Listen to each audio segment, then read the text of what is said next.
Yeah. So the idea for tonight's stream is, well, first off, the primary goal is beating the Ender Dragon, which we have done on prior streams before, but never on this particular server. So this will be the first time on this one. The reason being, I really want to use Elytra on this server, which I don't think we've ever had a survival server like last long enough for us to get to that point. So this one is going great. So I want to get Elytra on there as quickly as possible for people to use to navigate.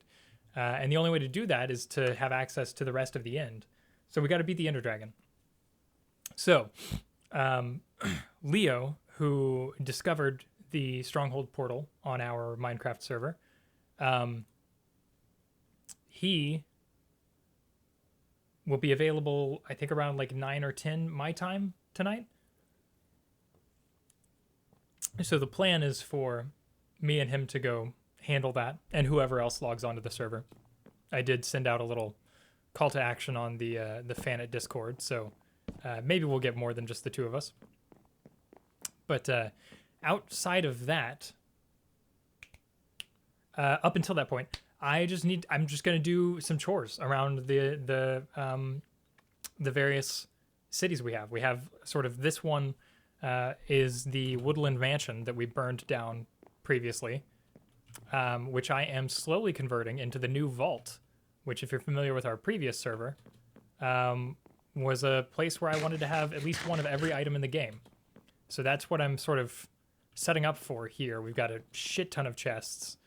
And the idea is that we're going to make an automatic item filtration system, but we need a much more reliable source of iron before we get to that point. So that'll be for some time in the future. As of right now, I'm just using this to sort things very granularly. So yeah, there's some things that we need. I need to get more iron so that we can make armor for people when they die in the end, so they can quickly suit up and get back into the fight. And then I've been breeding chickens.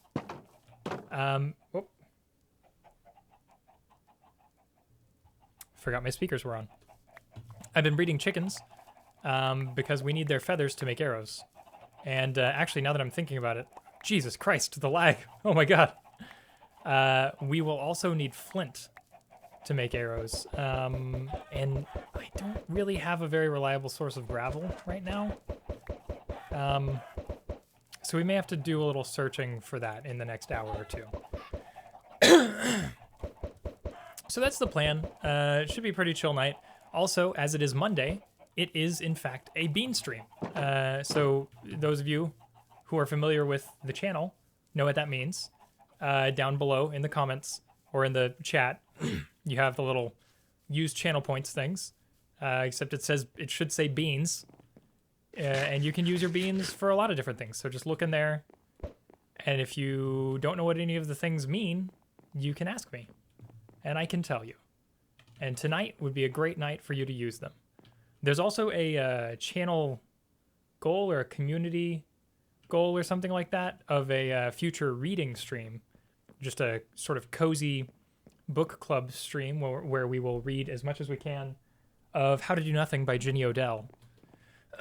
Live, which is a very good book.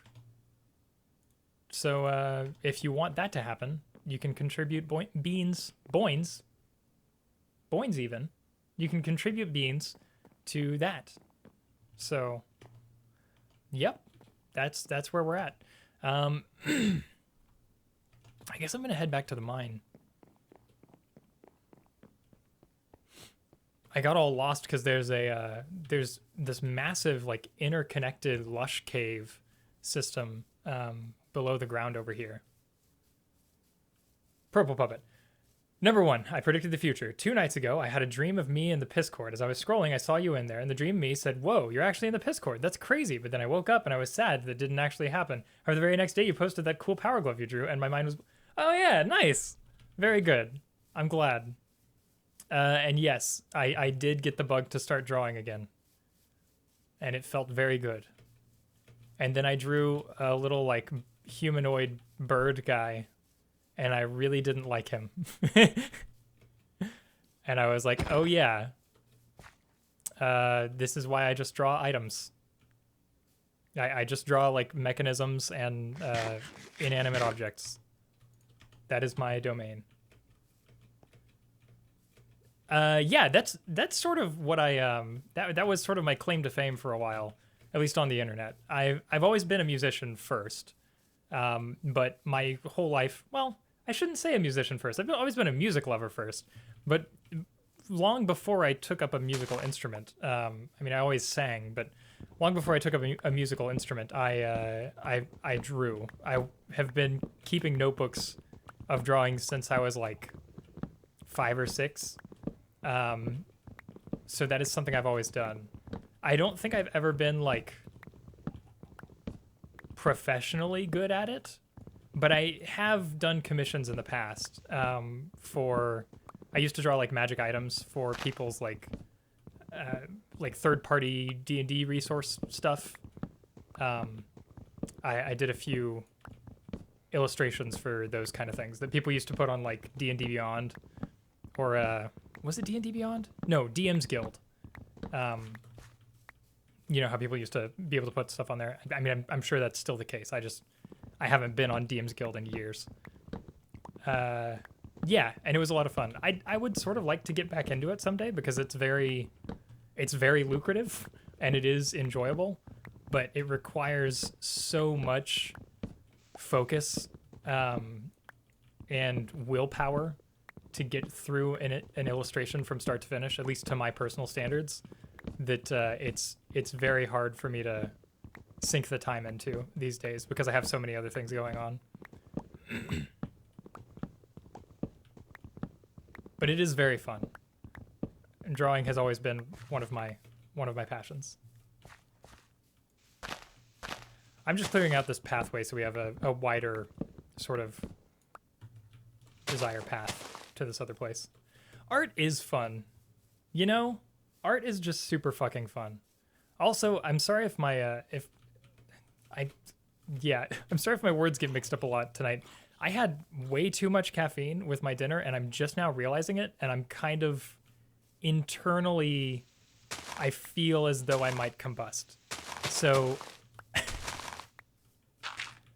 that's where I need my energy level to come down. You blurry. Oh, did it defocus? Yeah, that happens.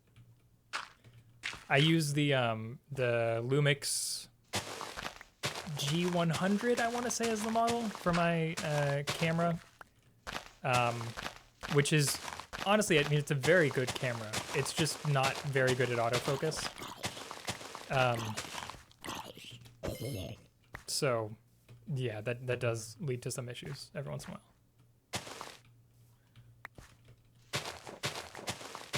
It came highly recommended, but with the caveat that it was bad at autofocus. Oh, you know what? We should open this up here. So,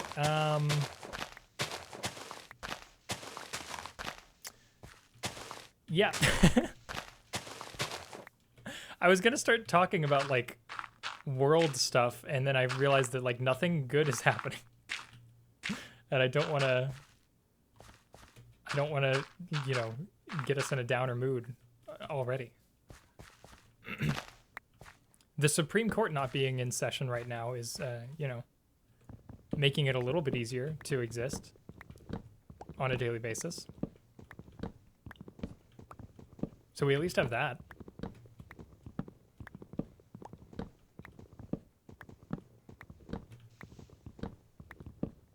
God, I love dark oaks.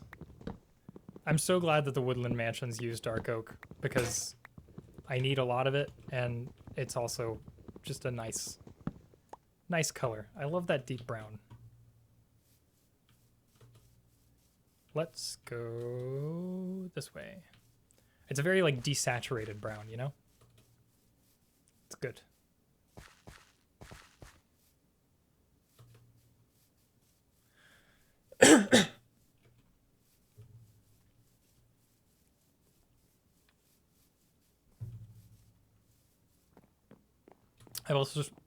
I've also started watching Exandria Unlimited, the Critical Role series, and it's very good. That's all I'll say about it for now.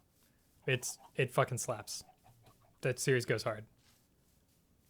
It kind of makes me want to go back and catch up on Critical Role. I left the show in like season 1 or something. Like when it first started, I was there, but I don't know if I want to spend the effort to get fully caught up on all the lore, because it's a lot.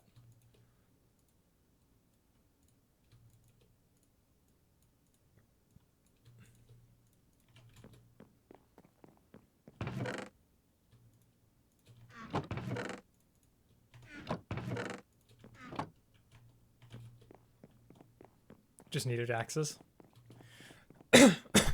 Fuck. Also, I've got a lot of levels I just now noticed. I guess I have been spending a lot of time down below. We're gonna have to use that. I've got power 2 on the bow. That should be fine. We could probably enchant some other bows to have power 2 or greater, so that we have options for the so that we have plenty of backups for the Ender Dragon fight. That might be a good thing to invest time in.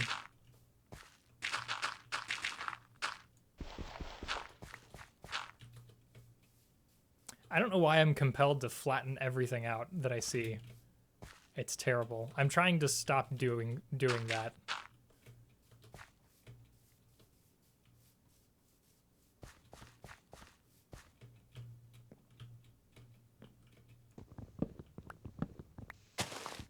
Oh, you know what? I just realized we didn't have any music going. And god damn it, every time we do a Minecraft stream, I forget to update my royalty-free music playlist. Damn. That's okay. I'll just use our existing one.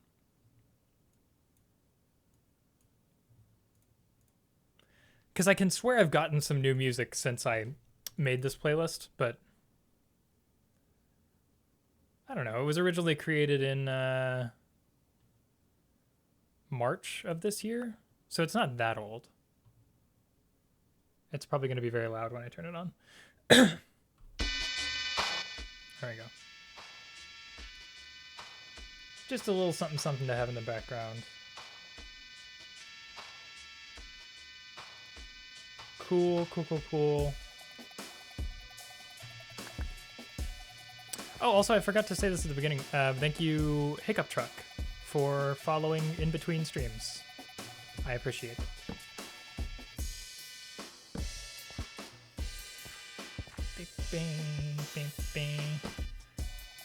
This is an old Fanet track. Oh, I'm going the wrong way. What am I doing?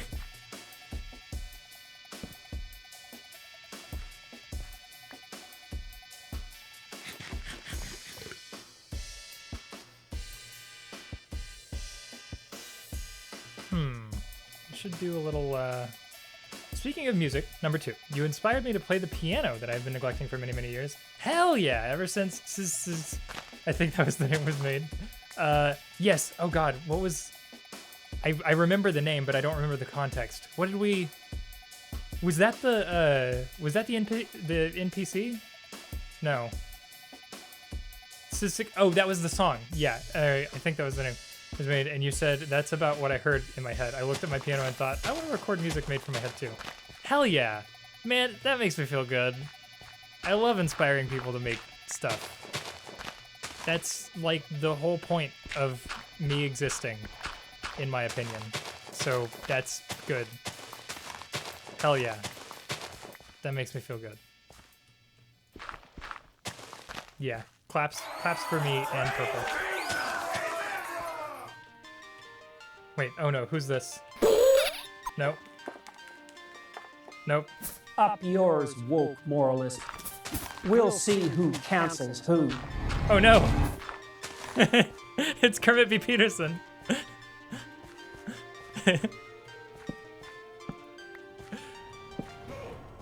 I made that the other day. God, this song is so loud.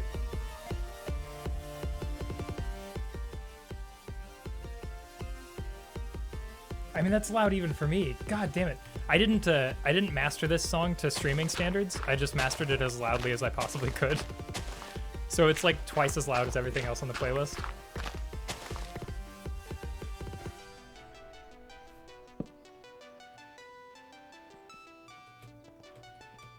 Oh, this just goes in here. Why am I making a... Ah! Oh, I almost fell in there. Okay. There was a place nearby that I was trying to get back to. It was like a ravine sort of thing, sort of situation. Was it over here? Yes. Yeah, that's right. Okay.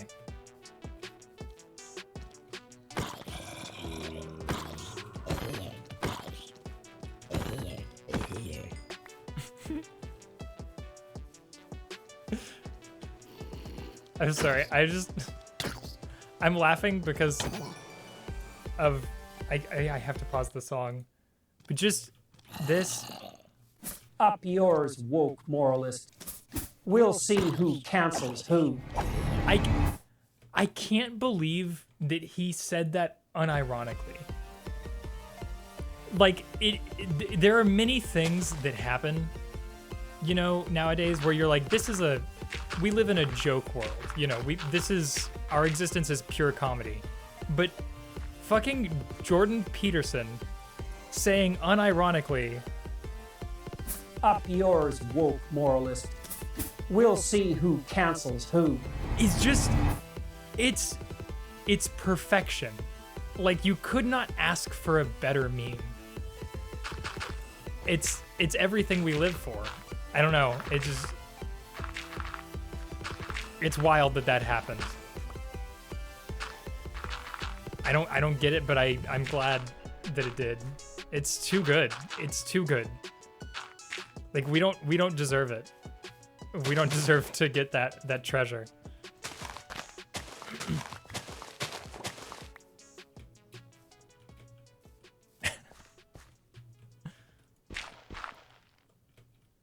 Yeah, we're gonna do this every other one, I think, maybe. No, because it kind of falls down there. Let's just do a normal.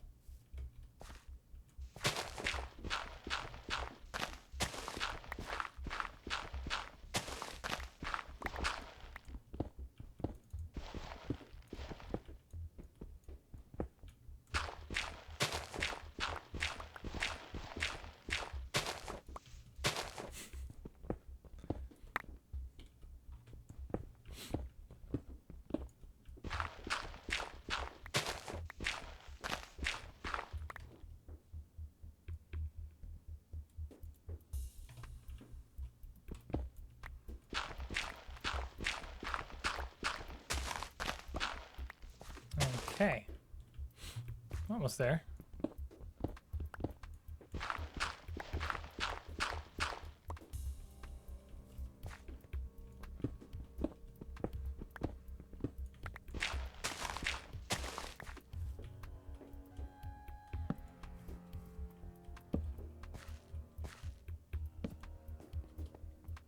Yeah, this is where I was trying to go. I got very lost down here and just sort of randomly dug my way out. It was not ideal.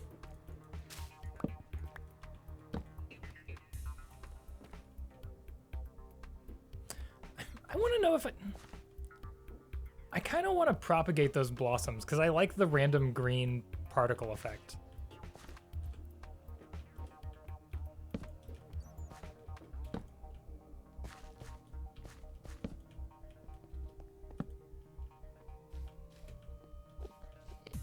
God, my heart is still pounding. I really should not have had Dr. Pepper in a size that large this late in the day.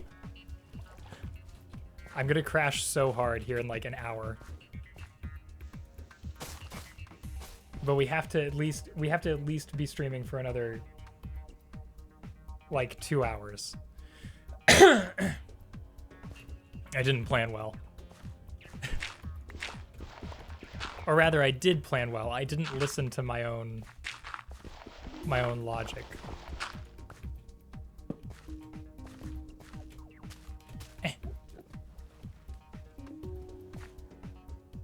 How long does it take for those to... Oh, okay. That's not bad. Hello, Mr. Enderman. Was there another... no.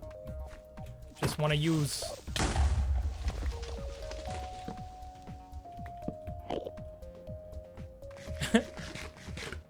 What are you on about? Oh.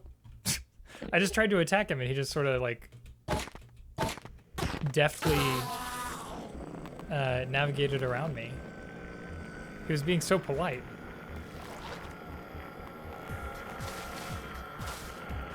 I almost feel bad for killing him. Almost.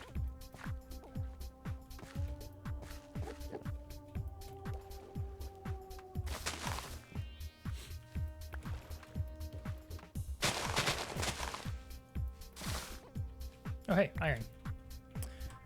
So I think I'm mostly down here looking for iron. I could, if I wanted to be more efficient about it, probably head down as low as I can go and then start sort of strip mining or like tunneling.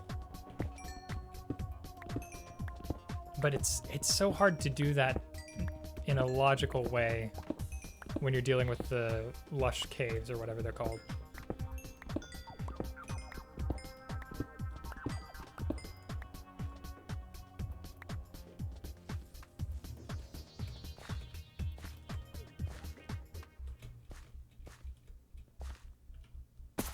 Ah!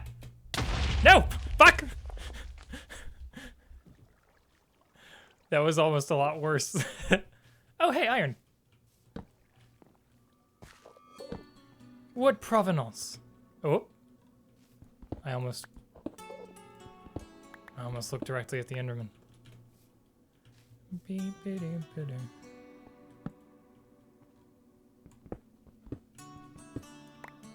is another Fanet song. This is actually one of my favorites that we've done.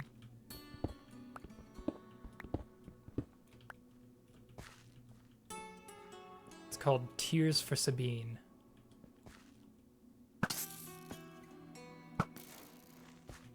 Which, if I remember right, is like a town somewhere in Texas that Alex named it after.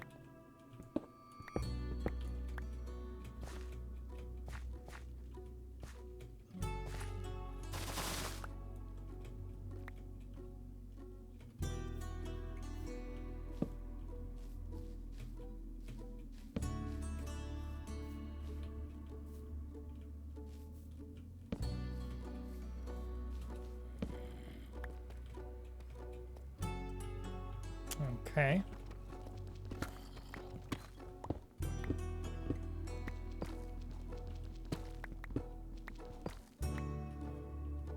Coal in Deep Slate looks really weird. I don't know if I'm a fan of that texture. I feel like it could definitely be used for something in a build, though.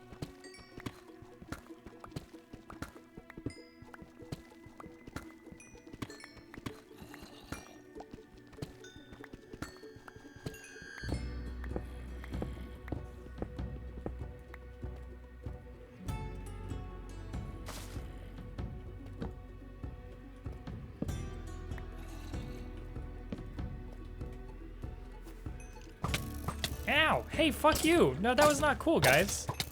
I wasn't even ready. You have to say go.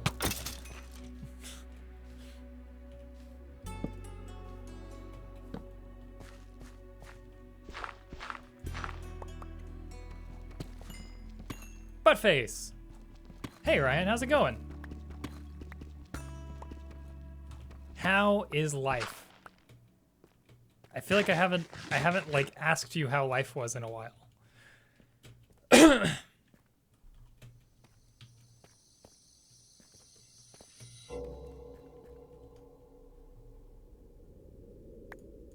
Which you are obviously not obligated to answer.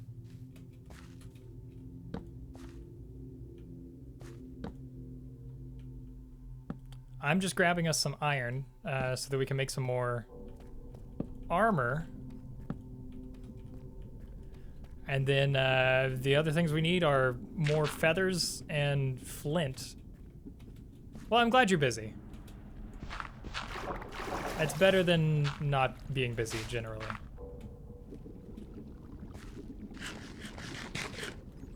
Oh no, itchy ear.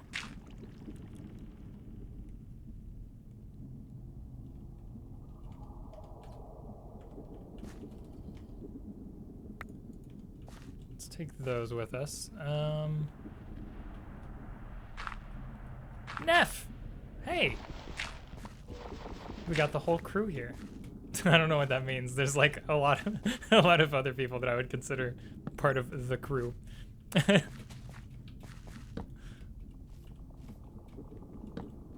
It's wonderful to see you, Neff. How? Joseph R. Armstrong. Yeah, I don't know if I want to be associated with the Armstrong name. Unless you're talking like Full Metal Alchemist. Wasn't Armstrong like one of the cool guys? I don't really remember most of their names. I don't want to talk about my week anymore. Yeah. Neff, how is your life going?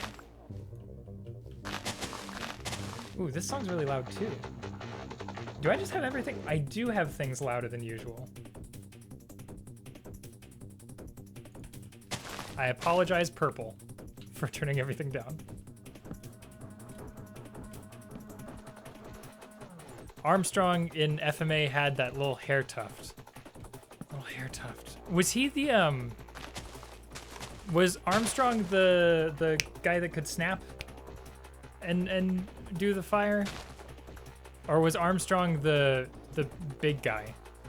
The big, beautiful man that made the sparkles every time he smiled?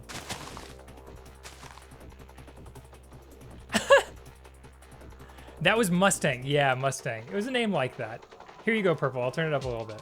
I just, you know me. I like my voice being a lot louder than the music. But, okay, yeah. No, I'm totally fine being associated with that guy. Wasn't his sister the, like, hot sniper girl? That's extremely demeaning for me to just call her a hot sniper girl. You know what I mean?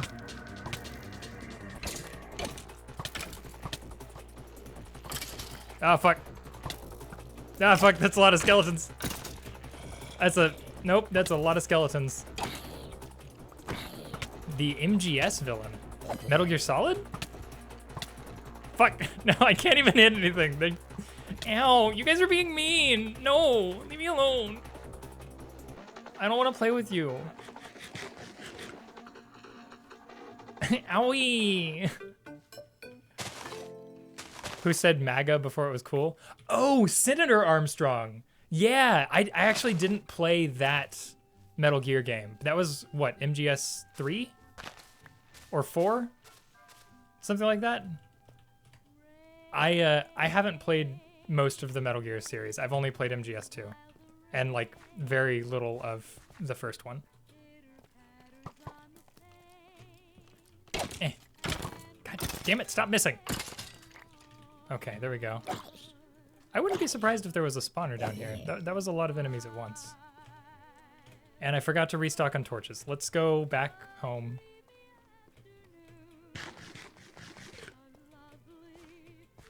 Was there a thread of conversation that I didn't finish off? I think I hit everything.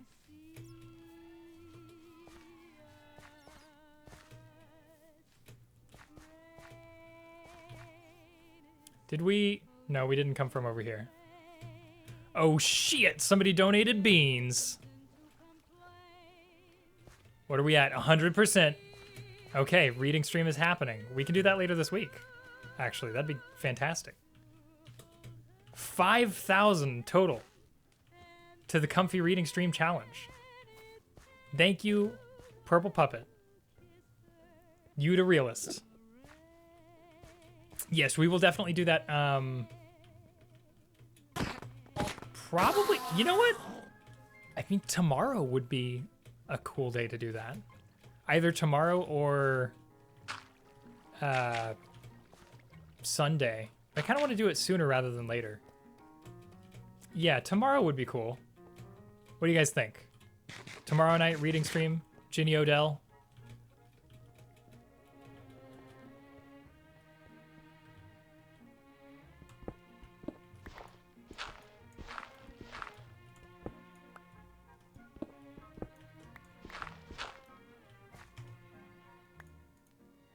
No, I just want... you know what? We're going to come back for all of this gravel later so we can get some flint. Hell yeah. Is that Charles Cornell? No, okay. That emote you responded with, for some reason, in miniature, looked like this music YouTuber, Charles Cornell. Who is fantastic, by the way. And definitely a meme lord. You said that? Oh, yeah, okay. You know me and my memory. We need help sometimes remembering things that have happened in the distant past of 2 weeks ago.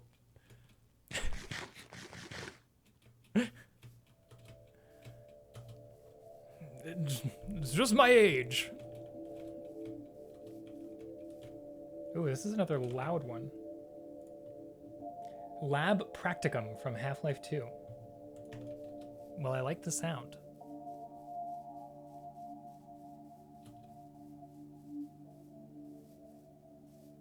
I need to download some more video game soundtracks. Hey, what are you doing? Oh, I just dropped all my seeds too. Can I?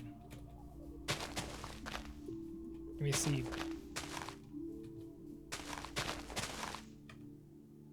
We need to breed this chicken. Don't think too hard about that, people. Come here.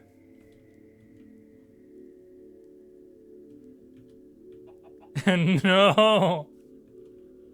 I'm just gonna feed it seeds until it gets horny enough to fuck the other chickens while I'm watching. That's not... I don't see what's weird about that. That's like the entire system of agriculture, basically. Distilled down to one extremely questionably phrased sentence. I don't see what's wrong with that. Hey everybody, I brought a friend. Nope. Hey, what are you doing? Come back. There we go. Sorry guys, I'll feed you in a little bit. Boy? Okay, let's put up all of our gatherings. Oh yeah, the bean usage reminds me, everyone, in case you have forgotten, because it is not a long-standing tradition, but it will continue to be. Today is Monday, which means it's a bean stream. So if you have beans to use, tonight would be the ideal night to use them for whatever your options are. Oh yeah, Ryan, are you near a bed? If you're not, that's fine. I can just, I can do stuff.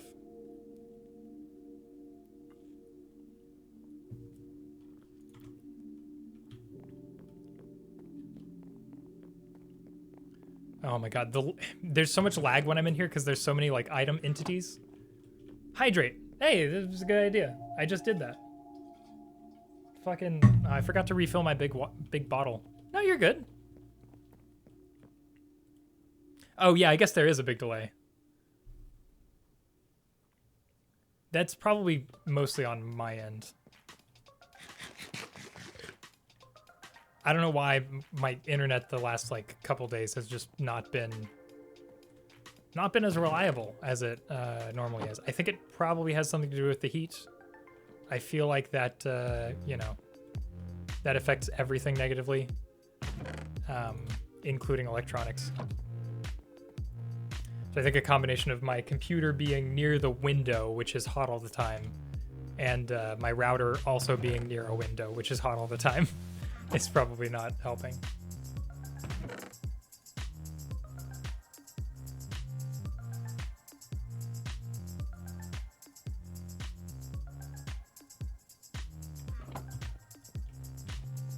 I love this song.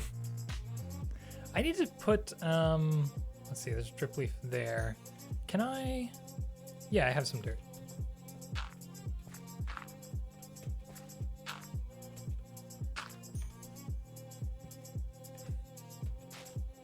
There we go. Trying to display everything as much as possible on these chests. It's not like an ideal setup, though. I might be changing some of this. It's so good to actually hear the music. Well, I'm glad. I think I've got it balanced in a way that my voice is still significantly louder while the music is also audible.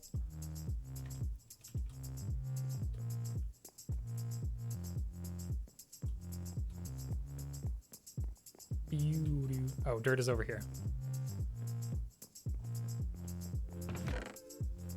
Yeah, and there's some things I'm definitely going to need to change about this layout. Like, I added space for dirt and grass and coarse dirt here. But, excuse me.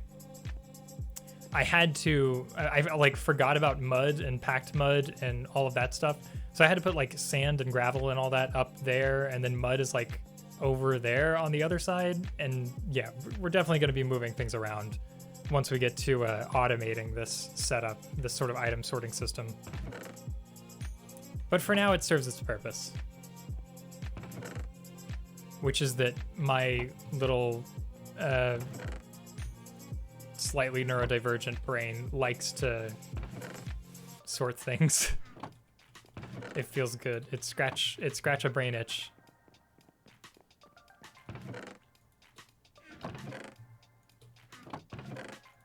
There we go. Gravel is, or no, flint. Where did I put flint? You're here. Yeah, there we go.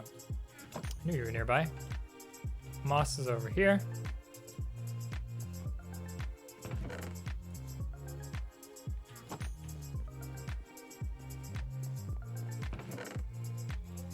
Oh shit, I have a ton. Okay. I did a lot more work than I thought I did previously.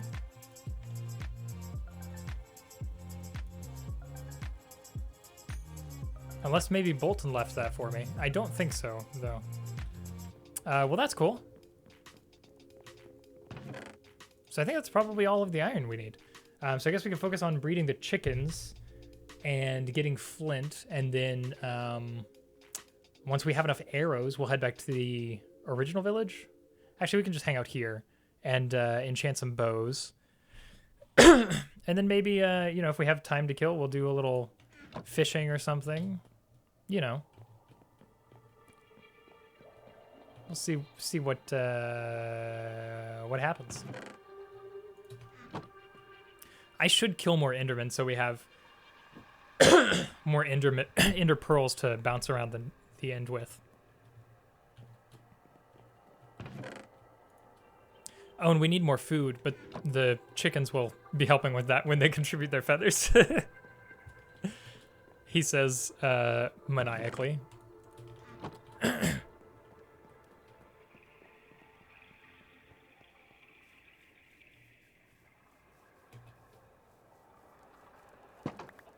Hey everybody, it's feeding time.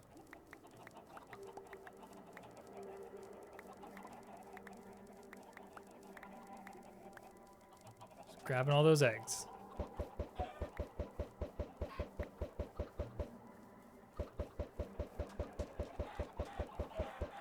Gimme chickens.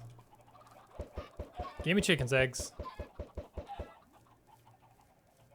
Okay. Eat. Eat your fill and be merry.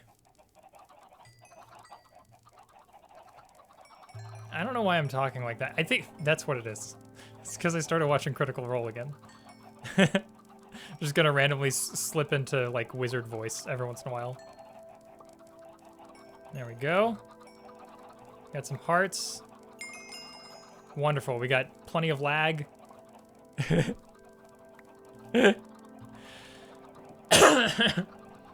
Are you...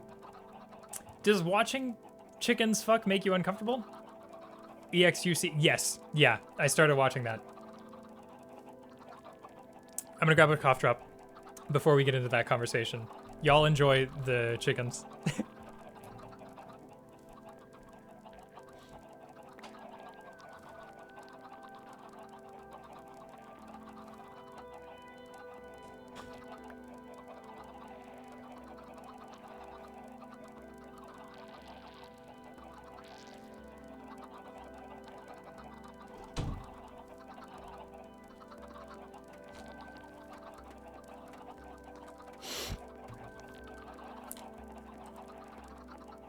Where am I? I just finished the first episode.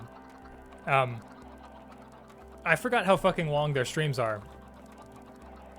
Like, it's really impressive that they're able to do, specifically on Brennan's part, and, you know, Matt Mercer, obviously. It's really impressive that they're able to do that for 4 hours live at that pace and not, like, just completely collapse. Like, that's wild. Ariad, cluck cluck, motherfucker. Exactly.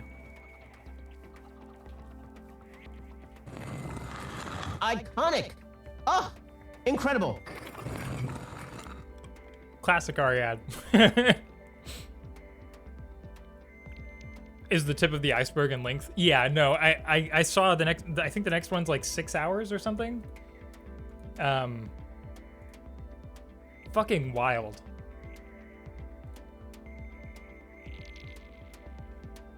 Oh no, okay, the next one's 4.5. I definitely saw a 6-hour one in there though. Maybe that was another one of their streams. Freaking crazy though. I don't want to spoil it for anybody who hasn't watched, but a lot of the like minor details of the world building that that Brennan added in terms of like the aesthetic of the flying cities and the way that their like aristocracy works is very similar to ideas that I had for my own flying cities in Void Calling, like specifically on the planet Alsa. There have been flying cities there for about 100 years at this point, and like they're highly developed and highly like capitalistic in a similar way to the like, you know, mercantile oligarchies of whatever the fuck the flying island is called in in EX2.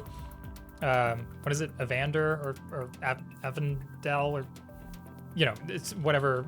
Avalier, yeah, generic elven name. Not that that's a bad thing. I do generic elven names all the time. I mean, the planet's called Alsa. I feel like that's I don't know, has an air of genericism about it. Yeah, it's just really good. I'm glad that I dipped my toe back into the Critical Role thing, because it's been years since I've watched anything from them, because I like fell off for a while, and then by the time I came back to it, it was like I had so much catching up to do that it was like trying to start One Piece, you know? Like at this point, there's so many hours you have to watch to know everything. And I'm one of those people who, like, if I'm going to get involved in something, I want to know everything. Like, that's why I'm playing through every Resident Evil game instead of just starting at RE7. Like, I have to be clued in. You know, I have to be part of the in-joke in order to fully give in to a piece of media like that. 4 is 6. Oh, okay. Evandrin is the one character's husband. Oh, yes. Yeah. Also, fucking anytime we get queer characters just existing as people instead of being tokenized queer characters is wonderful. And I wouldn't expect any less from that group. They're all fucking fantastic in terms of the way in which they're woke. You know, they're wonderful. I love all of them.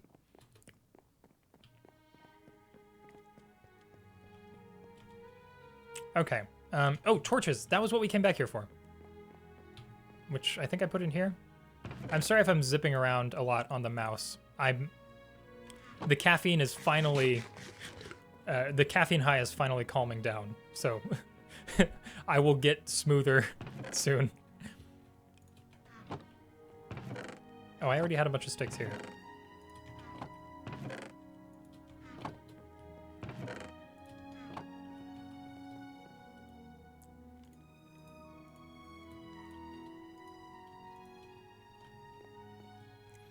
Also, Ryan and Ariad, because you're on the server, if you want to check out the vault, it's just down the...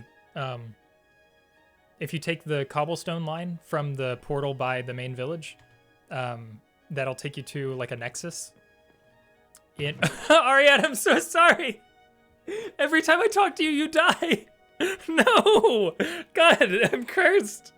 Ah, I'm so sorry, man. What was I saying? If you head into the Nether, yeah.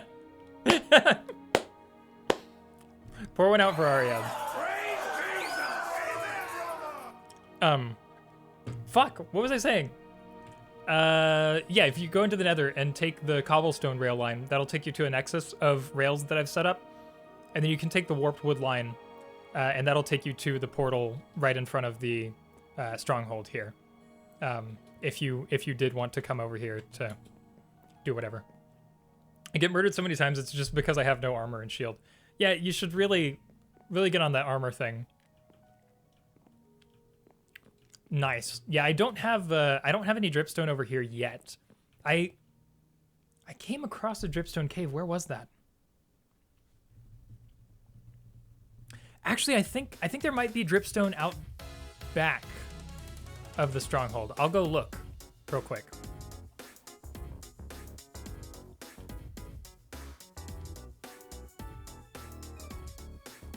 Yeah, that's true. It do be like that, Ariad. Oh, I missed one from Neff. Yeah, I tried to watch Crit Roll Campaign 3, but fell off hard the instant I realized I would not get a complete story for a reasonable amount of time. Yeah. That's understandable. I think that's probably why I fell off initially, too. Because I was watching... I think I joined during Season 1, but it might have been Season 2. And at that point, they were still kind of getting their footing as far as, like, operating live. And there were a lot of, like, you know, breaks for eating and stuff like that live, and lots of just, like, table chat that at the time I wasn't super into because I didn't really have a strong, like, parasocial attachment to the group. So I think I stopped watching because I just sort of got bored of all of that. But I would definitely be more open to that sort of thing now. Of course, their broadcast is a lot tighter nowadays, too.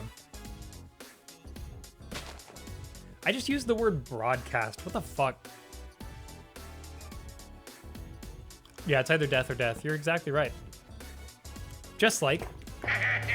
Hey, how you doing? Oh no, I did both of them! Vader. Oh no! Darth Vader... The Death Star. Darth Tindy has joined the side of capitalism. This is a horrid development. He would, though. You should never trust a Sith. I shouldn't have welcomed him to the stream. Well, I thought there was dripstone over here, Ryan, but I was wrong. There is, however, a very deep ravine that I should do some exploring in. So I'm going to do that.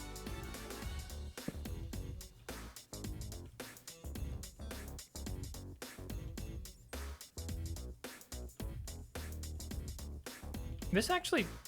I think I've been through here before. Yeah. Look, there's a little stairway going down. Where did I start this little stairway?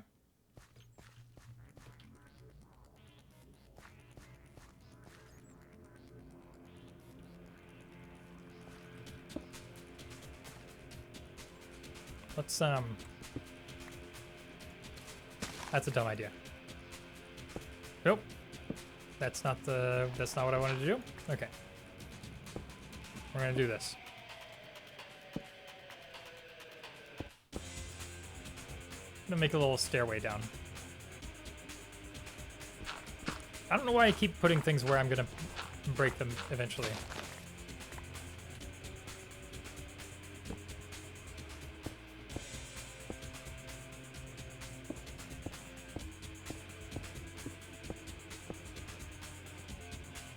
There we go.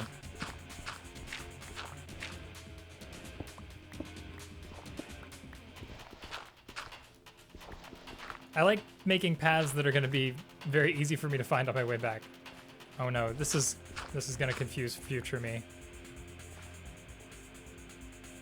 Oh, and I was walking through this earlier trying to find a way out, and I didn't even see this side path.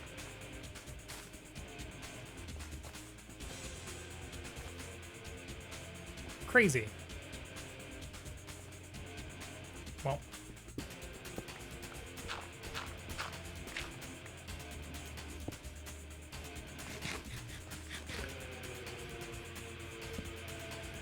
Ooh, so that's another thing I just realized. I don't know if we have... I think we have a brewing stand at the other place, don't we? Because we might want some kind of potions, although I can't think off the top of my head what, when we're facing the Nether Dragon. Ender Dragon. This track invited me... This track invited me to a party at a bar called The Necromancer, and now it's talking to me about exotic drugs and asking me if the latest Ono Sentai Cyber Deck. Yeah. Mm-hmm. That's definitely what that track brings about. That was, sorry, we will come back to it. Diabolical Adrenaline Guitar from Half-Life 1. I fucking love the names of the Half-Life songs. They're always like the most just like elite hacker shit. It's great. It's so stereotypical and it feels good.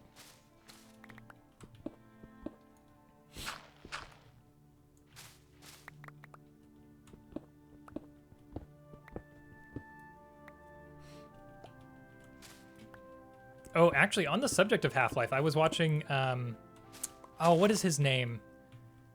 The guy who used to be, he used to be like the Valve Leak channel or something like that, and then he changed it to his own name. What is it? It's not Leo Vader, that's a different guy. I can't remember. He did a video recently on some code that they pulled from a Steam update like a couple weeks ago that revealed updates to HLX, which is like a series of files used for testing like Half-Life game features a while back. Yeah, not Mr. Beast. I don't think it was that. Yeah, no, fuck Mr. Beast. Not that guy. Can't remember his name. Anyways, but the files were hinting toward updates to stuff that were like unused resources from Half-Life Alyx, and basically these updates correlated with some movements on Valve's internal side with regard to the Steam Deck and some new VR headset patents that referenced Steam Deck patents, and it seems like more and more we're confirming the... No, I don't think it was Jen and Marvels. Although, I hope she's doing okay. What was... Fuck. You guys are so good at distracting me. I mean, keep it up, don't stop, but... it is frustrating trying to work with my brain. Especially when I hear this music and I can only think about Elder Scrolls. Anyways, it seems to be that the Steam Deck might actually be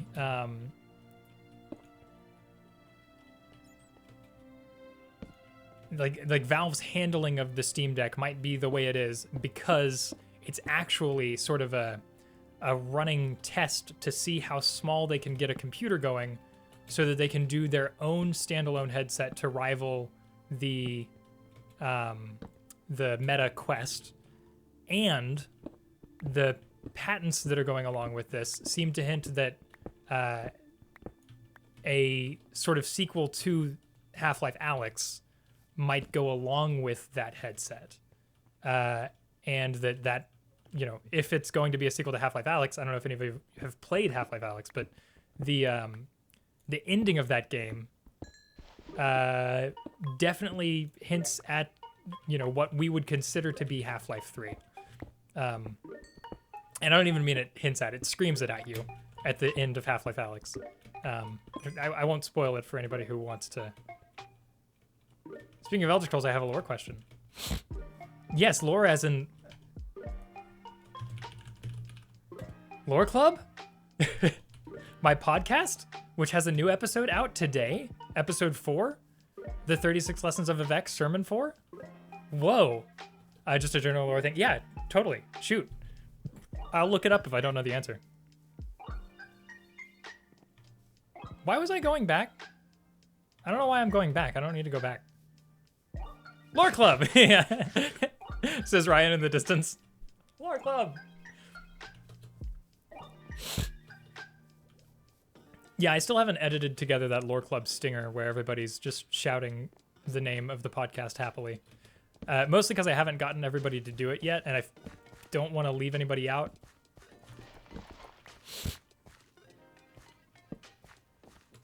I have zero idea what's happening, which makes it fun for me. In the podcast? Well, that's cool. So they can make Half-Life 3, but call it Half-Life Alyx 2. Valve can eat their cake and have it too. Yeah, I mean, they definitely could call it Half-Life Alyx 2, although... You know, we're going to get into heavy spoiler territory in Half-Life Alyx. I hope that's okay with everybody. It's really not a big deal. If you're a fan of Half-Life, you know all of this information already. So it's not important. But at the end of Half-Life Alyx, so throughout Half-Life Alyx, Alyx is trying to get to this Combine, like, high security floating prison cell. I forget what they call it. But it's this gargantuan, like, Combine ship that they have tethered to the Earth. And like locked in a point in space-time to prevent somebody, they don't say who it is, but somebody from getting out. And it's heavily hinted throughout the entire game that Gordon Freeman is the, you know, your character, that Gordon Freeman is the one, yeah, I can TP you.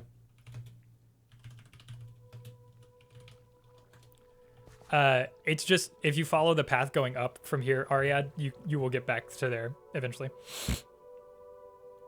It's right up outside the cave. Yeah, so, blah, blah, blah, blah. Gordon Freeman is, hinted at being the one who is in this prison cell. So the whole time you're like, I gotta get to this vault in the sky, and I gotta save Gordon Freeman, and he's gonna fix everything because he's the savior of humanity, and all of the Vortigaunts are helping you because they're pretty sure it's Gordon Freeman, and everything's great. You get to the vault at the end, and weird shit starts happening. Like, space-time is distorting here in a way that doesn't make sense, and you're seeing, like, visions of different timelines overlapping, like ghosts of people who used to live in this apartment building that they've converted into this jail. And if you played the first, 4 Half-Life games, you quickly realize that this stuff looks a lot like what the G-Man does when he arrives. And sure enough, when Alyx gets to the vault at the end, it's the G-Man, and he's there waiting for her because he knew that Alyx would come and rescue him, thinking that it was Gordon Freeman. He, manipulated the timeline in such a way that Alyx would survive, specifically that Alyx Vance and Eli Vance would survive the Black Mesa incident, because he helped them get out. They would survive the incident so that Alyx in the future would come and save the G-Man from this prison cell. And so he says, like, you've served your time, you've served your purpose. I'm gonna stick you back in the time stream now. Thanks, peace. And he's like, well, before I do that, I owe you a favor, I guess, to show you my goodwill.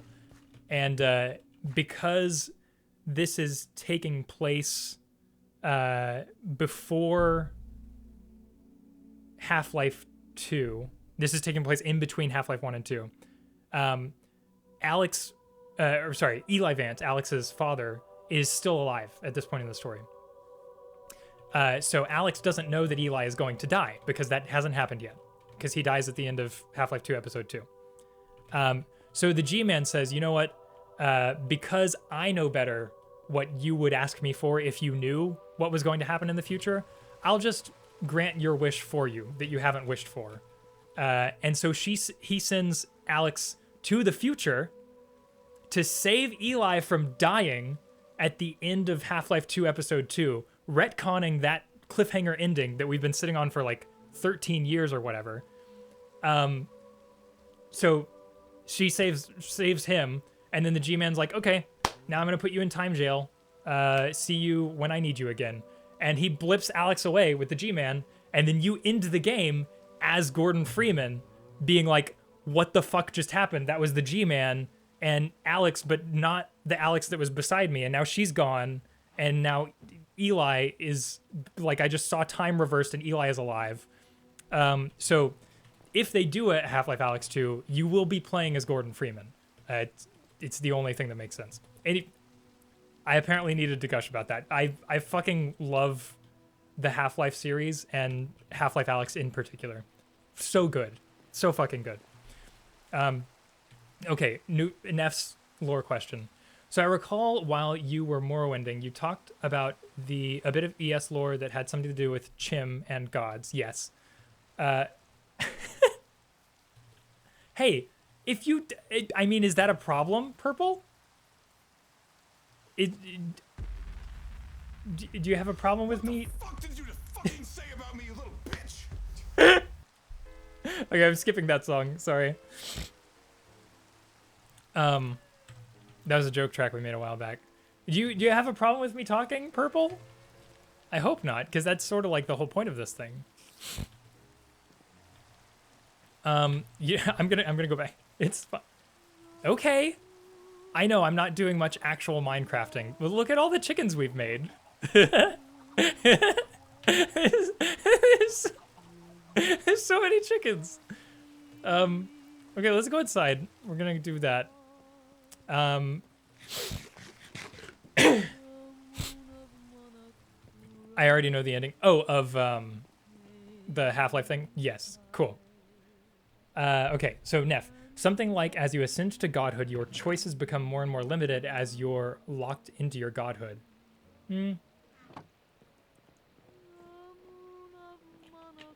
I don't remember what the other term is. I'm gonna have to look this up.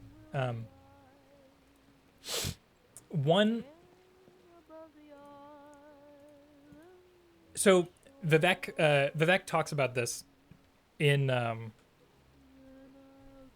or rather, Boethia tells Vivek about this in the 36 Lessons of Vivek. So by the time we finish the 36 Lessons of Vivek on the podcast, you will at least have some knowledge of this. It's not stated super explicitly in the lore proper in the games. It's mostly outlined in stuff that Michael Kirkbride has written about on his own after he left Bethesda. But basically, in the lore of the Elder Scrolls, I'm just gonna go to my face. Basically, in the Elder Scrolls, there are, and people watching this in the future, call me out if I get any of this wrong, because I do want to know. There's a process of becoming a god in the Elder Scrolls. That process is called mantling. And what mantling... Oh, okay. I just now saw your second message, Purple. Yes. Mantling is basically taking up a title. You know, it's like what the word mantling means in English, like taking up a mantle. So it's taking up a title, taking up a position of power. When you do that, that title has existed through the time stream, through history. And so when you mantle, you are saying, I am and have always been this person, this god, the ruler of this domain. And there are a couple ways to do that process. One way, the sort of divine right way that you could say anyone who plays the Elder Scrolls has done, is called achieving Kim or Chim. And this, I forget what it stands for. It was an acronym at some point. I don't think that's canonical, but the word Chim is canonical. And that refers to realizing that you are a character in a game and allowing the game to play itself out around you while also exhibiting your own control over the game. And specifically, the game is referred to in lore as the Dream, which is why Dagoth refers to the player as the Dreamer, because the Dreamer is the player. The player is literally acting out the dream by playing the game. You are a god. You have mantled into the position that, that people have suggested you mantle into throughout the game. Like, so when you boot up Morrowind, Jube, the guy who talks to you, tells you, wake up, you were dreaming. In that moment, you become the Narivarine, but not necessarily the Narivarine in terms of like you were like destined to be the Narivarine, because you can, in playing the game Morrowind, choose not to be that. So you can make your own choices. So by you deciding to play the game and carry out the main quest, you both are and have always been and are also not the Narivarine. You are acting out your own version of the dream, and everything that happens and has happened in the game suggests that that is the one truth, regardless of what outcome you have in the game. You could die, you could kill all the gods, you could become the Narivarine, you could do none of that and turn off the game and never play again, and all of that is canonical because that's your dream. That's Chim. And Vivek, in his 36 Lessons of Vivek, believes that he has achieved Chim because he has ascended to godhood and rewrote history without using an Elder Scroll, simply by realizing that he was awake in the dream. We obviously, as the player, know this isn't true because he's an NPC. He's something that we're reading about. He's something that came out of the dream of the creator, Michael Kirkbride in this case. I forget the creator's name. I think it goes by Anu in Morrowind. The name changes depending on the culture you're talking about in the games. Yeah. So Vivek has achieved like a lesser Chim, where he can change events and he can change himself within the dream, but he's not fully in control of the path he takes. The player can still kill him, and Vivek doesn't know that that's going to happen because the player is truly controlling the dream. Vivek refers to himself as the spoke, or the center of the wheel from which the spokes radiate, because he has seen the dream. It's referred to in the lore as a wheel, like the world is a wheel. It's like you're looking out at all of the potential eventualities, and each of those is like a spoke that you can follow down to get out of the dream, and you're in the center of it. It's kind of hard to... That's a weird one that I think he gets to in the episode that we put out today. I don't remember. Maybe that's the next one or the one after that. Anyways, so Vivek has achieved this lesser form of Chim. He has seen the dream. He realizes his own place in it. He has mantled in terms of taking up the title of Vivek. He's rewritten history so that he was born as a god. Even though he wasn't literally born as a god, he made it so that he was always a god.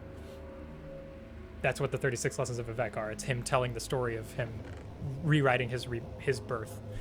And then there is an even lesser form of mantling below that, according to Vivek, which Dagoth has achieved. What's up? I've come to acquire the keys once again. Oh, sorry. I keep stream. forgetting.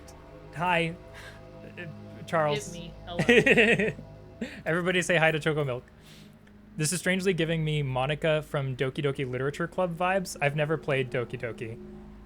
I love that. I've been told many times that I should play Doki Doki Literature Club. It's very good. Yeah, we got to Oh do my it God. on stream at some point. Yes. So like the final Pam has achieved Kim.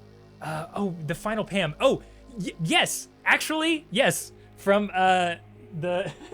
Do you remember the final Pam shit. from the Monster Factory videos? Yes. Yeah. The final Pam is basically Vivek's level of Chim. Nice. All right, I'm gonna go get Dr. Pepper and then go. Okay, be a love you. villain. Goodbye. Love y'all. Have fun. Cat.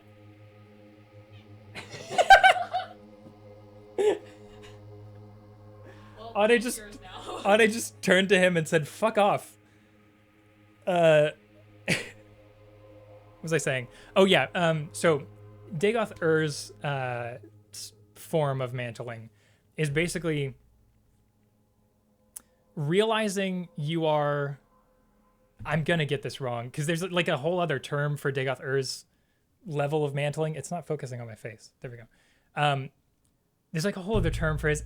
I don't want to go super into Dagoth Ur because I'm not super versed on him right now. But basically, he's like a lower form where you like realize you are in the dream. That's why his followers are called sleepers, because he's trying to wake people into the dream so that everybody can mantle, everybody can achieve, not godhood, but so that everybody can escape the dream. He's sort of an old school elf in that way, that he this is like a whole other lore thing, but the elves in that area, the Chimer that eventually became the Dunmer, and the Altmer, they hated creation. And so they don't want creation to exist. They want to stop existing and go back to pure chaos. Dagoth Ur is like an extreme version of that. He wants not only to revert to chaos, but he wants like the game to stop existing. Yeah, I'm loving this actually. I'm just soying for all of you right now. It's great, and I'm fine with it. Anyways, Dagoth Ur is a bad boy, and he hasn't achieved the same type of dream that Vivek has, in that he can't exert control of things outside of himself. He refuses to. That's also why Dagoth Ur, like, his history hasn't been rewritten, and he hasn't taken up the name of a god. He hasn't truly mantled because he refuses to mantle. He refuses to let himself be part of the dream, and without doing that, you can't actually escape it. You have to admit first that you are a part of this thing. You have to engage with reality in order to truly have control over it. So Dagoth Ur will never be as powerful as someone like the player of the game. He can't exert that level of control. Which is also why the sort of human gods, the ones who are sort of spinning the cogs in the background that lead to the player being released to Morrowind and being woken up into the dream and all of that stuff. Those gods, they really don't like Dagoth Ur, because if he convinces enough sleepers to awake, then, you know, reality might stop, or the gods might lose their power. There's no telling what might happen, so they want to stop that by reincarnating the Nerevarine and defeating him. I think that makes sense. I explained that in the most logical way that you could possibly explain Elder Scrolls lore.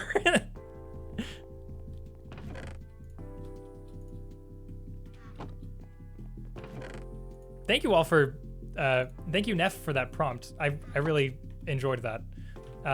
And thank you all for sitting through that. Good talk, yeah. Oh, that's what we were gonna do. We were gonna go back and get a bunch of that flint. Clap, clap, clap. Cheers for all of you. I'm gonna make so many bricks. So many bricks.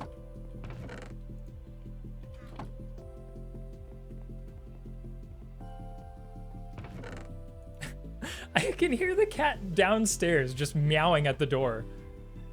Almost getting Chin Universe guy. Dude, what are you and have you always been? Also, Dagoth Ur, yep, that's you forever, Dagoth Ur, damn it. Yeah. Basically. I mean, you can kind of sympathize with Dagoth Ur, though. Like, he achieved enough power to realize that he was part of something that was completely out of his control, and decided, you know what? Fuck that. I'm not gonna, like, give in to this existence that I've been forced into. Like, I had no choice over whether I got to exist or not, and much less in the situation that I'm in. Like, he's a very, like, existentially relatable character, you know. Out of all of the Morrowind, out of all of the Elder Scrolls, like, NPCs for that matter, like the whole cast, Dagoth Ur is the one who has the most similar plight to the character, in that, like, he he didn't choose to be who he is, and he knows that. Like, he's aware of it, and he desperately hates that fact. Like, he is the true, like, doomer black pill, you know? Every depressed 4chan user is Dagothr, basically, when you think about it. And that makes him, like, a really sad villain, in my opinion. Like, because I feel you, man, you know? Like, yeah, that sucks. It really sucks for you. Like, I get it.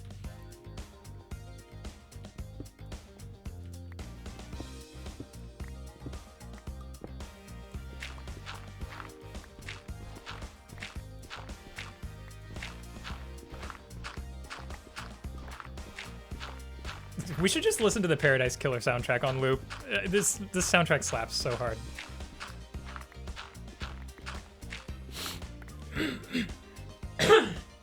Fuck.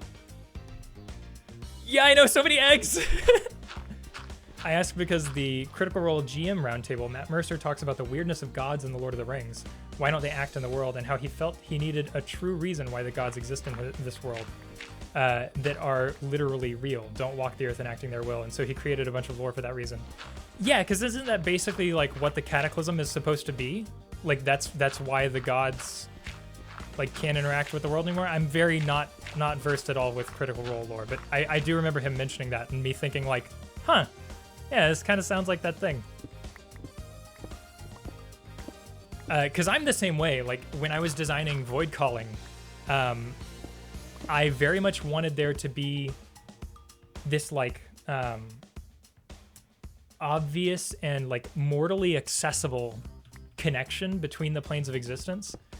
And I had that same conundrum where like, if that's the case, if all of these planes are connected and people can travel through them so easily, then like the average person is going to have exposure to like ethereal and astral beings. So like, even if you could passably be an atheist, I mean, IRL, I'm an atheist, but like in an RPG world, it rarely makes sense to be an atheist. Even if you could passably be an atheist in a world where the gods like acted occasionally and did miracles, if you're in a world where you're constantly seeing evidence of divine intervention, then yeah, like there's got to be, or like if the planes that the gods walk in, if the planes on which they reside are accessible to the average person, then there's going to be like constant evidence of miracles and of, you know, divinity. So like if that's going to be the case, then I either need to have a reason why the gods aren't constantly interacting, or I need them to make them a central part of like the politics of these nations and stuff. So that was the direction I chose, rather than making it to where you know, the gods are distant in a way.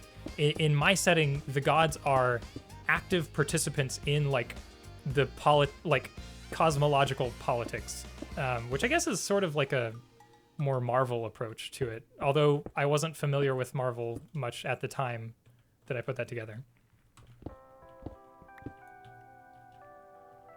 So that's been something I've been thinking about over the last couple months as I've been like collecting all of my notes from various notebooks of Void Calling. Just trying to figure out, okay, where exactly are each of the gods and what nations would they interact with? Yes, in my setting, pretty much every nation at this point is at least mercantile or feudal. Many of them have moved on to capitalism. And there are a few, although I haven't really built them out much, there are a few places where it's not necessarily socialistic. Maybe like Dasper City, I would consider sort of a market socialist. No, that's not true. Dasper City, when it was founded, was sort of a market socialist place, but over time it's gotten sort of corrupted. Like it's basically entirely run by the Merchants Guilds at this point, so I wouldn't call it that. Yeah, I need to build some socialist places in my setting, but the problem there is like I'm a pragmatic socialist in that I don't really believe that once on the sort of like civilization progress bar, you've taken that turn to capitalism. I don't really believe there are many logical paths back from that to, you know, what we would call true anarchism or social libertarianism or original socialism, which is what I believe in as, you know, the ideal system. I don't know that there's like a way to do that once you've already progressed to the sort of capitalism, you know, social evolution branch, which I know is kind of doomery because, like, obviously. But I still believe it's a good thing to pursue, despite not believing we'll ever actually pragmatically get there. Does that make sense? To me, that's an interesting prompt. I'm world building for a new campaign, and my thinking along the lines is that the gods cannot act because as a perfect being, they no longer have free will and can only do what their domain demands. Yeah, I like that. That's actually basically the Elder Scrolls approach. The gods have mantled into their positions, and in doing so, like by shackling themselves to creation in the way that they agreed to be, at least the main gods, the Aedra, the divine, the 8 or the 9, depending on what game you're playing. Those sort of primary gods of the human pantheon gave up their will in order to allow for creation to exist, basically. Oh, thank you. I appreciate that, Neff. Yeah, exactly. God rates the stream. Yeah, we advocate for full theocracy here. Atheists, go home. We don't want your kind. Up yours, woke moralist. We'll see who cancels who. That's my favorite one I've ever done. I'm really proud of that one. It's really good, y'all. I'm gonna fully pat myself on the back for that one. Cat, no, you can't get on the desk. That's a much better decision. Good job. The cat is going to explore. The cat has achieved Chim and is now exploring the wheel of existence. She's going to find a new spoke to occupy. Man, I'm really excited to get through the 36 lessons. I'm thinking about just like, because I haven't edited an episode in quite a while, because I batched those first ones. I'm kind of thinking about ramping up production on Lore Club and just like continuing the weekly releases, so that we can get to A Dance in Fire and the Argonian account more quickly, because those books are so good. Well, actually, I haven't read the Argonian account all the way through yet, but A Dance in Fire specifically was very good, and the Argonian account is its sequel, so I assume that it's at least somewhat as good. So there's 36 videos, episodes. Theoretically, yes, I'm gonna bundle them going forward. So after Sermon 10, which will be episode 9 of the podcast, because we're bundling episodes Sermons 6 and 7. After those, we're going to bundle them and do 2 episodes at a time. So the podcast episodes will be or 2 sermons at a time. So the podcast episodes will be a little bit longer, on the order of like 8 to 10 minutes, as opposed to like 4 to 6. And then after we get to sermon like 20 something, maybe 30, I will probably start doing 3 at a time, to where we can get closer to the length of what the episodes will be when we do A Dance in Fire. Because A Dance in Fire, I want to release full chapters of that at a time. I don't want to do tiny sections. And the chapters are like, normal book chapters. So those will take us, you know, I imagine each of those episodes will be 10 to 15 minutes. So the idea is sort of that we'll be releasing weekly these much shorter episodes, and then over time the release schedule will spread out a little bit and the episodes will get slightly longer in tandem. I was only down here for the gravel, but I'm gonna just explore, just gonna see what's up. That idea of socialism is kind of what the dispossessed is about. What is the dispossessed? That stagnation is the true enemy of humanity. Anyway, I did all this world building thinking, and then none of my players chose cleric. Oh no! Oh, that sucks. I feel you there, though. Yeah, I did sort of give myself an easy mode to, well, I don't know if it's an easy mode. It might be a hard mode, depending on the way you look at it, to world building, where like every component of my setting is so thoroughly ingrained that like everyone has to interact with basically every aspect of it.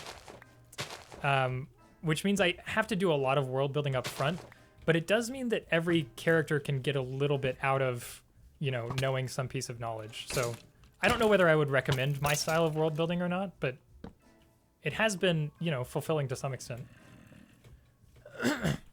I don't know the dispossessed. Go ahead, fill me in. Excited to do more vocals? Yes. So am I.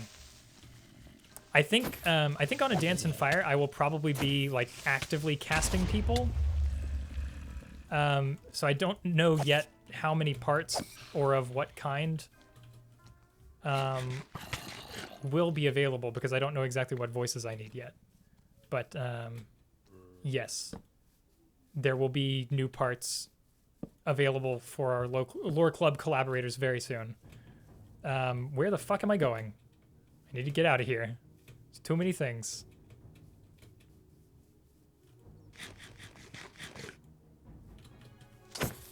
Or what is the dispossessed from?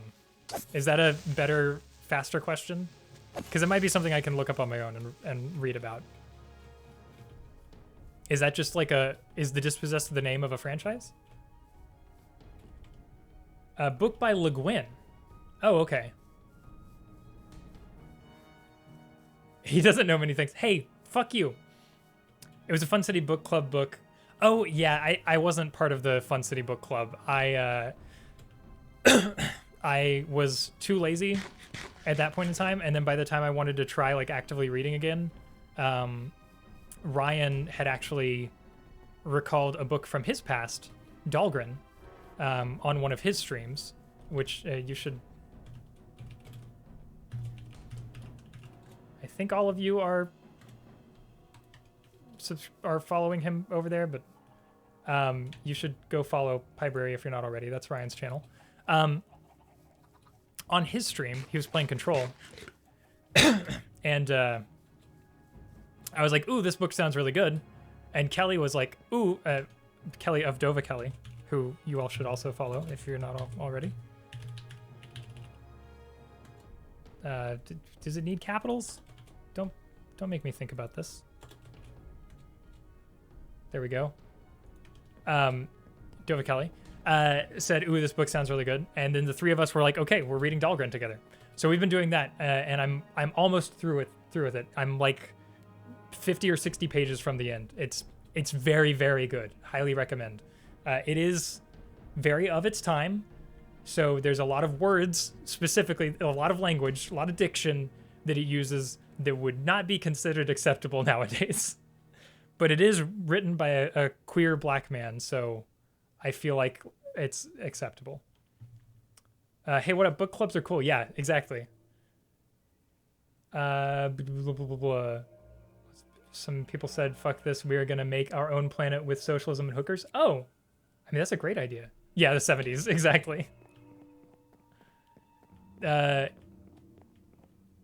Went to the moon and made a socialism. 200 years later, a dude named Chevek wants more than what his socialism provides and travels to the capitalist planet to see how they live and share his cool physicist supermath theories. Ooh, that sounds fun.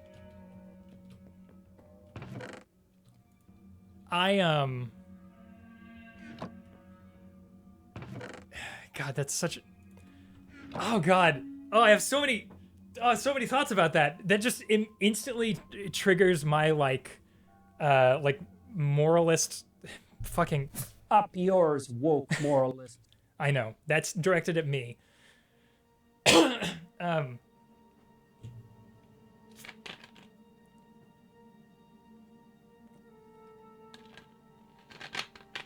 So I don't believe in socialism because I think it's the like logical framework of government or of economics.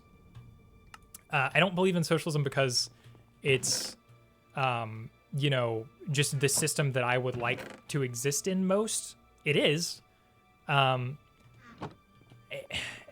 I don't believe in socialism because I want to feel superior to other people and like, it gives me some form of credibility or something like that. That, the idea of people leaving behind everyone else to do their, and this is just a knee-jerk reaction. I'm not ascribing any actual characteristics to this book or the people in it, or people who are fans of the people in it. I know nothing about it. You know this. The idea of leaving everyone behind because you're fed up and you want to do your own socialism somewhere else, and that you have the means already to achieve that dream, is like the highest form of hypocrisy in my moral socialist brain. Like, that is... that's a perfect moment to join. Yeah, thank you. That is... The very idea of that disgusts me. Like, oh man, because it makes me think of like everybody who's in like red states in the US who has, I'm not talking about every person. I'm talking about people who have the means to leave and who are not actively being pursued by right wingers and, being murdered and,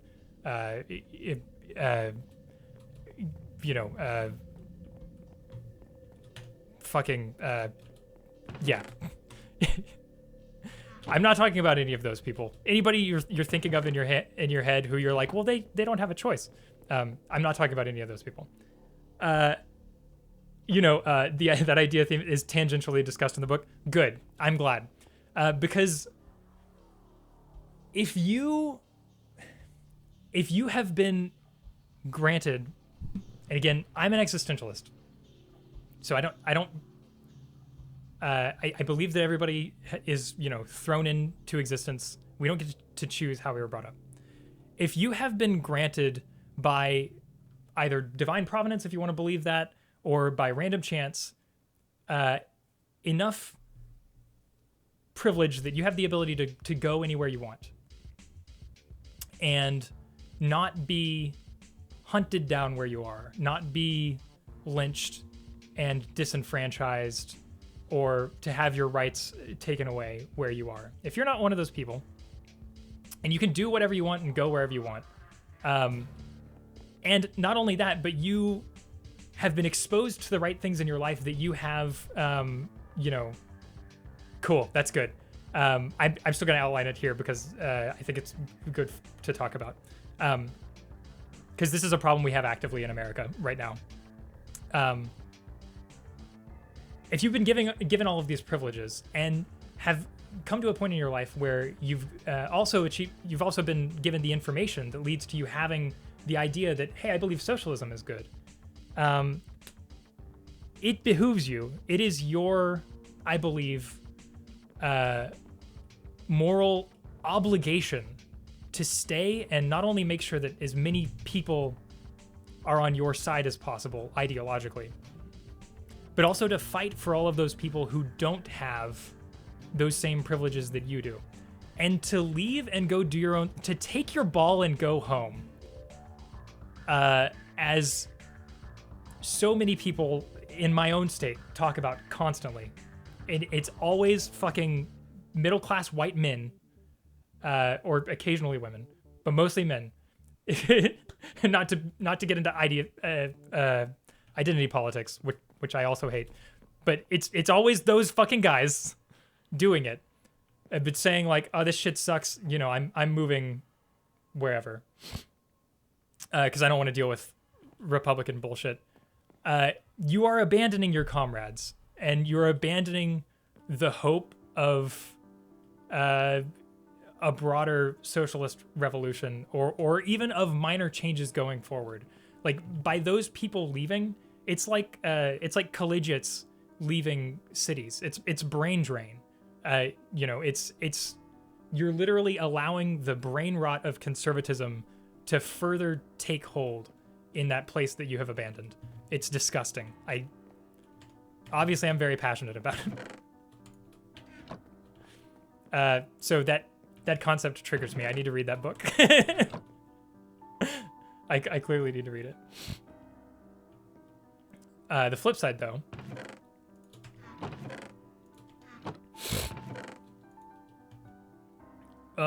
Sorry, I'm all mucusy now.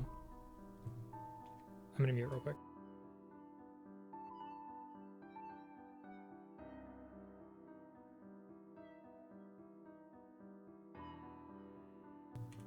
Well, see, that right there, Neff, is why I don't like identity politics. Because why do we have the myth of the white savior to begin with? And it may be problematic to talk about. I know a lot of people hate this, but from an existentialist perspective, and from a historical materialist perspective, Marx agreed with this. I'm giving you the Benny of the doubt here. Yeah, no, exactly. The white savior thing is not as big a problem as we make it out to be, I don't think.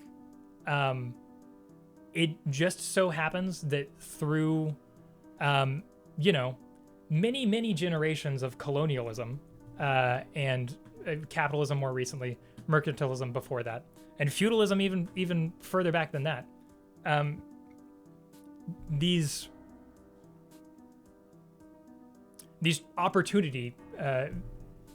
changes in opportunity happen and compound themselves over generations and generations. So the very existence of white privilege necessitates that white people need to be using that privilege to do the stuff. So when people make a big deal out of white saviors going and doing the stuff with the privilege that they have, it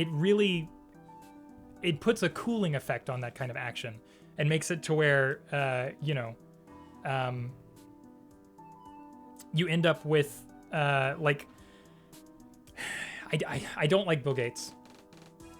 I don't like, you know, your Bezoses and your Todd Apples, whatever the fuck his last name is. I forgot his last name. But you end up with a situation where, you know, in the grand scheme of things, these people are I mean, these are objectively terrible people. Don't get me wrong, objectively terrible people. But the philanthropy that they're able to do is A, limited, B, not, this should just be just chatting. I mean, you know, every time we get together, it's just chatting. Listen, I'm not saying that white people have to be everyone's savior. I'm not saying that is a good thing. I'm not saying that is, that prescriptively, white people like exist to fill that role. I'm not saying any of that. What I am saying is that, when white people do stuff that's good for non-white people, it sucks and it's stupid, but it should be praised, to incentivize other people who have similar privilege to do that stuff. We need to make it financially and socially and rhetorically beneficial for these people to do these things. And the fact that this is not a problem that liberals have, by the way. Liberals are great at this. They're great at incentivizing white people, at guilting them into doing good shit with their privilege. I love that part of identity politics. What I don't like is this this more radical side. I would consider myself a radical leftist, but there's a certain sect of the left that hates anything white people do because it's white people, and it really gives right-wingers a lot of ammunition to use against us in the sort of stage of capitalism, you know, while we have to work within this system because it's the system that we have to work with. It would be really beneficial if, you know, we could just say good things when people do good things and say bad things when people do bad things and not really worry about who the fuck is doing it. You know, it really frustrates me every time I see, like, and I can't think of an example off the top of my head, but you all have been on Twitter. You've seen examples of, you know, a random person does random good thing and somebody's like, yeah, but, you know, when they were this age, they said the N-word once, and that means we shouldn't like them. Or like, yeah, but they have friends who were TERFs or something. And it's like, yeah, that's bad. That's bad stuff. But why are you talking about it now in the light of them doing this good thing? Why do we have to bring that up? Why can't we just focus on the good stuff so that other people who are in similar positions of power see this response and say, because they are all egotistical maniacs, I want what that person has. I'm going to do more of what they did, more of the good stuff, so that, because that's how people work. That's how these egomaniacal people work. Okay, with great power comes great responsibility. Unless you are using white saviorness as a smokescreen to grift them, totally agree. And steal even more from impoverished countries. Exactly. That's where you get into your, like, Bill Gateses and stuff. You're like, you know, your neo-colonialism, where you're using the sort of position of power that you have to, yeah, manipulate these already impoverished and disenfranchised groups. Yeah. I mean, the neo-colonialism that is still taking place in a lot of Africa is, I mean, just look at that. That's that's the bad, the genuinely bad, actually existing side of the white savior problem. Basically, helping is good. Capitalists co-opting this to make shit tons of money and increase imperialism is not good. Totally agree. You're talking about action and doing stuff, which is not something I would criticize. I'm referring to white savior mentality, which is a sort of space-taking, self-aggrandizing sort of thing. Well, see, that's the thing. That's why I don't like that term. Because I don't think that's a uniquely white thing. I think that's a thing that is unique to power, and it just so happens that over the compounding opportunities of many generations through capitalism and colonialism, white people happen to be the vast majority of those people in systems of power. But that is not a problem unique to white people. So I don't like ascribing it to that trait. You know what I mean? I mean, I think it's sometimes useful to use terms like that as a shorthand. But in general, I try to shy away from promoting that kind of discussion because I think in the long run, it's harmful, because it provides ammunition to those on the right. Like when we on the left use stuff like the myth of the white savior, when we talk about stuff like that, that feeds exactly into the Great Replacement theory, the Great Replacement myth that they have on the right, that you know, the white race is being replaced over time, and that this is something the left actively wants, and that they're doing so through through identity politics and through the spread of communism and all that. I mean, like, we would very much like for white people to not have all the power anymore, right? We would very much like for there to not be any, you know, segregation between races. We want there to not be any faux pas against, you know, white people, fucking people who aren't white. Like, you know, like the sort of core premises there are true. The outcome isn't. But they still get to use that ammunition to convince people of their cause. I'm sorry. What's up, Ryan? I worked with a guy who was very much about helping the minorities and literally crunched our team. He used the rhetoric of anti-racism to exploit us. That's what I think of when I think of white savior. Interesting. The rhetoric of anti-racism. I would be interested to know helping the minorities.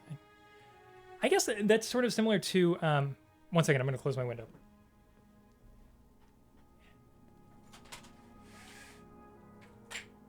There was a friend I had not too long ago.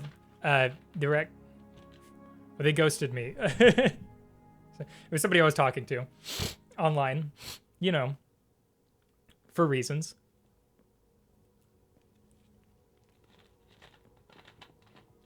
Yeah, exactly. Fucking capitalism corrupts everything, man. That's what I just want to get to the core problem of capitalism. That's it. It's this fucking guy. Anyways, this person who I was talking to worked at this like LGBTQ plus like outreach center, helping like LGBTQ plus people get access to like lawyers and medical care and stuff like that. But I think they were working off of like a grant or something like that, because it was a nonprofit, but they still had like certain functions that they had to do. It was I didn't really fully understand what they did at their job, but it's similar to the situation it sounds like you're talking about, where they were manipulated by the bosses there into doing like way more work than they should have been doing for the money, under the guise of, oh, we're helping queer people and all of you are queer, don't you want to help your queer comrades? And you know, and it's just rainbow capitalism when you get down to the bottom of it. Like in our meetings, he would talk about how our product would transform the lives of marginalized people and use that. Ew! That's disgusting. I'm so sorry, Neff. And use that as motivation to keep us working while paying us a pittance. Yeah. That's just, I need to take a shower. I just took a shower and I already need to take a shower from that. What are we doing? Oh, Leo should be here. I think we can take on the dragon, actually. Let's kill the chickens and get some feathers, and then get some flint. I'm gonna make a bunch of arrows, and then I will see if Leo is ready to hop on, and if he is, then we'll do that. And like, you can't transform people's lives if you don't start with your business contractors. Yeah. Yeah, no, you're right. So anyways, I guess what I'm saying is white people bad. That's the core, that's the moral of the story, right? I think that's what we all got to. I think that's what we arrived at. Yeah, rip chickens. Sorry, chickens. I need your flesh.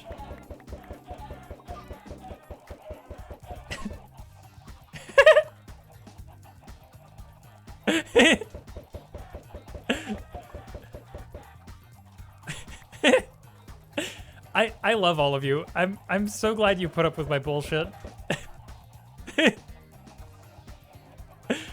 Okay, chicken time.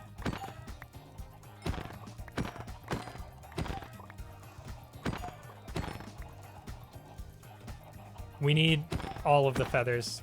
We're not gonna kill the baby chickens. That would be immoral. And inefficient, because they wouldn't give us any resources.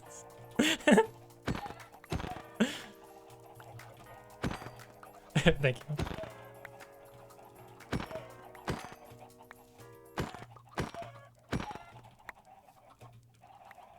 Oh man, that just reminded me. Like, I could never do like debates live on stream or anything like that, because that conversation we just had was not dissimilar to a conversation I had in my D&D game last week, where we sort of thought we might have been leading a proletarian revolution, but it turned out that it was actually backed by one of these like major families of the oligarchy that had been running the town. There's this like triumvirate of families. And we kind of vaguely knew we were working for them, but not completely. It was sort of like our goals aligned with them.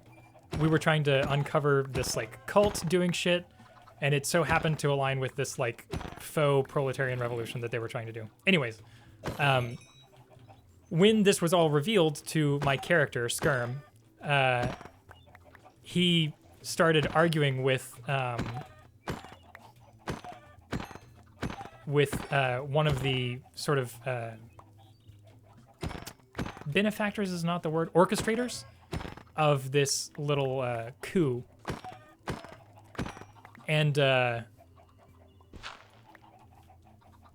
sort of, you know, made very clear to them, because we're rather high level characters at this point, that you know, if I were to find out that after this revolution the people were not taken care of, that we would be coming back and sort of, you know, making sure the people are taken care of. Definitely not mixing my words or anything. But in the process of that conversation, I started getting actually like shaky in real life and like mad. Like I started getting my sort of fight and flight response activated, and it was wild. I was like, I could never debate people in real life, because I can't even debate people in D&D. Yeah, that's acting. I mean, it was. We were all, I mean, the energy, because we were gaming over Discord, but you could feel the energy. Everybody was fully invested in the scene. It was very good. I was proud of sort of initiating the interaction. And the guest we had was our DM's brother, and damn it, and he did great. He played the noble that I was arguing with, and it was very good. He did great at like, acting like he was mad without crossing the line of like table banter, you know. Really good. It was a lot of fun. It was a fucking great session. White people not bad, power structures bad. Exactly. People that perpetuate power structures are bad, especially those who perpetuate it through the pain and suffering of others. Yeah, Ariad sums it up the best. That's exactly how I feel. Also, I, a while back, activated this. The quote command. I think anybody can use it. That's a good one. So if anybody wants to quote, you know, another person, like Ariad just then, that was a beautiful comment. You can just exclamation point quote add and then type the thing. Or, you know, quote me, obviously, which is what the command is, you know, initially meant to be used for. Yeah, anybody feel free to do that. I believe everybody has access to that quote command.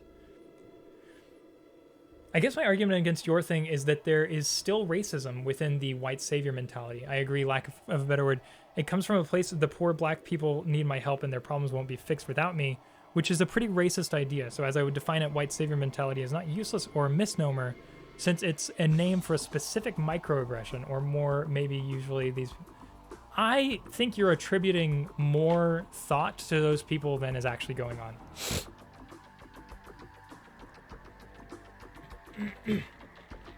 The people in those positions of power, the people who have the opportunity to play the white savior card in the way that somebody could actually play that card, they can want a handful of things. What they fundamentally want is A, to retain the power that they have, and B, to gain more power. And so when they do these things, I don't ever believe the core motivation. I'm not saying that racism doesn't exist. I am not at all saying that racism doesn't exist. But the core motivation behind these ideas, behind these divides, is power. And it's exhibited in a few ways, and racism is one of the ways in which that is exhibited.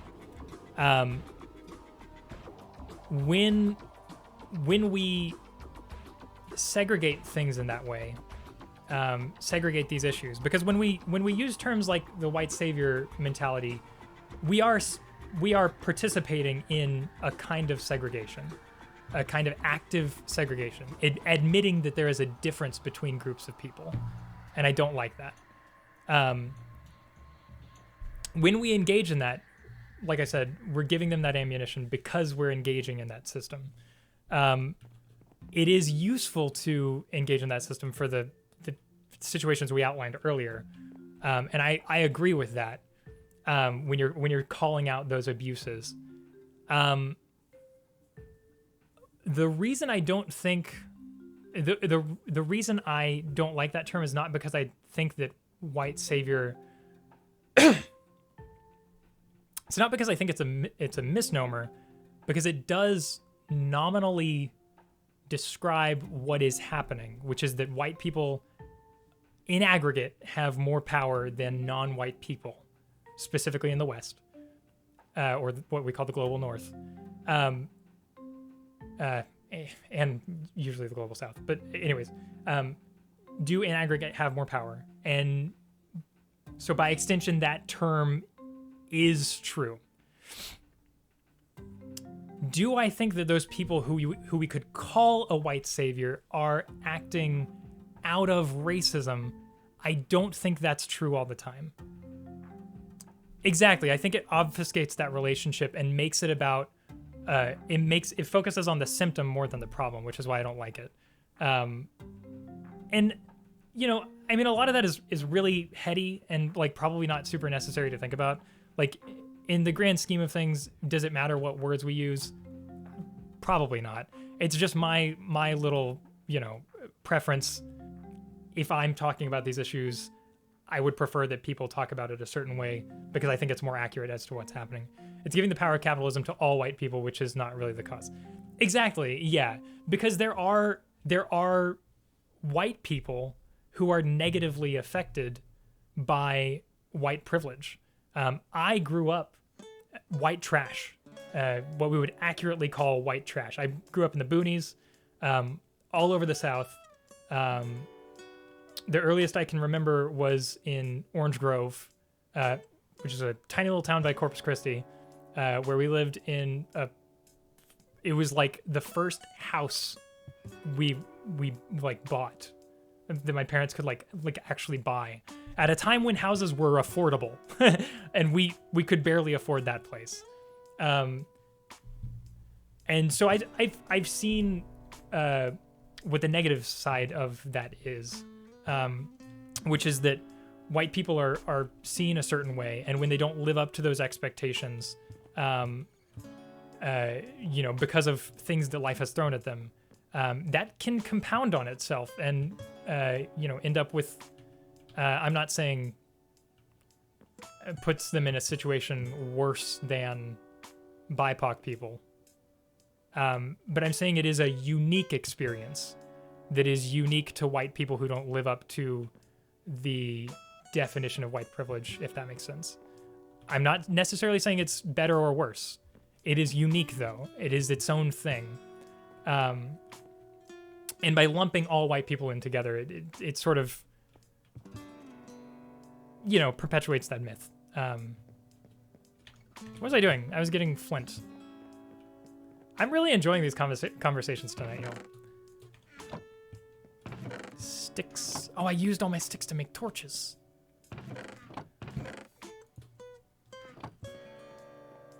It's totally okay if you don't agree with me, by the way. We are not debating right now. We're just discussing things.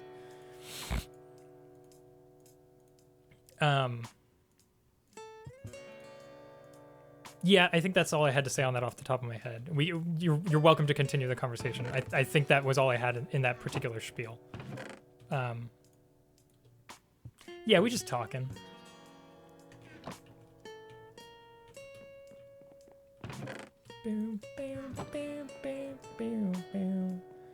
Y'all, I'm cooking chicken.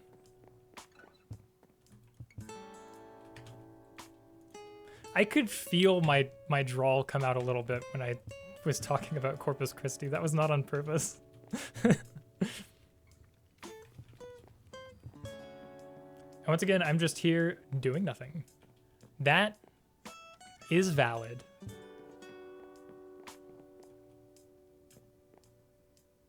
Where the fuck did I put the feathers? They're in here somewhere. Yeah, there. Okay, we're making chicken. I'm gonna message...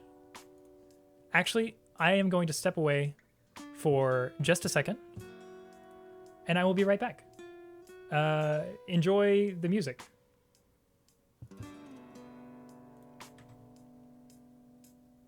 There we go.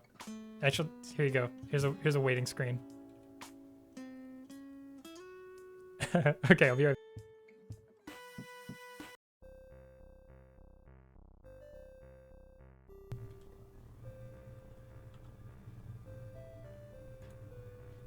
Aha!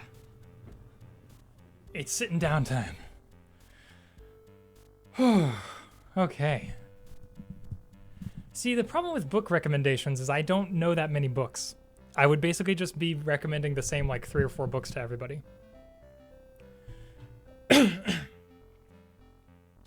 I am more and more... I'm reading Neff's comment. I am... Fuck, where's the... I got fruit snacks.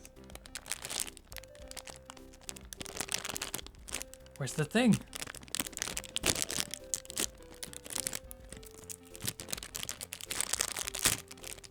There we go.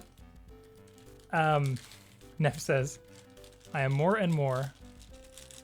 Fuck, the thing scrolled. Let me read the comment, damn it!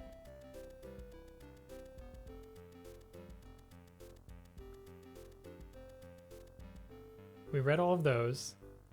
There we go. I am more and more of the idea that racism and capitalism are the same magnitude of problem. They're related siblings, not parent and child. I mean, I strongly disagree. I guess...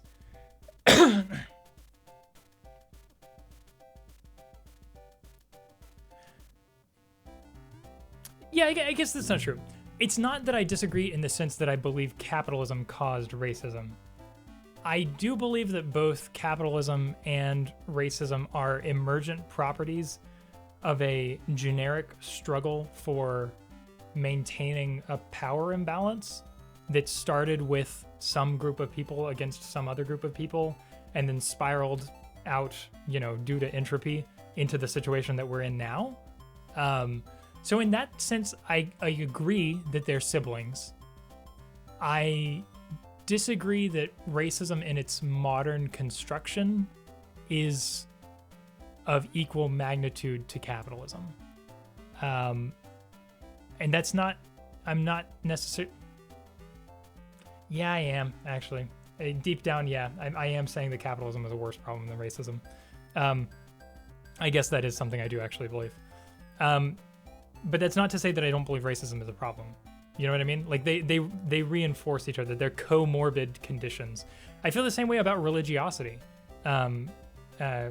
Religion, superstition, that whole bundle is what we call religiosity. And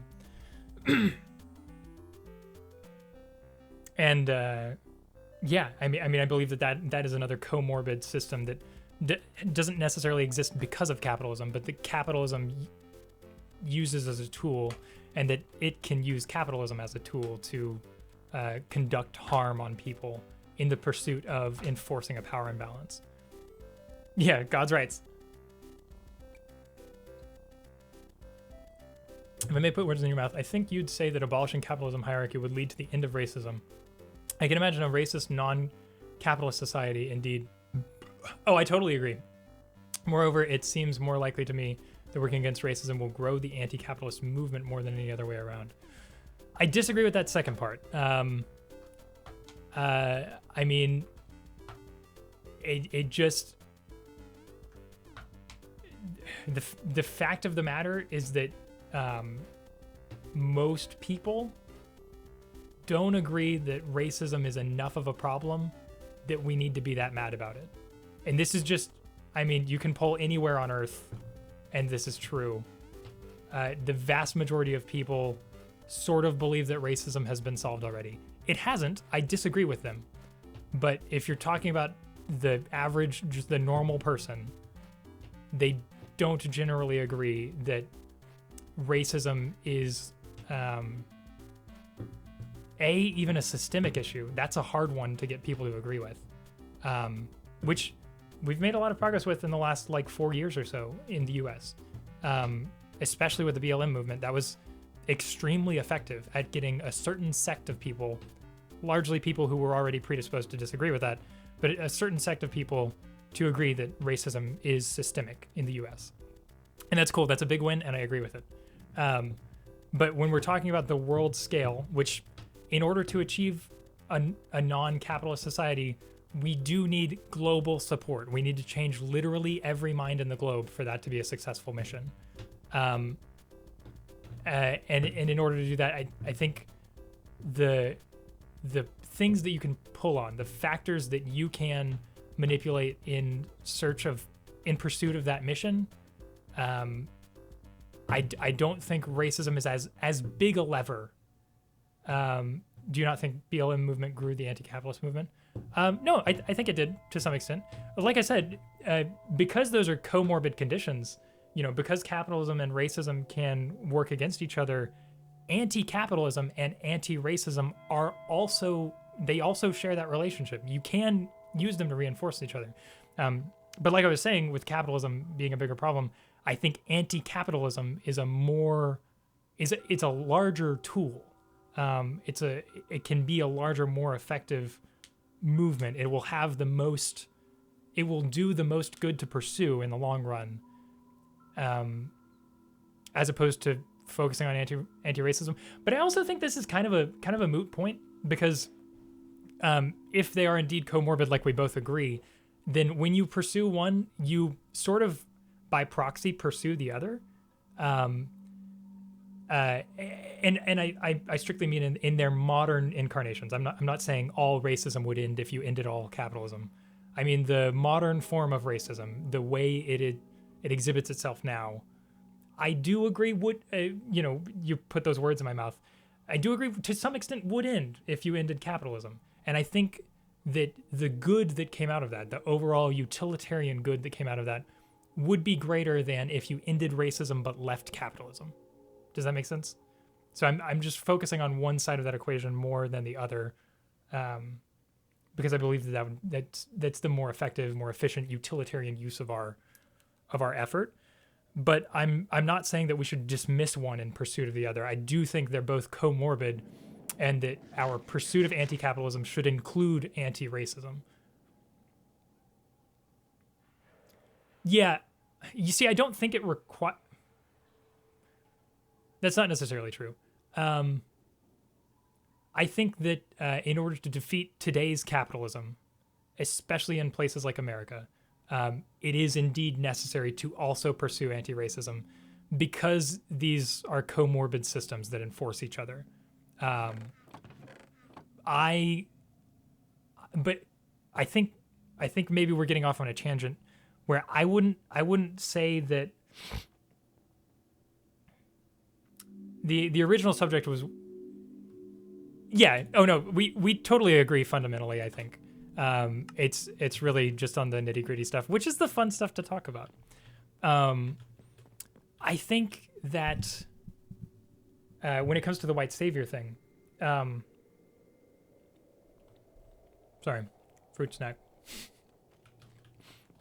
I forget where I was going to go with that. I started an idea, and then it flew away. I thought that was a witch, but it was jazz playing in the background. Poof, all gone. Oh, Ariad, I feel those who racism doesn't touch will think racism is solved. Exactly, totally. That's the problem. Also in the US, we don't think that racism is systemic because capitalism teaches and breeds hyper-individualism. Exactly! Yep. And basically says systems do not exist. Yes. That is the... Thank you, Ariad. That is the thought that I was trying to get back to that flew out of my head. Maybe that's why I had the thought, because you commented that a few minutes ago, and then I just forgot it. Yes. I was going to say, on the subject of... I brought up religiosity. When it comes to the whole like blaming white people thing and like sort of segregating these groups inherently, like I was talking about, when you admit to things like the white savior myth and stuff like that,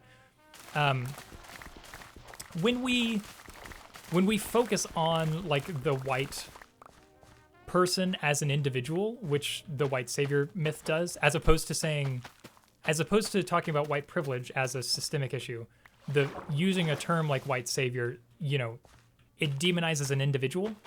And I think that is part of that problem. It comes from that capitalist impulse of individualism. And by, again, wordsmithery and death in Minecraft, you just gotta die more to build up more good words. Yeah, exactly. Ariadne's got that big brain. Yeah, I think when we dismantle capitalism, like that process also dismantles necessarily that sort of cancer of individualism that has taken root and that capitalism needs in order to survive as a system. You need to not be able to blame a system in order for capitalism to work. You need to believe that picking yourself up by your bootstraps means the opposite of what it actually means. You need to have this certain idea about the concept of what an individual can do, and that people aren't the products of systems and of their history and of their material conditions. And so, as a result of that, it becomes much, much harder for people to be racist in the same way that we consider racism to be nowadays, if they don't have that fundamental idea of the individual as being entirely self-determined. And so that's why when I'm talking about issues like this, like white privilege, which is a thing, like my belief that religion is bad, which I do believe, like capitalism being bad, I tried not to focus on the individual. I don't say the capitalist is a bad person, or, well, with the exception of your ultra billionaires, which I do frequently say are bad, and that's an inconsistency on my part that I'm okay with personally. I'm okay with saying Bezos is evil. Yeah, exactly. I try to focus on the broad scale, most people, or I say in aggregate a lot, which is probably a frustrating sort of cop-out term that I maybe overuse. But I don't say like this Christian is bad, or that even Christians as a group are bad. I say that Christianity is bad, which is something I do believe. Or like, I don't say that white people are bad. I say that white privilege is bad. The system that creates that problem is the bad thing, not the people themselves. And I think focusing on racism in the way that it often gets focused on. I'm not saying the way that you are focusing on racism, but in the way that a movement like that would work in a capitalist society, that focus on the individual. I think it actually reinforces. I think it becomes too easy for racism to be reinforced by capitalism, if that makes sense.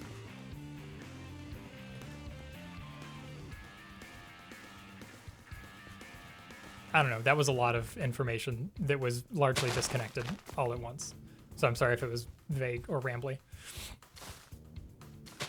Oh, I was trying to get back to here. Good job, Past Joe. Also, Leo should be on shortly. There's some traffic. So once he gets here, we can get started on the Ender Dragon thing. Or yes, the Ender Dragon thing. So that being said, those of you that are on the server, if you want to sort of get your armor or whatever weapon enchantments you need ready, we'll probably head and do that within the next like 30 minutes or so.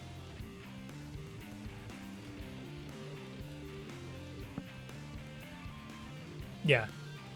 I mean, I figure we agree on that largely. But like I said, I mean, I don't think your approach is necessarily wrong. I just think that the approach I was advocating for is maybe more efficient or maybe more utilitarian in terms of the rhetoric. But I mean, I largely agree with what you were saying as well. This is why I'm hot. No, this is why I like the concept of coalition building. I wish that more leftists could be like us and just have conversations about the nitty gritty shit without fucking canceling each other. It would be really nice if we could do this all the time. Guys, we solved leftism tonight.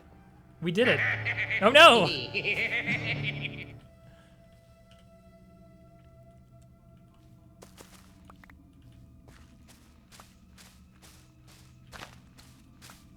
You know, I should probably be doing the same and not be exploring this tunnel.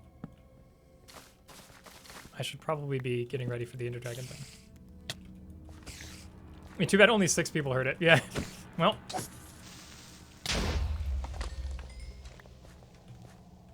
You saw it here, folks. Leftism solved. Capitalism ended. Somebody needs to hire me onto the Biden administration now.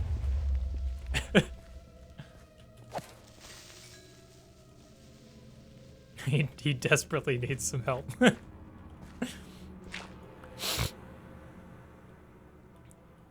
Wild stallions, be excellent to each other. This is true.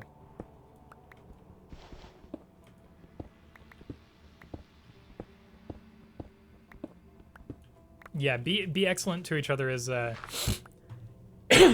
great classic advice. I also really love the Nerdfighteria motto. Well, it's not the Nerdfighteria motto.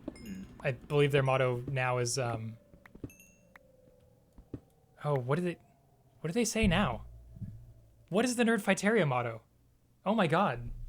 I've been a Green Brothers fan forever. Yeah, don't forget to be awesome. Yeah, don't forget to be awesome is great. Thank you, Piper.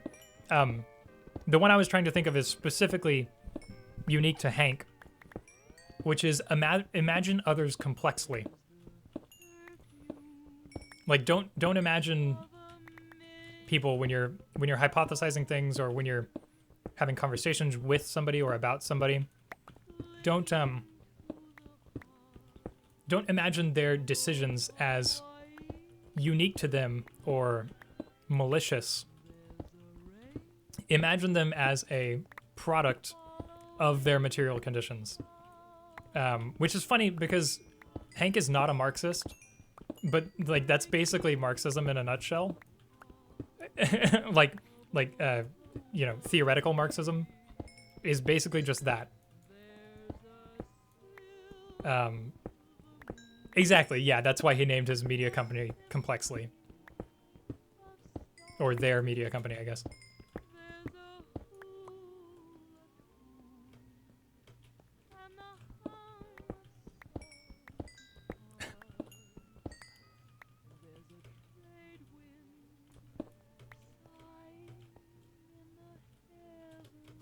A lit quote? Oh, like a quote from some piece of literature? If it is, I would very much like to know what it comes from. I'm like on a real reading kick lately. I'm obviously almost done with Dahlgren, but I've been reading through the Chronicles of Narnia again with Reese, my son, and he is absolutely loving The Magician's Nephew, and I'm really enjoying visiting that universe again because Narnia is one of my favorite universes. I love it. It's so good. Of course, I've forgotten a lot of the lore, you know, in the many years since I've been. Give me your Narnia takes. I just love it. I just think it's cool. Like as a person who grew up as a Christian, like Narnia, you know, it presses all my buttons. You know,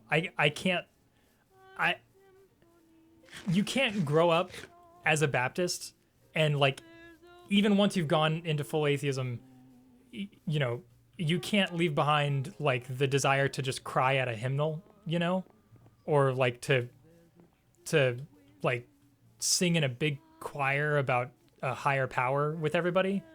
And that is what Narnia is. That's the whole thing. It is literally the song of creation is just praising God in the Chronicles of Narnia, which obviously in the Chronicles of Narnia, God canonically exists, or a god canonically exists. Aslan being a sort of a god, like you could call him the god, but there's sort of a prime creator above him as well, who's like, who had to be created for him to be created. Anyways, like just singing out the song of creation is so fucking cool. I mean, Lord of the Rings is similar as well, right? Like oh fuck, what are they called? The Aesir in Lord of the Rings were a very similar concept to Aslan and his ilk, which makes sense. I think I forget the story about Tolkien and C.S. Lewis going to college together or something. I don't remember the whole story there, but yeah, exactly. Sweet lion Jesus, give me that. I will eat that shit up. I love it. I can't help but enjoy it. It is a fundamental part of me. But yeah, I also love just C.S. Lewis's approach to like the way he makes things like magic and religion and like even like emotional expression and all of these things, he makes them so logical without losing any of their splendor. Like, he's such an effective dramatic writer. And he uses, like, his diction is like so digestible too. Like it's not really heady cerebral stuff. Like he doesn't have to spend a lot of words to say what he's trying to say, but he gets the point across so fucking, and it's so beautiful. Yeah, I love C.S. Lewis. Yeah, both worked at Oxford. That's what it was. And people would leave a Tolkien lecture for Lewis. That's so sad. Also, they were in a writing group together, and Tolkien was pretty jealous because Lewis was popular from the word go. Yeah, well, and that makes sense too, right? Like what I just said, Lewis is an extremely effective rhetorician. Like even my son, who is 6 years old and like still not a big fan of books that don't have pictures in them. Once we got past the first like 2 chapters of The Magician's Nephew, he's fucking enraptured. Like anytime I take the book out to read with him, he's like, yes, yes, let's do another chapter. And I can't think of any other author that I would enjoy reading that he would also have that response to. Like there's something about Lewis's approach to writing like dialogue. I'm going in chronological order, Neff, like canonically chronological order. So we're starting with The Magician's Nephew and then going through chronologically. So I think the next one is, was it A Horse and His Boy?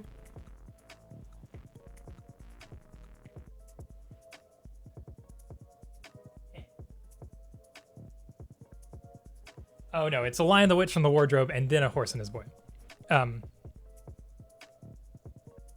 Publish Order or Die. Yeah, I just, I like the idea of doing Publish Order. I'm glad they did that for the movies, because I think it's cool to have that sort of mystery about Narnia. But I also think there's something special about like knowing the origin of like the lamppost, or the White Witch, and being like, yes, I know why these things are as important as they are. They're not just these like, mysterious sort of landmarks in the setting.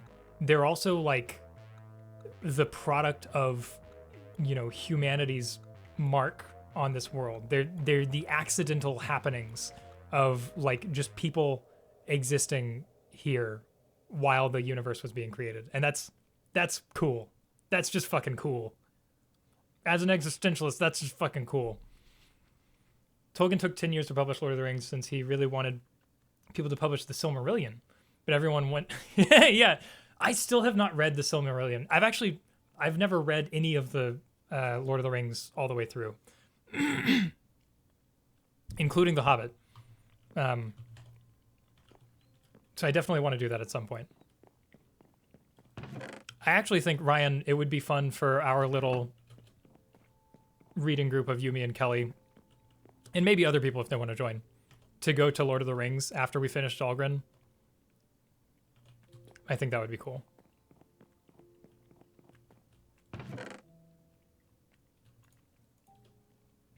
Ooh, this is true. Yeah, because I do remember liking The Horse and His Boy a lot when I read it. I think it was in junior high when I read that one, and I remember something about that one being like particularly affecting to me. With the years of time, you know, of distance between then and now, I don't really remember exactly what it was, but I remember feeling very attached to that book. I mean, maybe it was just like about a boy, like, you know, growing up and going on his adventure. It was very, very much a coming of age story, I guess. But yeah.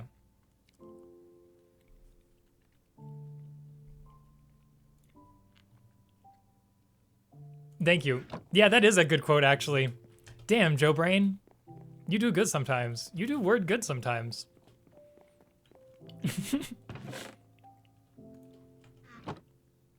Pretty in plug here. Not. I did see that and forgot about it. You know what? I'll write that down.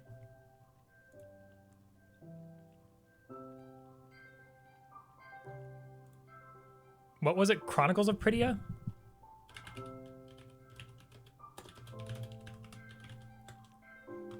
And then Lord of the Rings. What was the other one we brought up earlier? The Dispossessed? Which is also, I didn't mention it earlier when we were talking about it. That's a very good title for the book based on what y'all told me about it.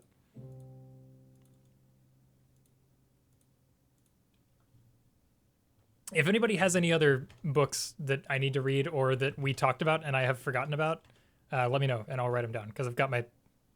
The Black Cauldron is from that series. Okay. Where do I have my... I did not set this up correctly. I set up like a little database in Notion for writing down like media that I need to get to. Lord of Light. Okay.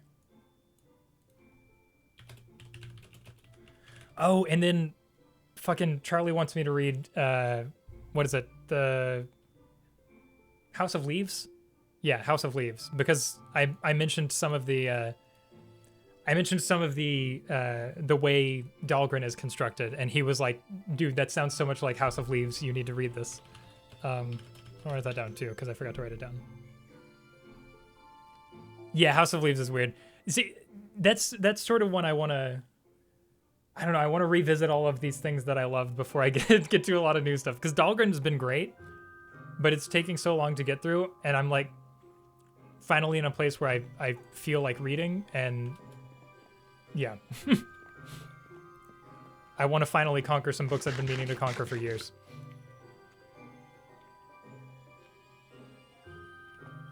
Yeah, exactly. Yeah, like that... He has to fucking persevere. Like,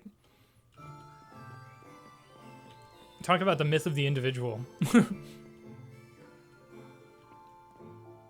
Oh, string is right there.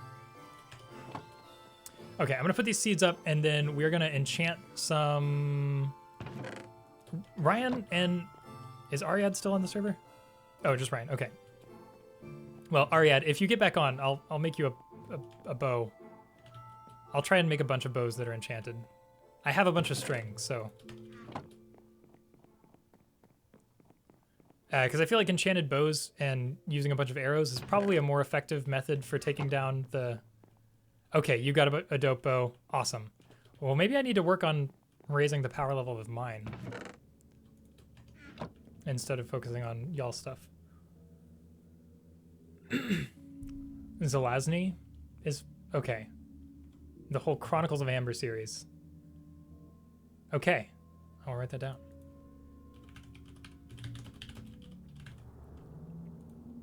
Hell yeah. Horse and His Boy, oh, blah, blah, blah, blah. Motherfucker ran across the country alone to stop a war. Yeah, exactly. Oh, God. I'm excited to get back to that one. Okay, what do we need to do? We got a bunch of arrows. Probably not enough to take out the Ender Dragon, actually. I shouldn't have killed the chickens that early. Yeah, typing noises. Oh god, what did I do? What do we need to do before we take out the guy? We need to make some more armor. Let's go back home to spawn.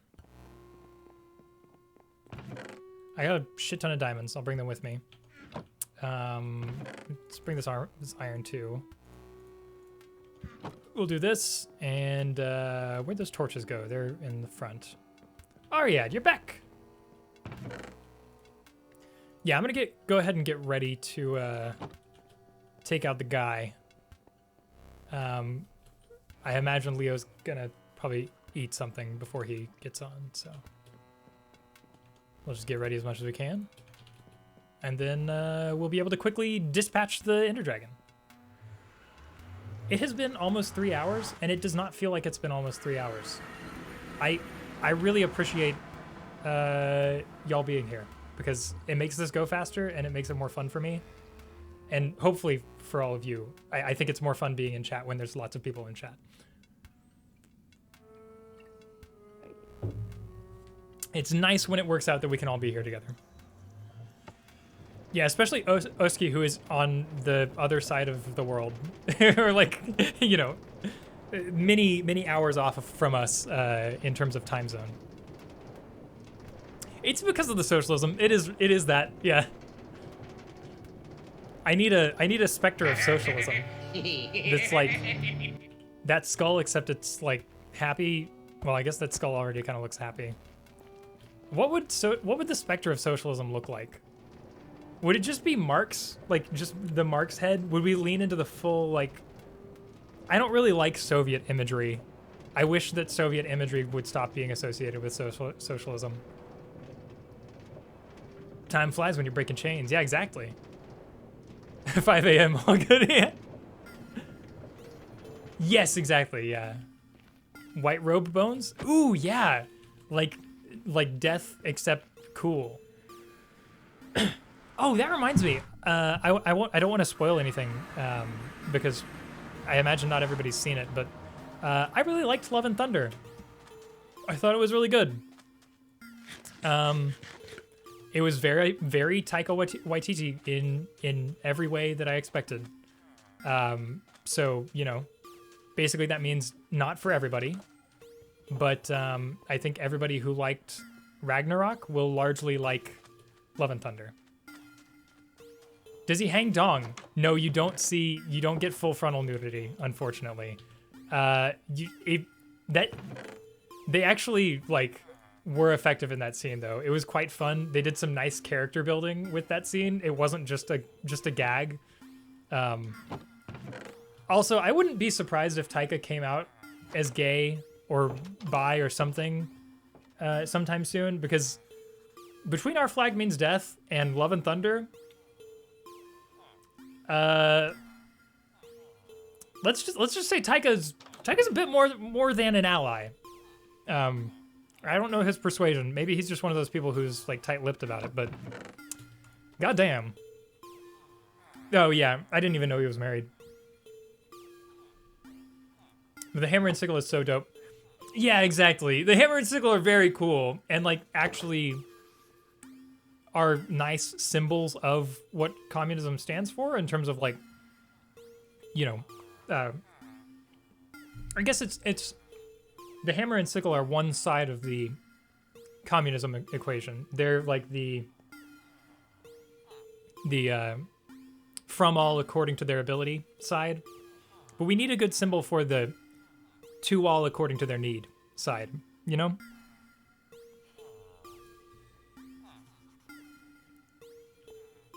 Yes, yeah, I haven't watched What We Do in the Shadows, but I do know that one has some, at least, if not explicitly queer, definitely queer undertones. Okay, we can get rid of this for now. We're not going to need these in the nether. May as well carry a shovel with us. We can take our efficiency pickaxe that's about to break. I think that'll be good. This sword will do us fine. I am gonna try to get a higher level on that bow. Let's just do a bunch of enchanting and see what we can get. Because we have like 33 levels to use. We may as well just pump it out. I don't... What is loyalty again? Isn't that for the trident? Right? Why would you need loyalty level 3?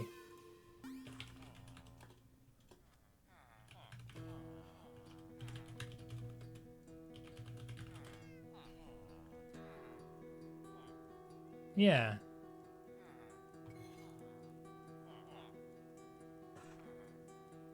Oh, it just returns faster. Interesting. Yeah, not really not really super useful. We'll do protection on that one. Protection 2 is always good. What the fuck are you doing? Looting? That could be helpful. I could use looting on a weapon. We're already past our 30 threshold, so we're just gonna be stuck here. I hate crossbows, but you know, maybe we can use piercing at some point. Fucking ah! If only. Stop trying to give me loyalty. Quick charge. That's for crossbows again, right? Let's just do protection. Power 1. That's something. With protection again. We're gonna end up with just a bunch of useless enchantment books. See, that's what I want, but I'm... Oh, God. I hate this. I don't want trident enchantments. I don't care about them. I never use a trident. I don't like using them. They're obnoxious. Thorns is nice. Feather falling is always good. We could use that in the end. Power 1.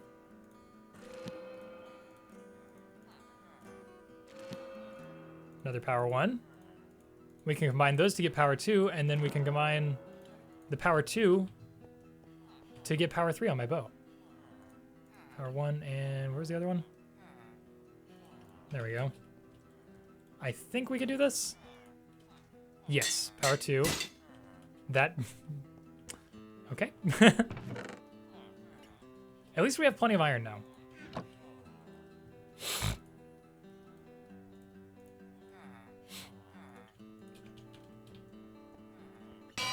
I just got a text.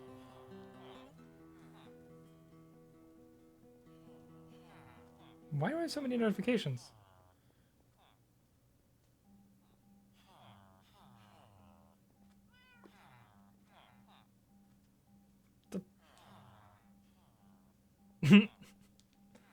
Okay.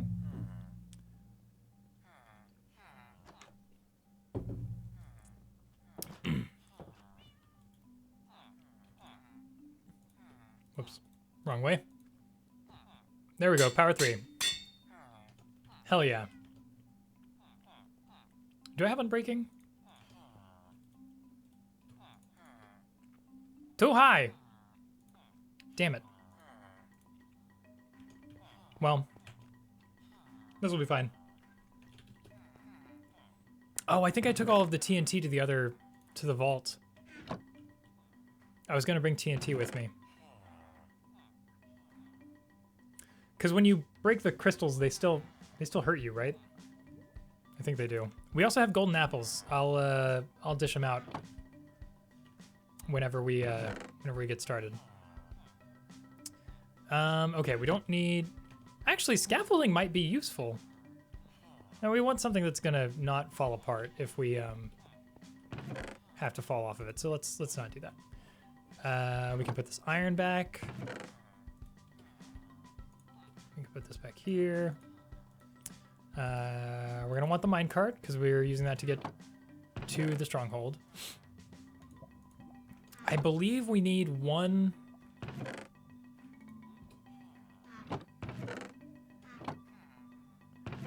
Did we already activate?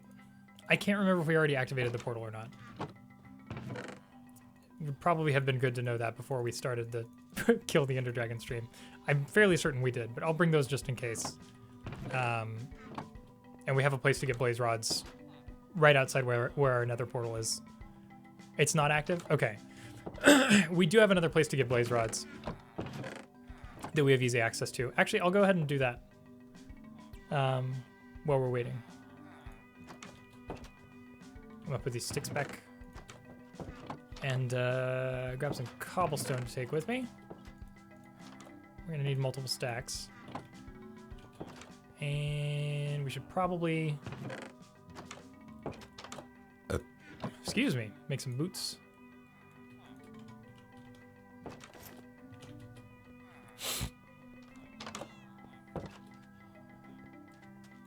Well, considering, or rather on the subject of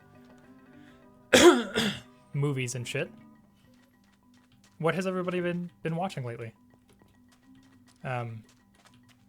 In addition to Love and Thunder, I binged Our Flag Means Death.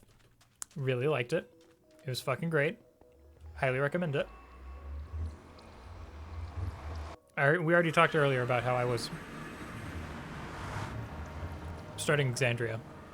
So, y'all know that. Where the fuck was our blaze thing? I think it might have been over here. I don't remember. I'll find it. Binge Amphibia.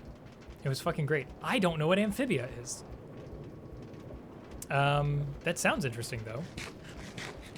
Is it about like a fish person?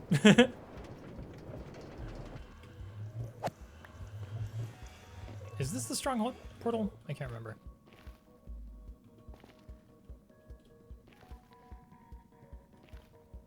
No, this is the outpost portal. Okay. The nether fortress with the blazes in it was near here.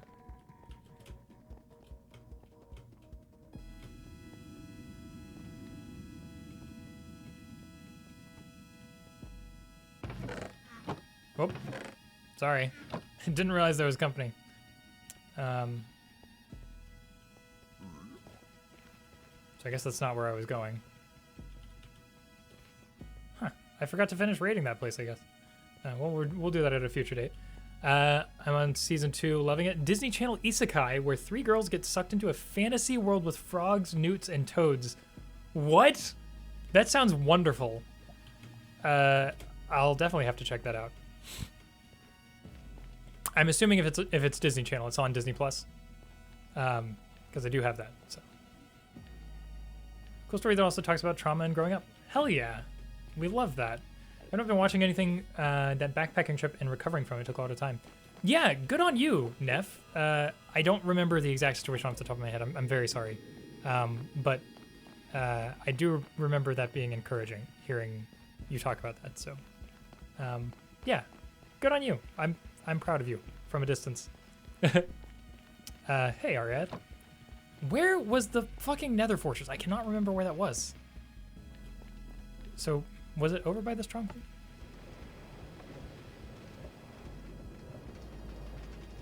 I'm still alive! Oh god, he jinxed himself.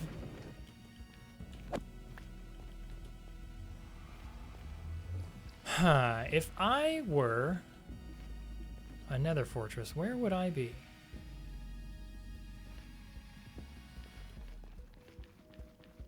I distinctly remember us having...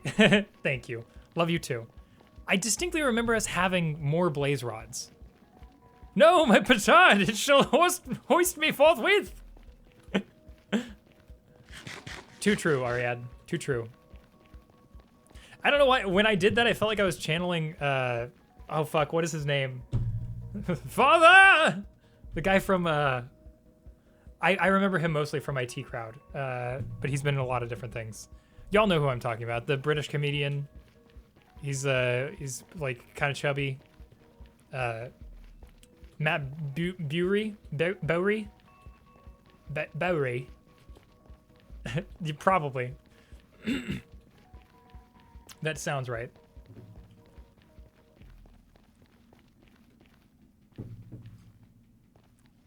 Y'all, I don't remember where the fucking nether fortress is. This is bad.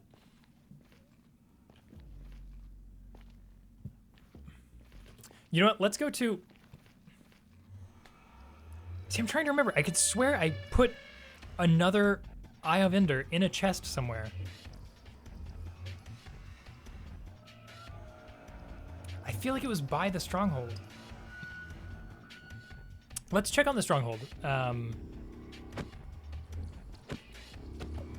We'll see if it's in here. Head empty. Yes. That's my secret. My head's always empty. Yeah, okay. I do remember us having one left. But I think we put the Eye of Ender like in a chest nearby. We probably moved it since then. I'm trying to think of where we would have moved it to.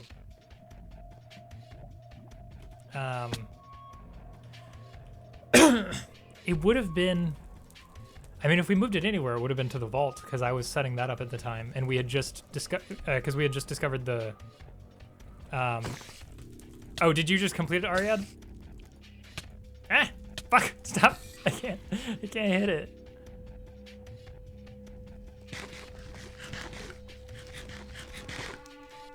Do you have the stuff?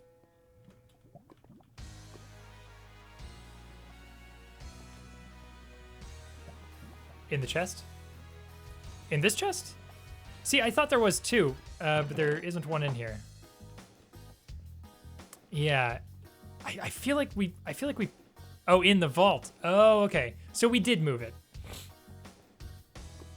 That was me thinking ahead in the past and then forgetting to tell my future self that I had thought ahead.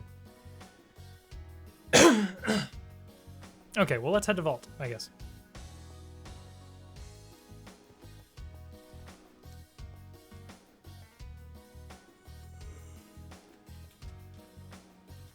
Damn temporal shenanigans. Exactly.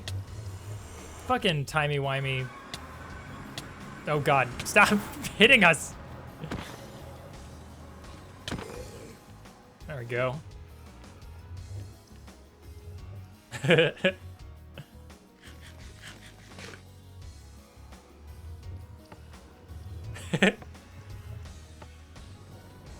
Vault time!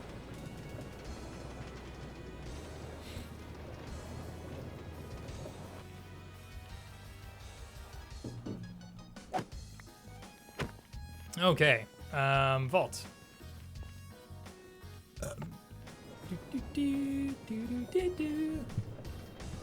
I know, it's so fun. I love minecart tracks.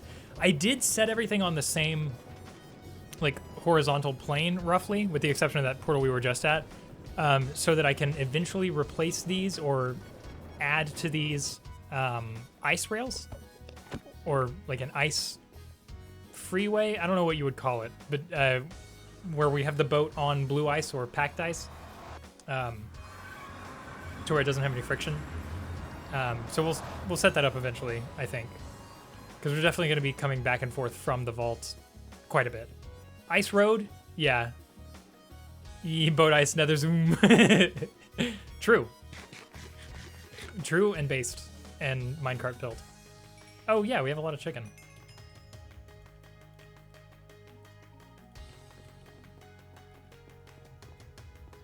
I will put this in the cooked meat chest. I'll take some of that for myself. Okay. Eyes of Ender. Did we put them in their own chest, or were they in... Okay, well, there's an Ender Pearl. Let's put that there. Did I even make a place for blaze rods? No, I didn't. Well, I made a place, but I don't have them here.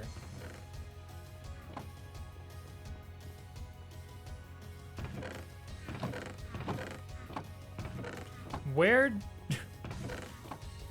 Okay, I had a record there.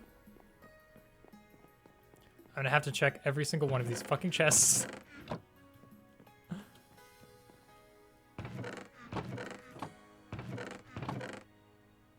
Yeah, here's all the random stuff that I moved over and never sorted.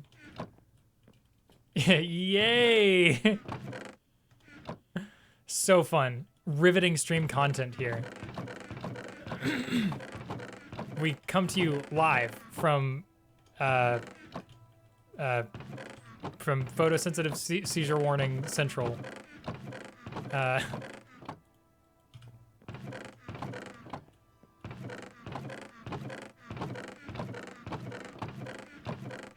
Because I'm thinking what I did probably was just put it in a random chest while I was building and moving stuff over, and then forgot where that was. But I'm also thinking it's not in any of these. I think like maybe it just got lost. In which case we need blaze rods. Yeah, exactly. Definitely not any of those.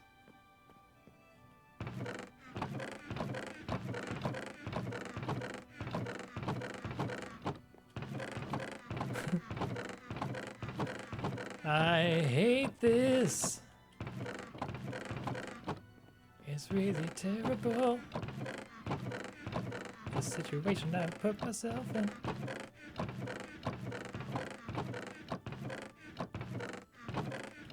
Okay. That was an ink sac. Well, I guess not any of those things. Ultimate stream content. You are correct. Well, Joe, looks like you got to find that nether fortress again. Did I can swear I wrote that down on our pinned messages.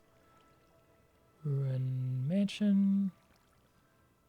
No, I wrote down the portal locations, but I don't think I wrote down the nether fortress. Let's see. Fortress.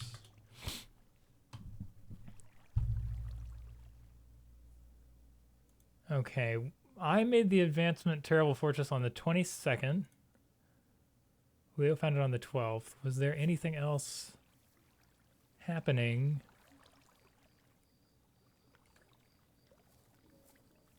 We were talking about our eyesight. No.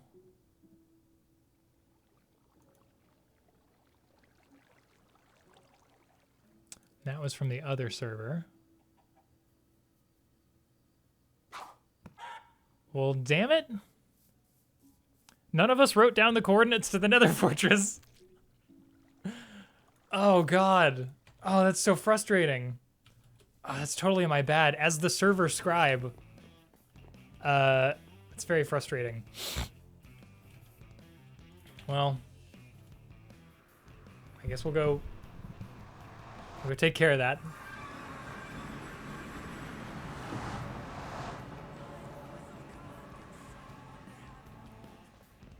I feel like I could see one from one of these platforms too. So maybe it's just a matter of going a little more slowly along this path.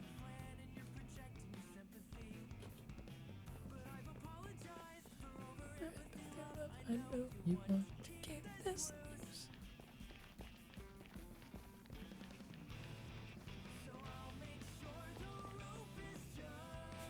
That frightened me for a second. I wasn't expecting a person to be there, and then there was just like shining silver armor all of a sudden.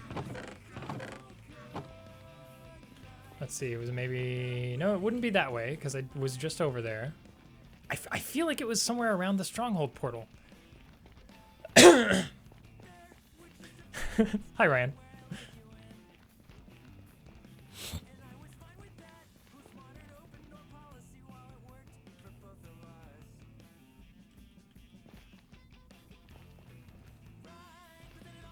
But there's like nothing here. Let's see, last time we checked that path. Let's go this way. This should lead us back to the portal from the beginning, like our spawn portal. Oh, yes.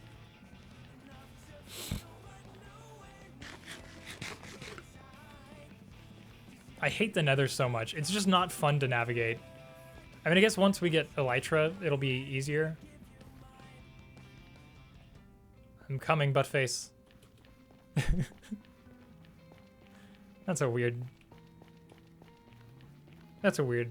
arrangement of words. Where'd you go?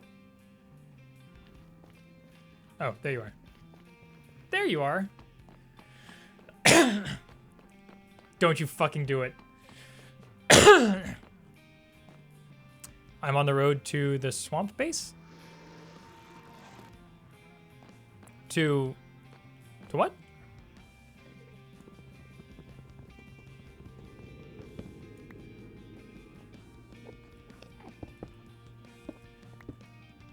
Oh. Oh shit, I didn't know this was here.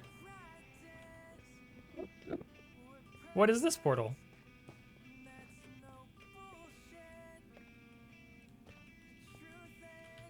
Is this a new one? I don't remember this being here when I made the rail.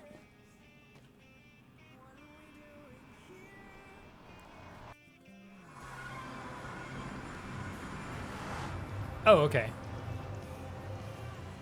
Ooh, this is a pretty little field you got here. Hell yeah. This is gorgeous. I mean, you know, if we want to do some city building, this is kind of the place, the ideal place to do it. That's a great location. We could build a big castle there. Okay. I guess we just pick a direction, huh? Because I did find the Nether Fortress with don't know whose work that was. Whose work what was? The farm? That wasn't yours? Or are you talking about the swamp outpost thing? Because that was Charlie and Leo.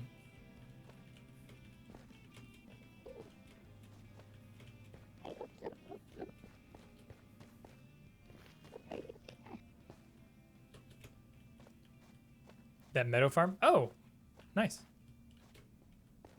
Well, whoever did that, good job then. Okay, well there's just nothing over there, so I guess we'll head this direction.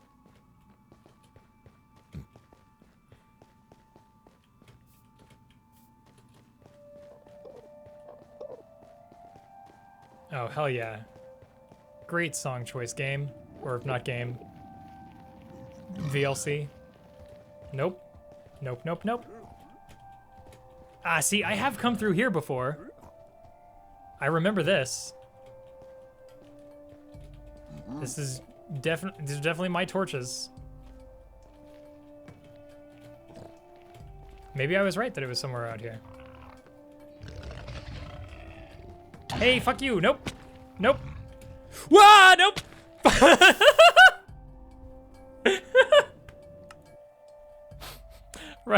Ryan, I'm teleporting to you.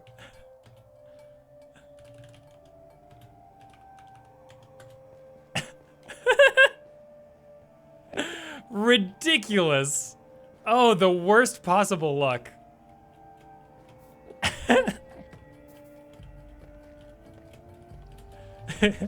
I'll get those dirty pigs. Good to go. Bye-bye. Thank you for the non-antagonistic discussion. Oh, lovely as always, Neff. Thank you for talking. Let's bring some of these with us. That's going to be instrumental. I probably should have grabbed some blocks before I teleported, huh? Ah, fuck. Oh, no. Oh, I'm not wearing armor. Oh, God, I'm not wearing gold. Oh, no. Oh, God. Oh, this is a bad idea to come back now. No, no, no, no, no, no. This is horrible. What have I done? Oh, God. No, no, the whole nether is against me now. I jumped through here, right? This is where I fell? No, fuck you. Haha, you can't get to me because there's a terrible mushroom in your way. Okay, down there. Stop pulling at me. I'm trying. If I fall down there, I'll die. I can't just get down there. Okay, they're gonna attack me. Okay, maybe I can get down through there. Here we go. This fall won't kill me. Yes. He will though. Hey, fuck you, guy. Yes. There we go. Now we hide.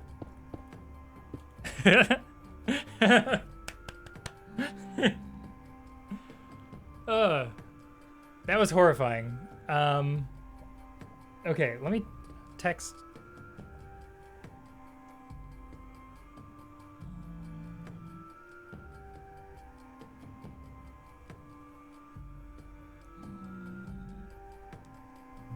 Okay.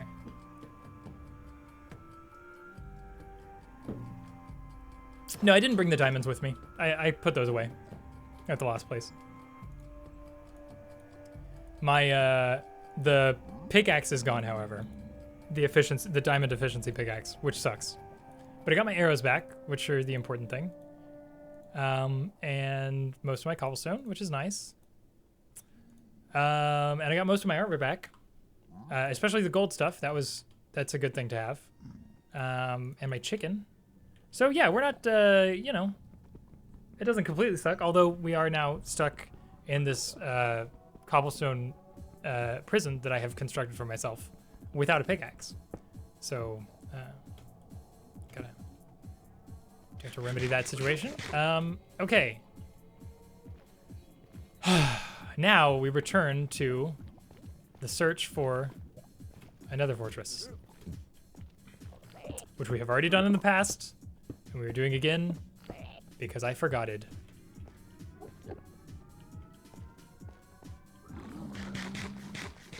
Okay, the torches and mushrooms were heading us up here somewhere. I forgore. I just totally forgore.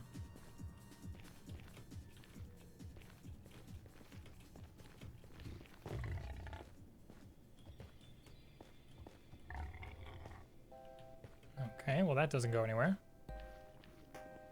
It looks like the torch trail kind of ends here, which is disappointing. Maybe we keep following it this way? We may as well, right? We're here. Oh, well, okay. I guess there's really nothing to do there. Especially not without my pickaxe. Haha! You can't get to me. Okay, that's true. I deserved that. You're right.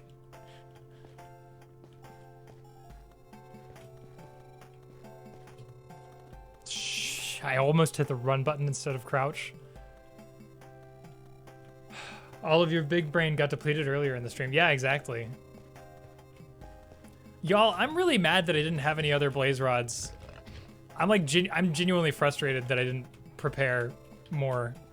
I thought I had everything. I'm so mad. God damn it, Joe, you almost did it again. Fuck. Ah.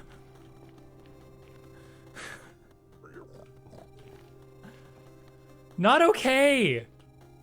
Not okay. Oh God. Yeah, I know.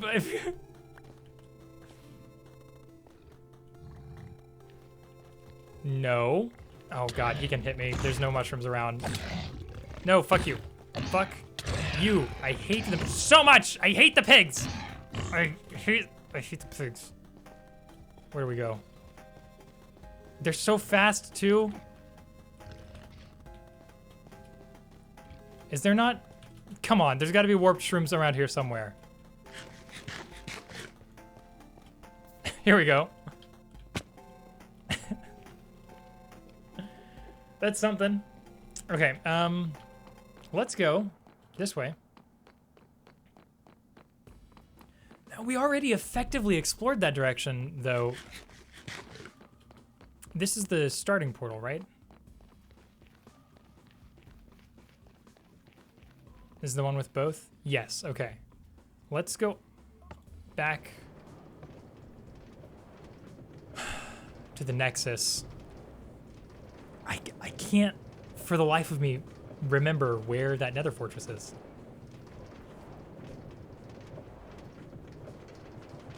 It's not in either of those directions. So that means we need to try this way and this way.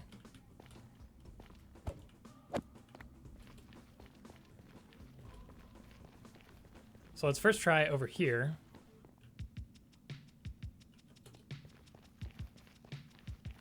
Oh, I need pickaxes anyways. Let's head to the vault. Can you? No, you're supposed to go the other way when I bump into you. Please? Nope. Nope. Now you're going too fast. God damn it. There we go. We got it, people. Ooh, I thought he was on the track there. That's Magma Cube. That was scary. Hi. I can't wait to start feeding you to frogs and making frog lights. Okay, have a good one, Ariad. I'm sorry that we haven't started.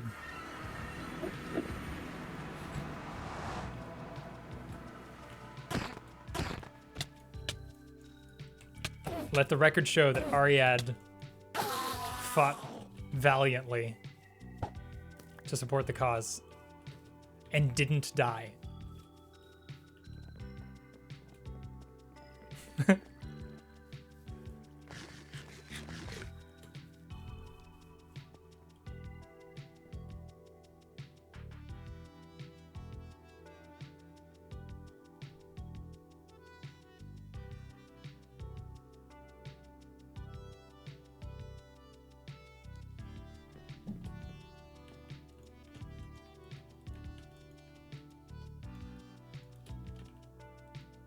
I almost died while logging out. Good try. Got him. Okay.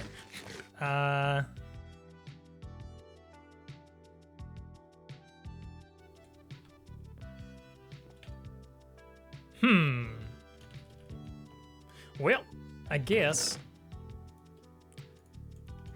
Oh, did I even make it? I did. I made a place for leather. Good job. Okay, cool. God, I'm so frustrated that I don't have that. Okay. We need blaze rods. We need a place to find blaze rods. We have the tools. Where's all my TNT? Oh, there you are. We got TNT, we got flint and steel. We have diamonds. We have a couple diamonds. We've got iron. We have sticks. We used all the sticks. This is so quickly falling apart. I was like, I'll be polite and say goodbye, and a zombie was like, well, this is what hospitality gives you. True.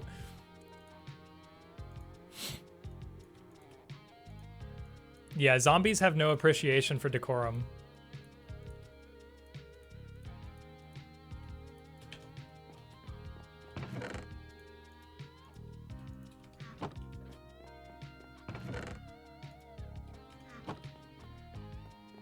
Let's get some more cobblestone while we're here. Always good to have that for making the stairs and stuff. I need to warp shit. There we go. Let's put this ender pearl back. May as well throw this pork in the oven while we're here. There you are.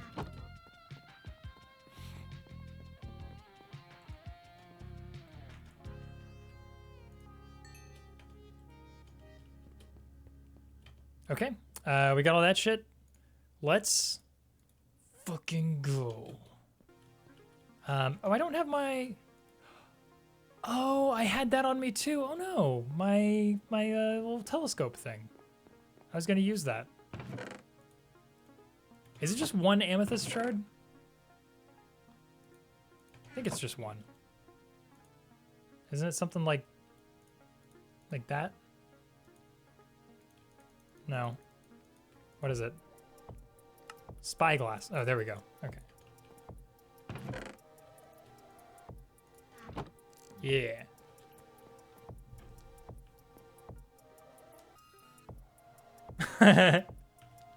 Leo said, I am very not prepared when I asked if he was ready for the Ender Dragon.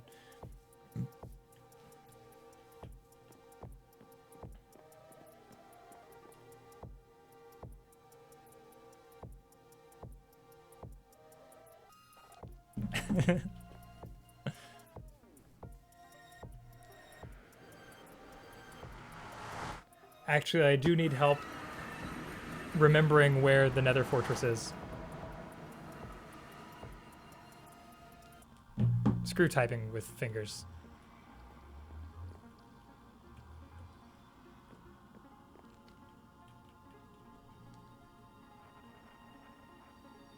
Because we need blaze powder.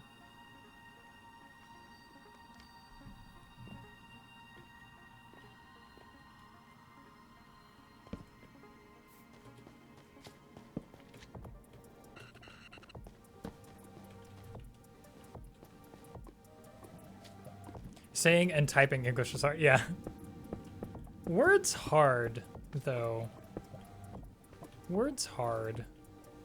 It's not going to be anywhere near here, is it? I mean, this is fucking,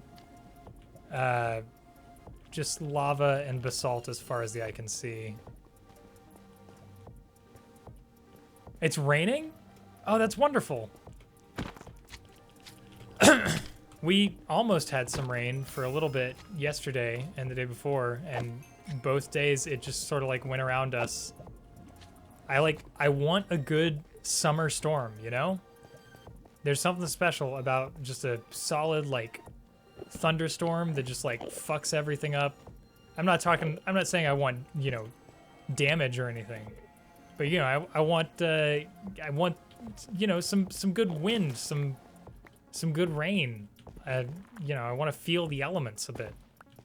I just love storms.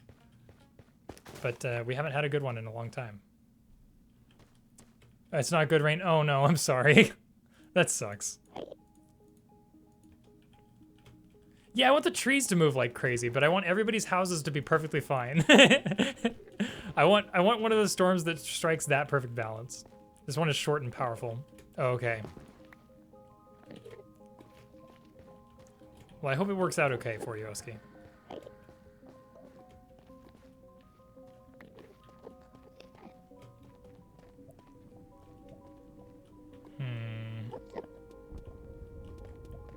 Should I just sort of stack blocks out in that direction? Just see what's over there? May as well, right?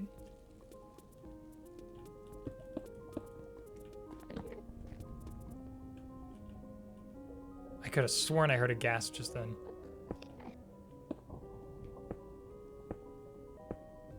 Let's just fucking go this way.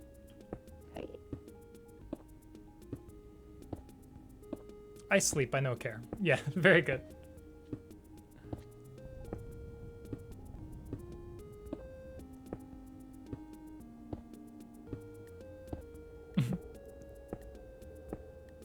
This is really pretty though.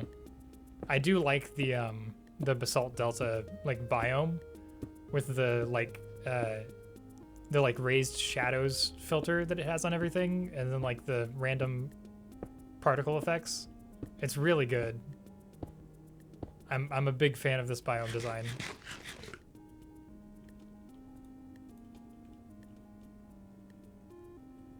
It kind of changes up there a little bit.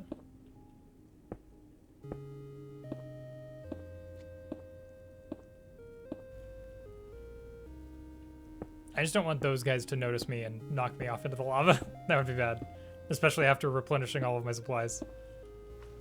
I am trying to be slightly more careful over here.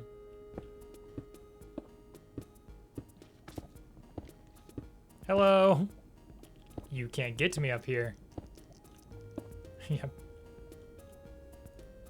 Bonk, bink, bonk, bink. I do need to check a message.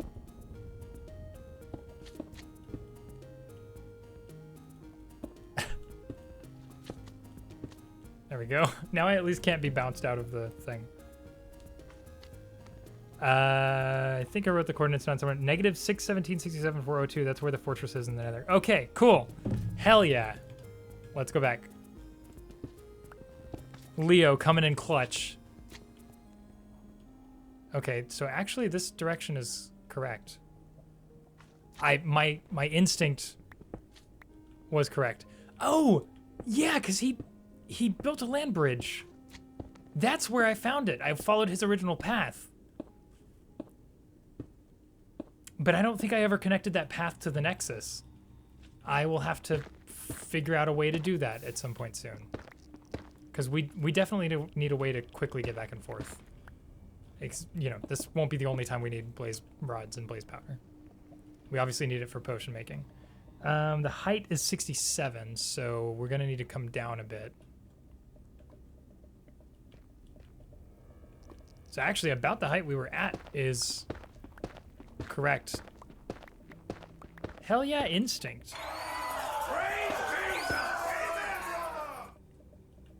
Okay, we're just gonna go this direction until we hit roughly 617. And then we'll turn and go the other direction for like 200 blocks. Ryan, are you still on? Yeah, you are. Okay. Well, Ryan, then you know, I'm going and getting us blaze powder so that we can do the thing. And then once we do the thing, we can fight the thing.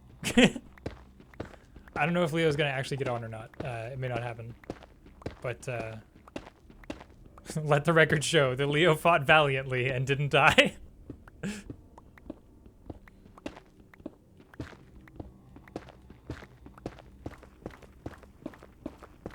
Hell yeah, more netherrack, please. That goes so much faster.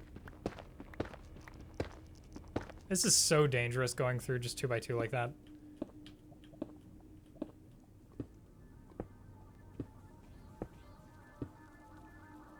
Hell yeah. In-screen Half-Life music.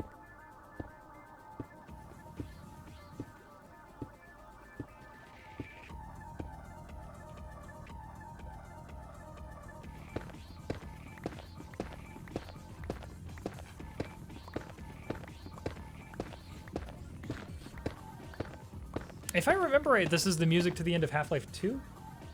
Yeah. Can you believe they ended a game with this?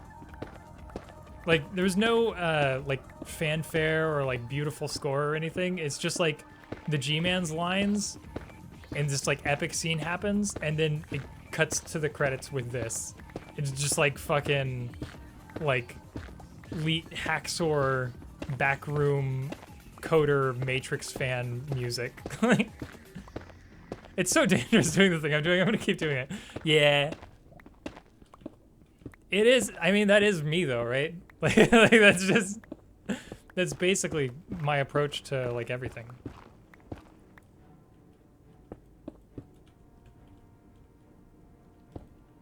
Whoops, didn't want to do that. I wanted to do this. Let's go ahead and put a torch there so we know this was us. Okay, I'm going out here.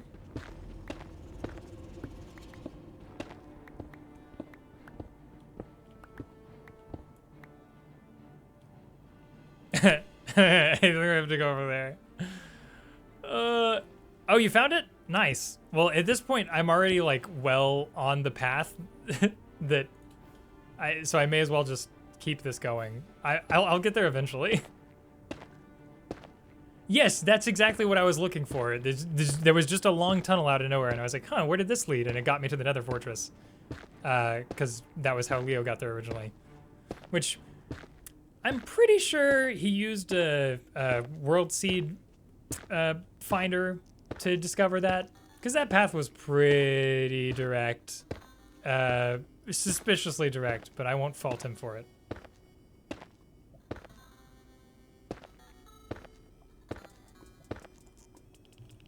I generally frown on using those those like world map generators to find structures that you're looking for, because I think it's less rewarding. But yeah, it does save time.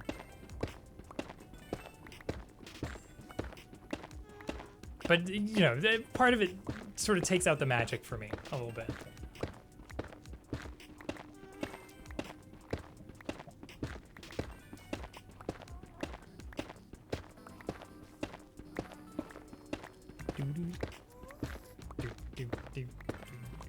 I think this is one of my favorite songs I've made for the Fanet Library.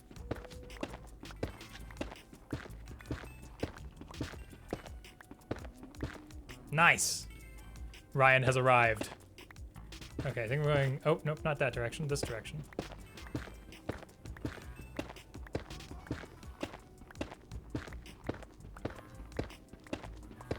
Well, we got to do this for about 200 blocks. I really wish it wasn't in a basalt delta. But such is life.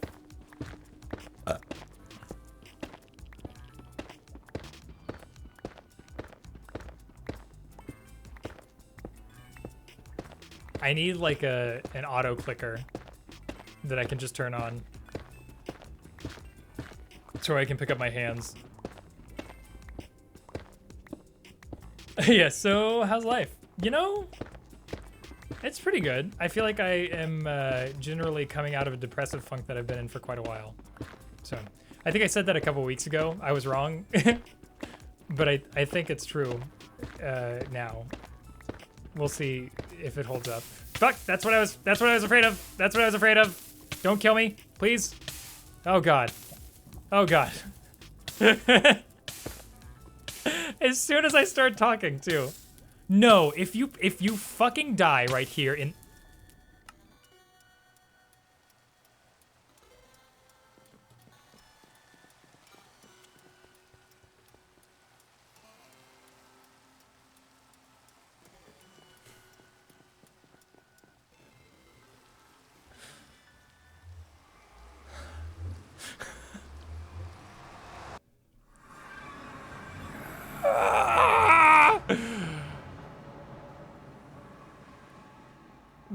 Where did we start from? It was somewhere over here, right? Yeah. I know! I warned myself! That's the problem. It wasn't even... It's not even... I warned myself. I said, Joe, this is a dangerous thing. And I knew the consequences, and I still did it. In spite of it all.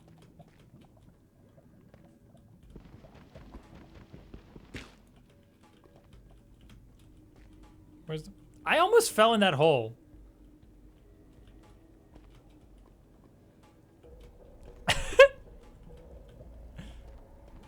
Oh, here we are.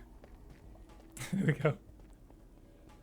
No, you can't. You can't feel sorry. No, that's entirely true, Purple. You literally cannot feel sorry for me. Because that was a situation entirely of my own creation. Oh my god. If that magma cube falls on me.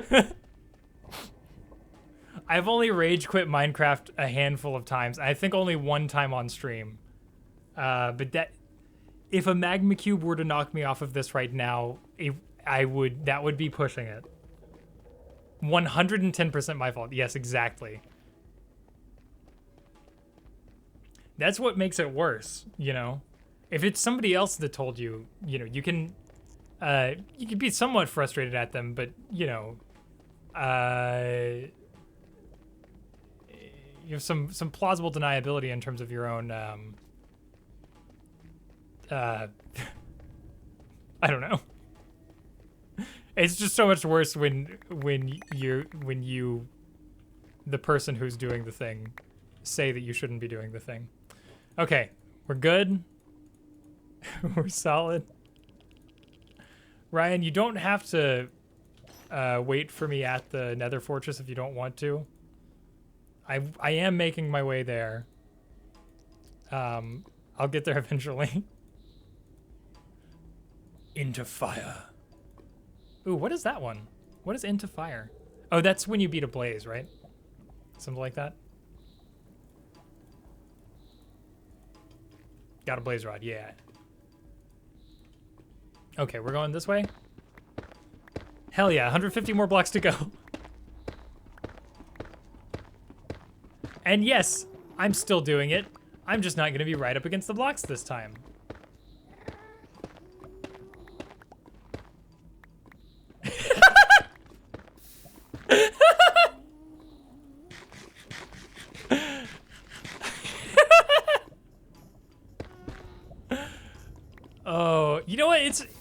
It's it is funnier though. It is funnier if I keep doing the same thing.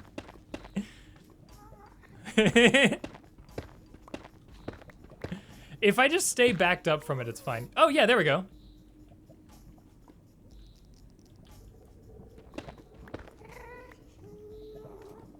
Is this? There we go. And we ride. Dun, dun, dun, dun, dun, dun. I don't know. We're getting there. We're going, folks. It would probably help for that to not be in the way.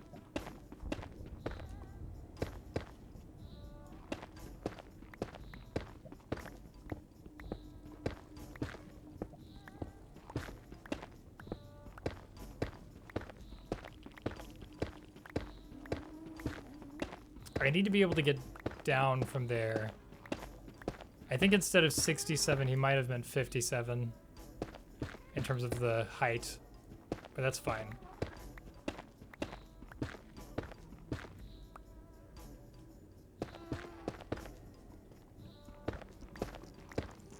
I'm at 76, yeah.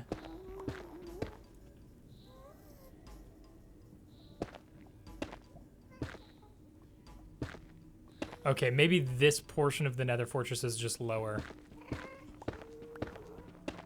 It's a tall boy. Ooh, yeah.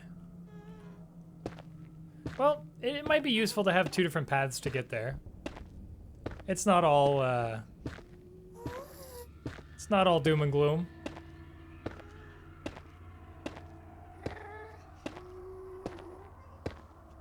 I am gonna go ahead and make the path all the way to where he said it was, which is like 4 something. Oh fuck. No!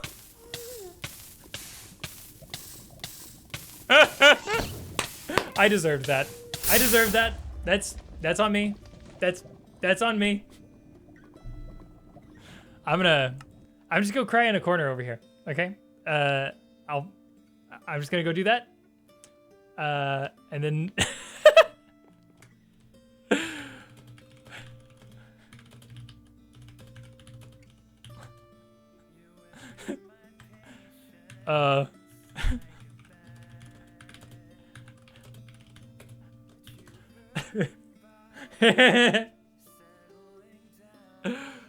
oh my god.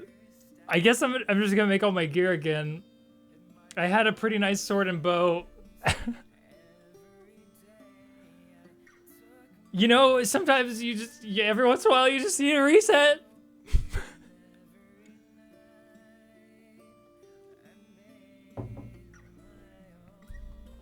And this is a sad song too. No. We're not doing either of those.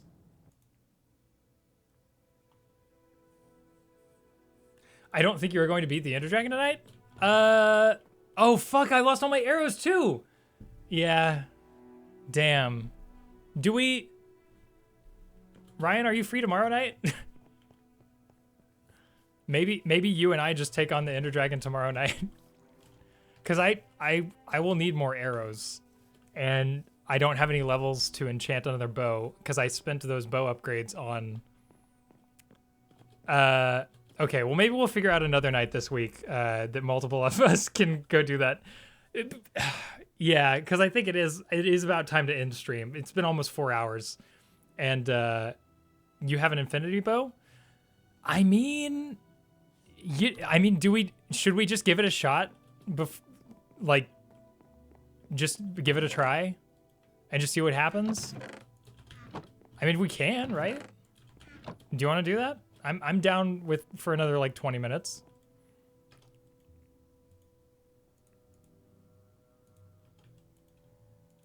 Yeah, exactly. Yeah, tomorrow should be book day. Yeah, let's go die. Okay.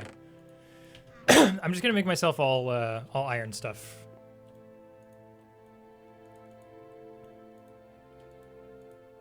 Can you? Yeah, you can. Okay. Let's see, what else do we need? We need a bucket. And some of this. And some of this. And some of this. And then some of this. What else do we need? We need torches.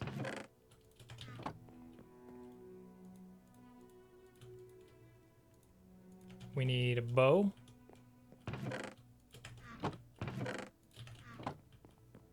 Epic. Oh, we can try... I think I have some wool. We can try beds. I'll bring one of these beds. Because I don't think anybody's using the other one. Because we can set off beds to blow it up when it's down by the fountain, I think. Which is dangerous because the beds will explode us too. But, you know, sometimes you just gotta go big or go home. Oh no, I lost all my TNT. Well, I guess the beds will be separate. But it is frustrating that I lost my TNT too, because that would have been a good strategy. Sticks. Yeah, I already blew up twice, so yeah, kind of used to it by now. I'm kind of an expert at blowing up.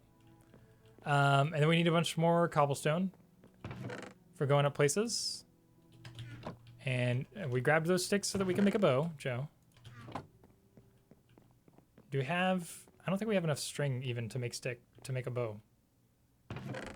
Oh yeah, here we are. Okay. There we go. I think we already have... Oh, I don't have any flint left over. I can't make any arrows.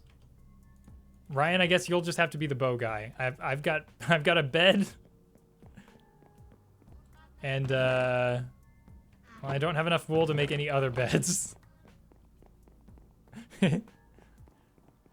Yeah, I did make a spyglass. Fortunately, the spyglass is cheaper than I remembered, so that's not the end of the world. Ryan, if you have a handful of arrows you could spare, I wouldn't mind having those. And I guess I'm ready to go if you're ready to go. If you have some arrows to spare. Oh, you've already... Okay. I guess... so I guess you could spare 6, but it's probably not a good idea. Why don't you just... You handle those. And I'll try to just optimize your sort of combat situation. Yeah, it's just in the lava now.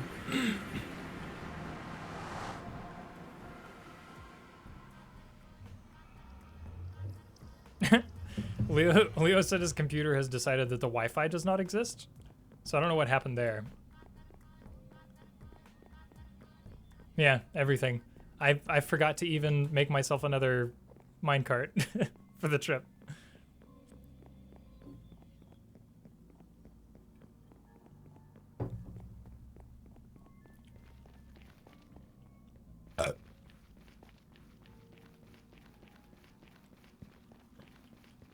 Sorry, I'm disgusting people. Stronghold.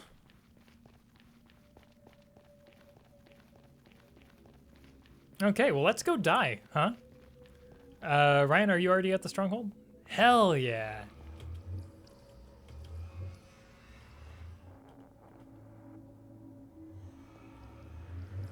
He burped like 5 times, yeah. Which I guess is a largely appropriate number of times to burp. Gonna stop at the vault with a few things. Okay, that's cool. I'm gonna just get in there and start sort of digging our way. Oh, you have the blaze rods too. I actually need you before I can do that, so I'll wait. I'll just wait for you here.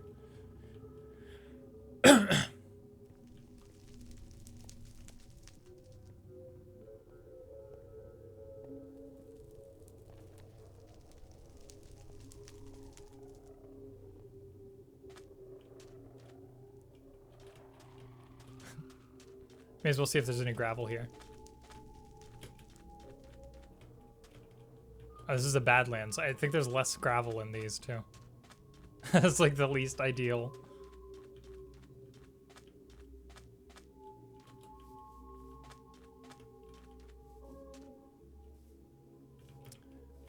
Well, time for me to BRB. That's totally fine. We will get going in like a couple minutes, presumably.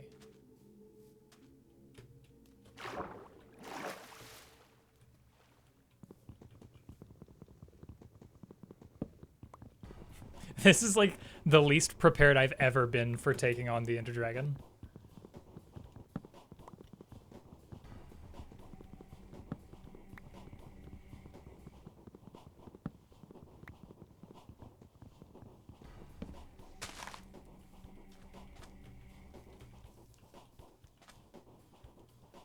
Bunny. Good. Well, at least we're in the same boat. Oh, hey, gravel.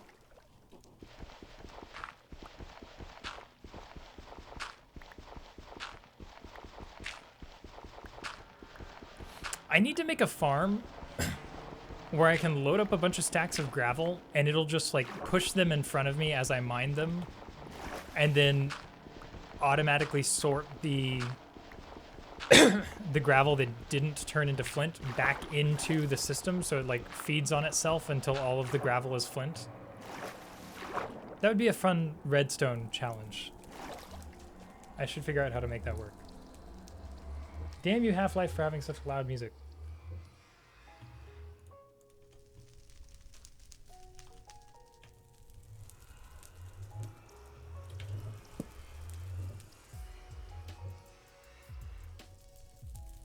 What am I doing?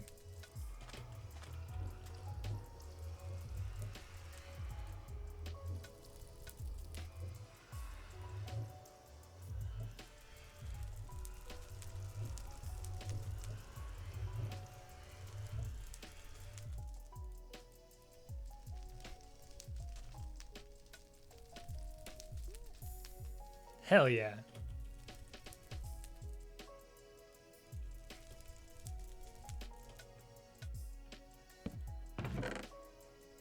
Oh yeah, we were talking about Splice the other day and making songs with Splice, and like I had talked about how a few of the early Fanet like royalty-free songs started as Splice samples. This song, the dun dun dun dun dun, that thing, that was a Splice sample, and then everything else on this song I made myself around it. So that's largely how we use Splice samples when it comes to those kind of things. It's like getting that foundational idea for the thing and then building on top of it. It's not like the whole track is spliced loops, although that would be valid for some kinds of music.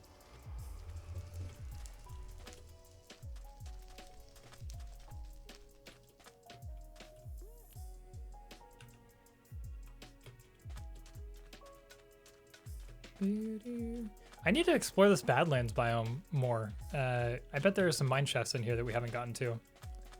Like there's a cool cave over there. We should do that in the next Minecraft stream. You know, after we properly beat the Ender Dragon, which we are definitely not going to do right now. We are going to get our asses kicked.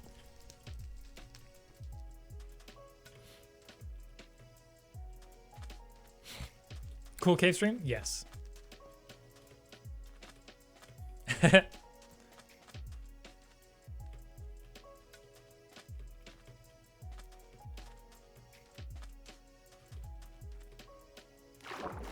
So close.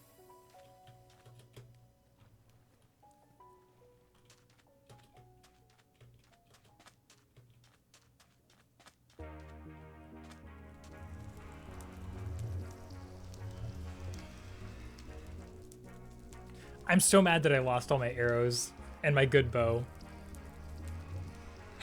When I heard that ghast shoot, I should have ran instead of placing another block. Like, there were so many other ways I could have approached that situation. Frustrating. Shoulda, coulda, woulda.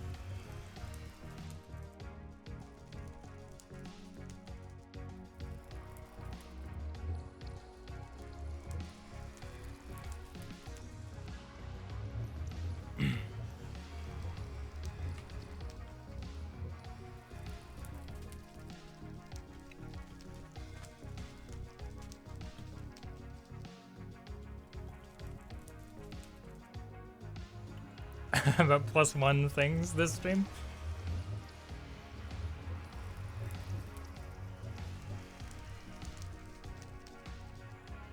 I'm mad about too many things. All the time. Or maybe just the right amount of things, depending on the way you look at it.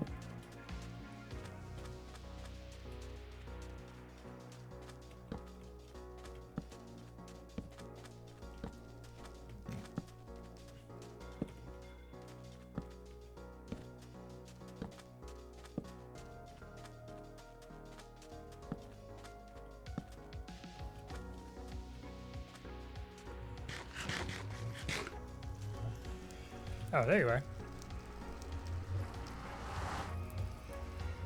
Hell yeah. You got that eye vendor?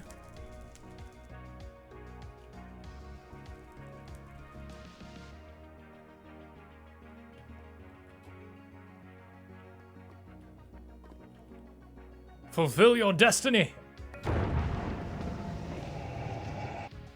Hell yeah. Let's do this. Let's go. Well, this is inconvenient.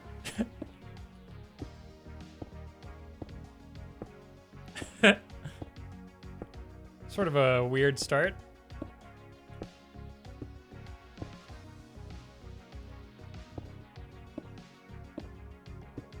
It would be wild if we pulled this off. Like, absolutely wild. I mean, I guess if I buy Ryan enough time, he could theoretically take out the dragon. Let's do this.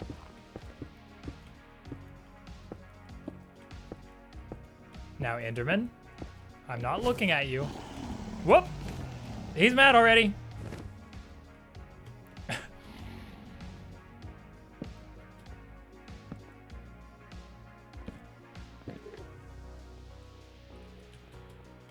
There we go.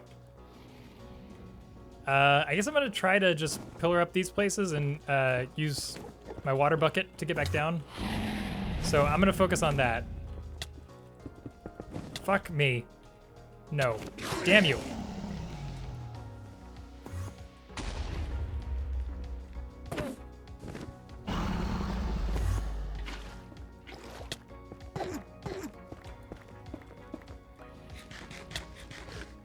It. Oh my god.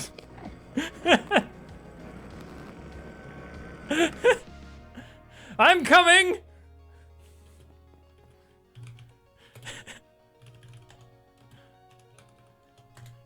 I don't give a fuck. Oh wait, did Buttface just die? No, okay. I feel like I had stuff that was different from... I thought I was picking up your stuff for a second. Oh god. It saw me. Okay. Let me just get my armor back on. This is so dumb. Oh, I love it. Where's my sword? There's my sword. My axe. My torches. My water. And we're good. These fucking Endermen, they're so angry. Bro, just chill. Yeah, it's not a 0% chance. Oh, we already took this one out. Okay.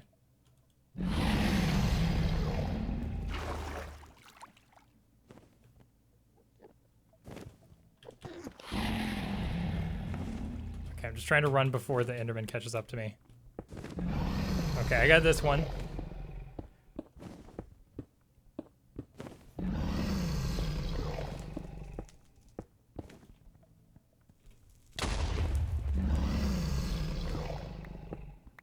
I want to try to conserve as many blocks as possible because there are quite a few towers.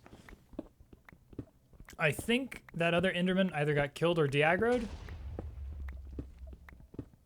So as long as I don't look at any others, we should be good. I think this one is still there. Let's do that. Whoop, I hear him. Oh, he's close. Let's not.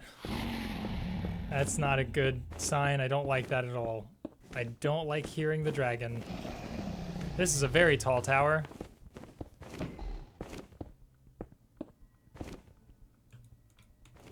Fuck.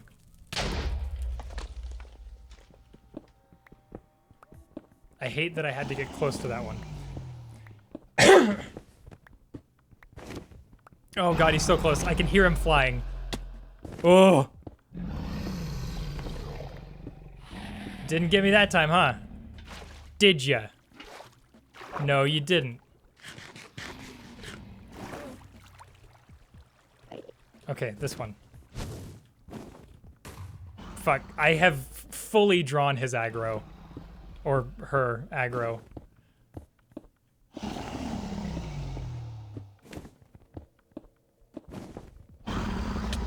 Fuck! No! Okay, can we do it? No!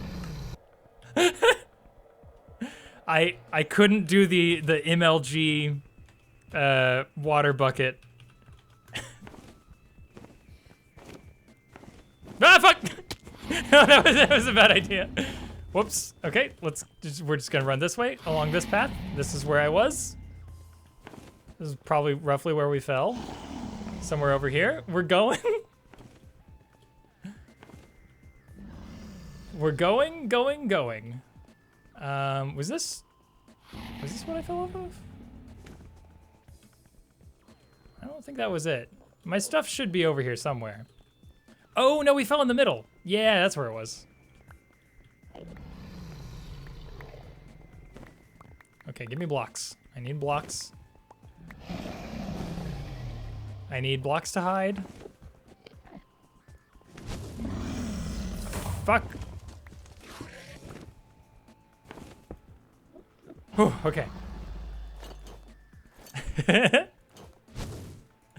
This is fun, actually. I'm enjoying this. It's like the Dark Souls version of fighting the Ender Dragon. I only have half of the blocks that I had, which is not ideal.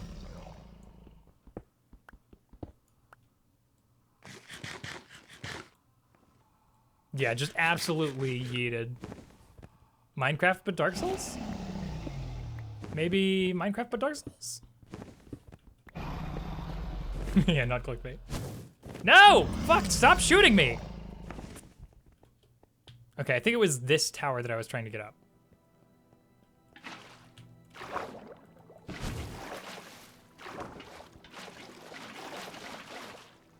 That's not gonna work.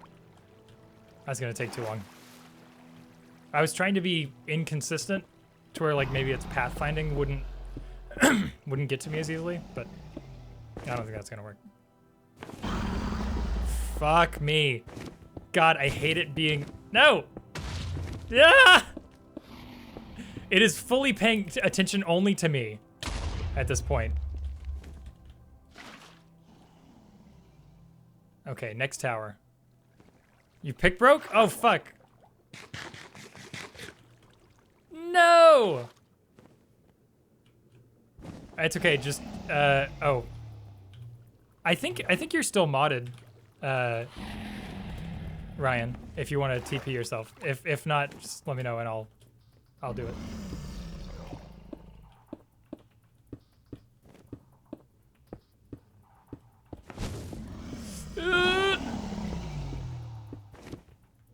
Oh, fuck. Oh, God. Oh, God, Ryan. Here we go. I'm just gonna... There's your water for the trip down.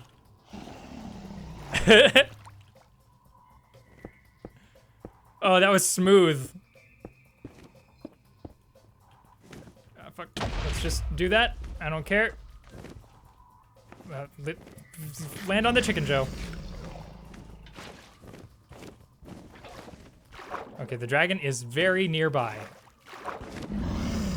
Fuck. I'm so afraid of the goddamn dragon. I need to heal for a bit before I continue this.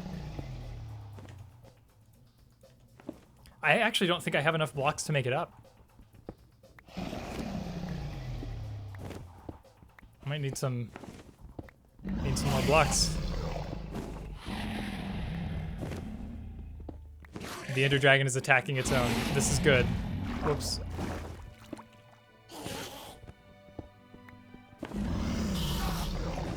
No, we are doing good so far. You're totally right. I don't think you've jinxed us.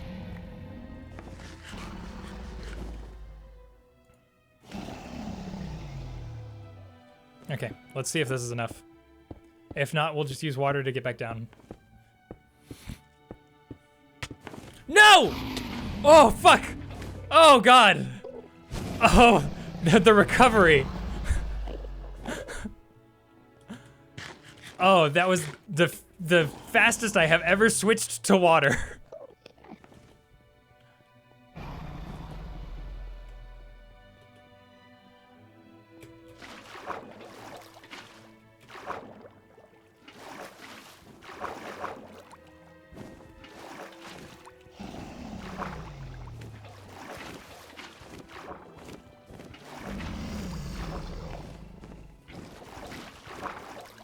Okay, that was a little too fast.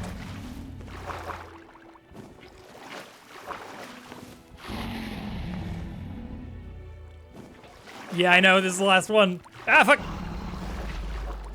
I lost my rhythm. There we go! Oh, no, fuck! No, respawn. Okay, I'm coming. I'm coming, Ryan. Okay, where are you? Cool. Oh, wait, were you right under where I was? Nice. That's helpful. God, my stuff went everywhere. Okay. There's that. Alright, I'm gonna go up the water and grab the rest of my stuff. You just focus on getting those arrows into that dragon.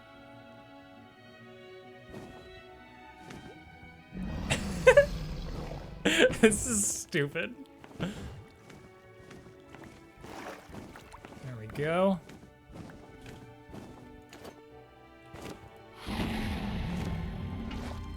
Fuck me, just get down.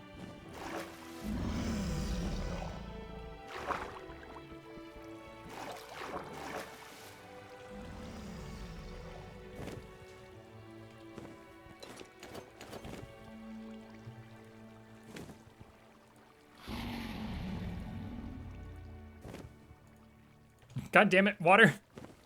You're supposed to go away.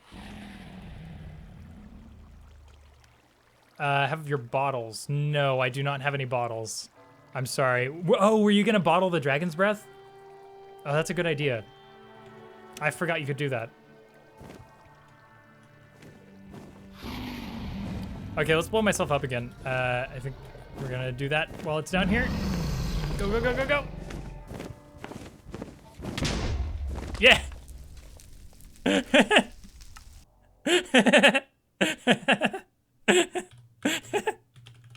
Did that do any damage to the dragon?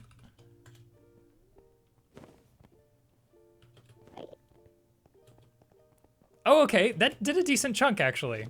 I wish I had made more beds. Ow, fuck.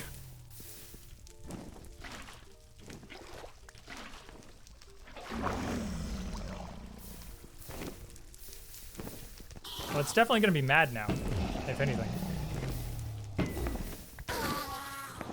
The fuck?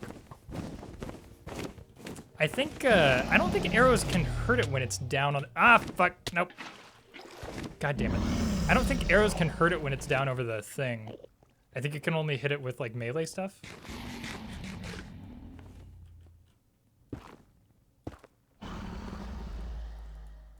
Okay, well, I ended up blowing up a lot of my gear.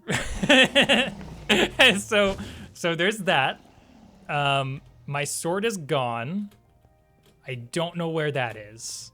So let's see if the sword burned up.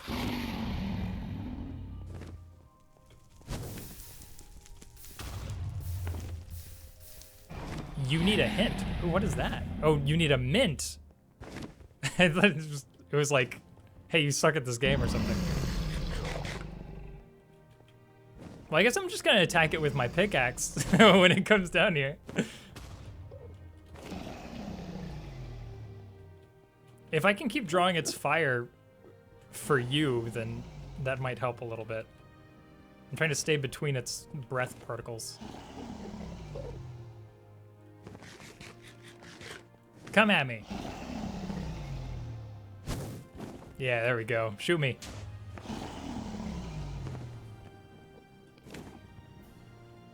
I think we have more wool at spawn, but my my spawn point is over at the vault. Because I was gonna say I could stop by and make more beds and just keep coming back and... Oh, fuck. Did I aggro something? And just keep coming back. Can't... No, I can't hit it. I can't hit it. I think this is all you, Ryan. I could try... Can I teleport to spawn?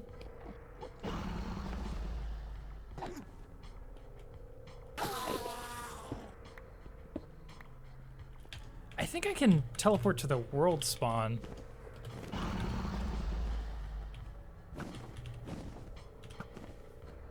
I'm gonna try to do that real quick. No.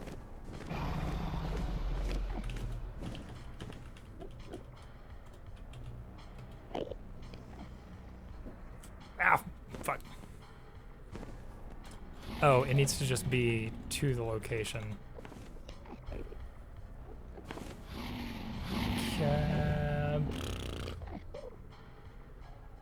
Just carry, please? Yeah.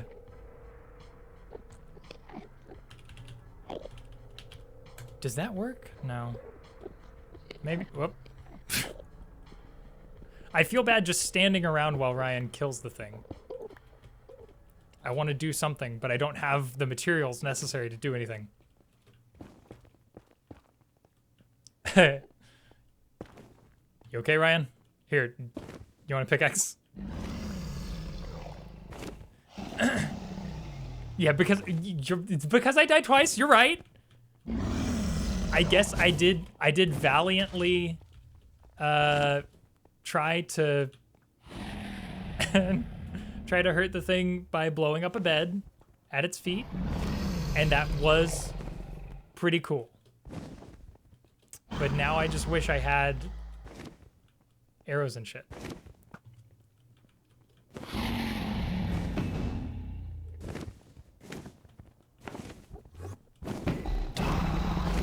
Fuck you. Eh. Yeah, I can't hit it at all when it's... Okay. So hitting it down there is not gonna work at all unless I have a bed. So why don't I, in my other tab, just see what the command is for...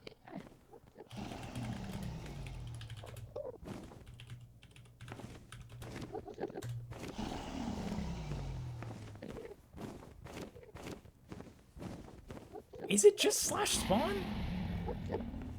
What? That can't be right. To their safe spawn point and dimension of or world spawn if none found.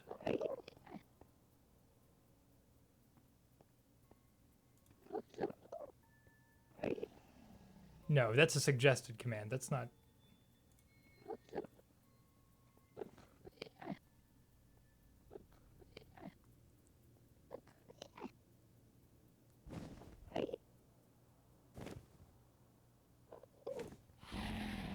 Okay. Looks like these are all mods. Teleport to different dimension in Minecraft.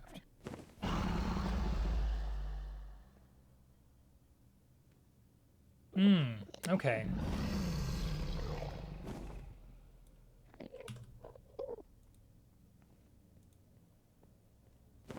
You should gave yours... yeah, I should have. You're totally right.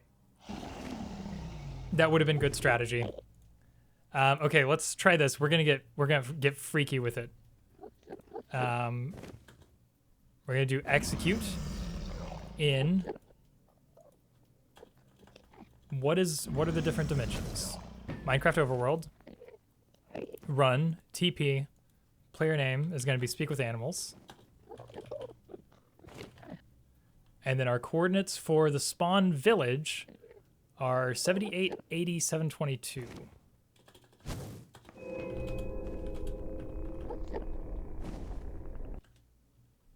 Let's see if this works or if I die. Hey, okay. I'm gonna grab supplies and then I'm gonna teleport back to Buttface. I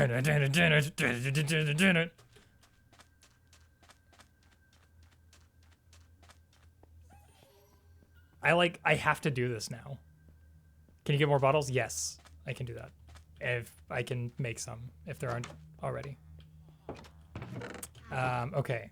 What do we got? We got items and tools. We got some fucking unbreaking pickaxe here. We got a bunch of sticks. Okay, that's as much as we need there. We got a power 1 bow, which is better than nothing. And we don't really have the means by which to repair that, but you know what? We'll take our other bow with us. We don't have, we have some spectral arrows. That'll work. Armor and buffs. We got some Curse of Vanishing leather pants. Hell yeah. Projectile protection. I'll take that gold armor, please. And boots. We are now suited up. Do we have swords? No, we don't. But we do have diamonds. So we're gonna do that.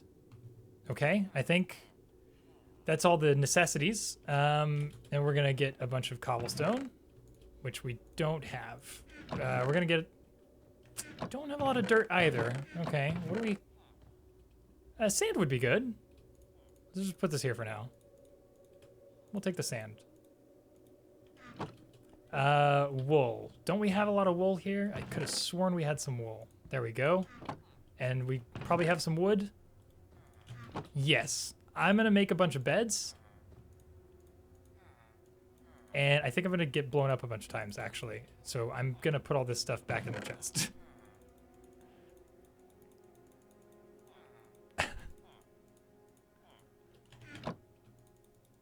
I am Ryan's bomber right now. I'm gonna rush in and blow that fucker up as many times as I can. And Ryan, you wanted bottles. I don't know if we have. Did we have a chest for glass here?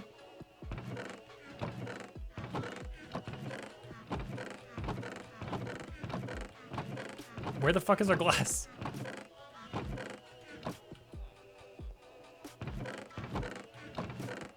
Ryan, I don't think we had any glass here. Oh, there's glass in the furnace. Okay. Ah, there you go.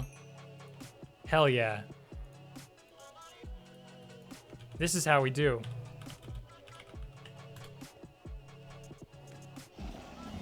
Oh, I should have asked you if you needed anything else. Here you go.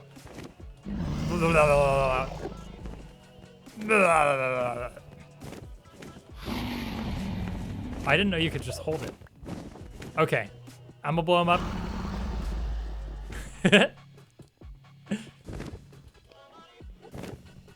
Oh, here's this too. I'm gonna throw these beds at you. Ah, fuck!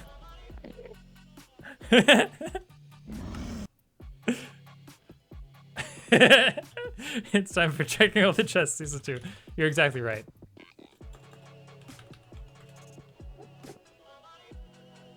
My beds! My precious beds! Where did they end up? Oh, I think you got them. If you want to just throw me a bed, I can place it down for you. It sounds like he's coming into roost. Hell yeah! Yes!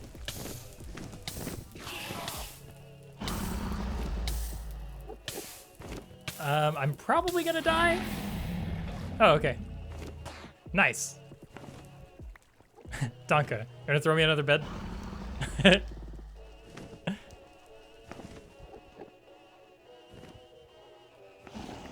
Oh, okay.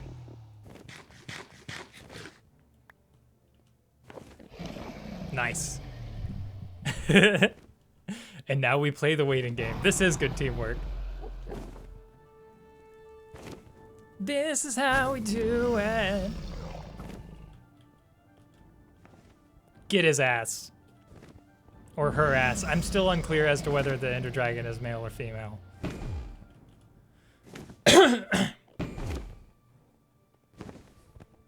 Now I lie in wait for the day when my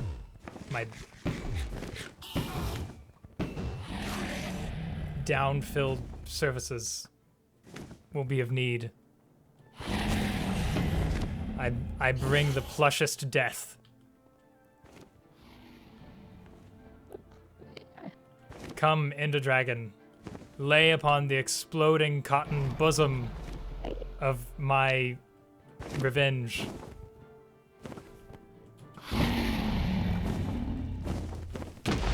Hell yeah. There we go. Ryan, I think there's still 2 more beds. If you have them, I'll take them. If not, I may need to go find some sheep.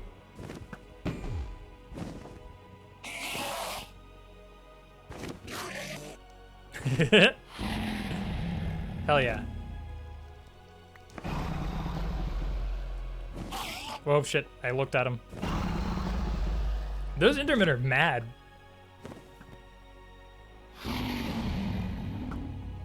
Ooh, Temple of Tears. Great song. You coming in? Okay. Nope. Nope, nope, nope, nope, nope, nope, nope, nope, nope, nope, nope. That hit real close to home.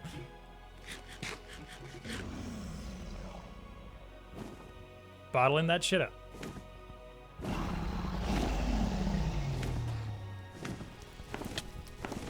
Ow, fuck you. We got this. Oh, slash butt. We're so fucking close. If we could finish while this song is playing, that would be ideal. Did I lose the last bed? I think I lost the last bed. Damn it. I think it burned up.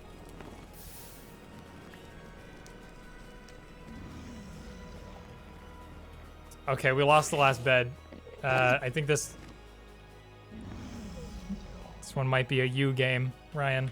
Actually, I'll head back real quick because it'll still take you a few minutes to get them. I'll see if there's any wool here, and then I'll see if there's any wool at the vault.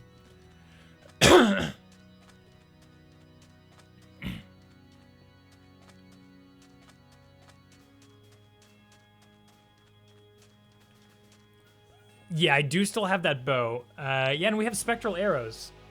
You're right. Yeah, maybe I should just not worry about the armor or anything and just grab the bow. Or, you know what? Yeah, fuck it. Let's go all out. Let's do it. Let's fucking go.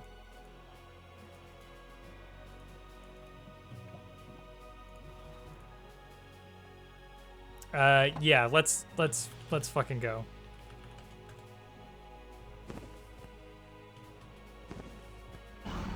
I have returned!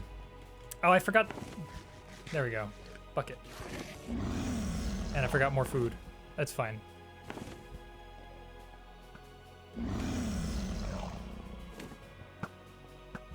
Oh, so close. Yeah. Oh my god, we're gonna do it. Ah, fuck! It's gonna roost. It's gonna take off one more time.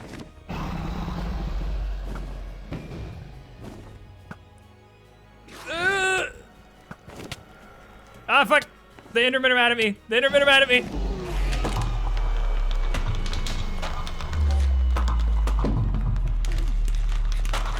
Oh god. Oh, we did it. We did it. I need this Enderman gone. Ah, fuck you! Ryan, I'm stuck. They're being mean to me. Oh, I forgot to pack the sword. I'm sorry, I totally forgot I had a sword. I could have defended myself. We did it! Together, with the power of teamwork.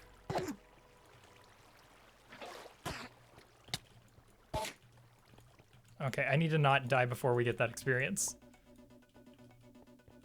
Yeah, we need...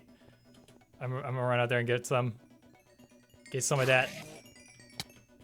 Hell yeah. Okay, I'm definitely gonna die. Let's go back in there. Nope, no, no, no, no, no, no, no, no, no, no. Okay. I am not dead. I think I'm gonna just jump through the portal. I don't have any more food.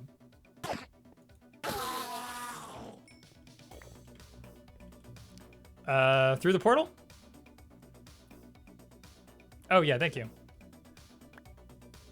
No, no, no, no, no. Good job, us. Let's fucking go. We can come back for the Ender Dragon Egg. To adventure. Hell yeah. Do we want to read the... Do we want to close off with the Ender Portal? Or the Ender Portal. Close off with the end poem? To wind it down? I'm going to turn off this music. And I'm going to take my headphones off. Oh, that was so fun. Thank you, Ryan. That was really good. I enjoyed every second of that.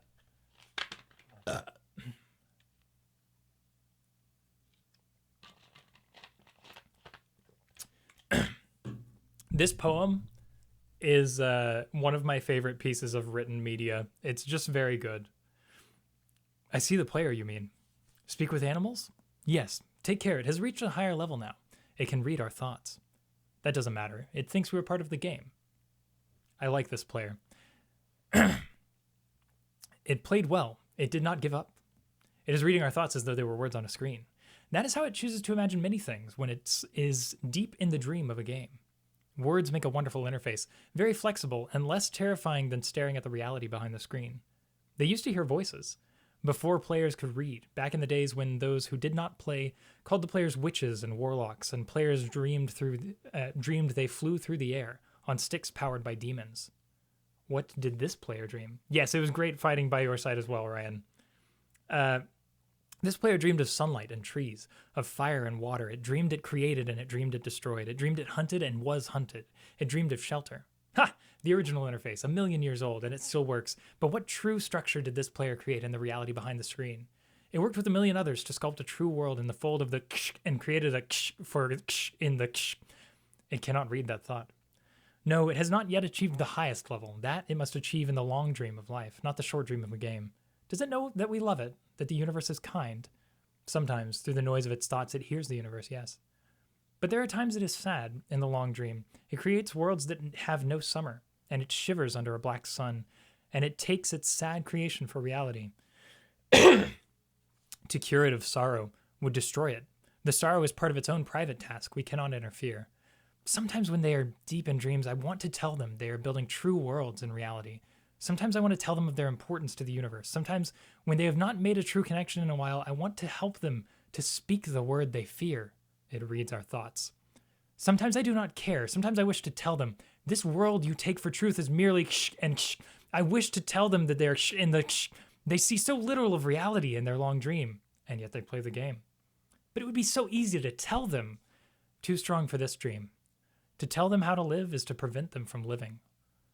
I will not tell the player how to live. The player is growing restless. I will tell the player a story, but not the truth.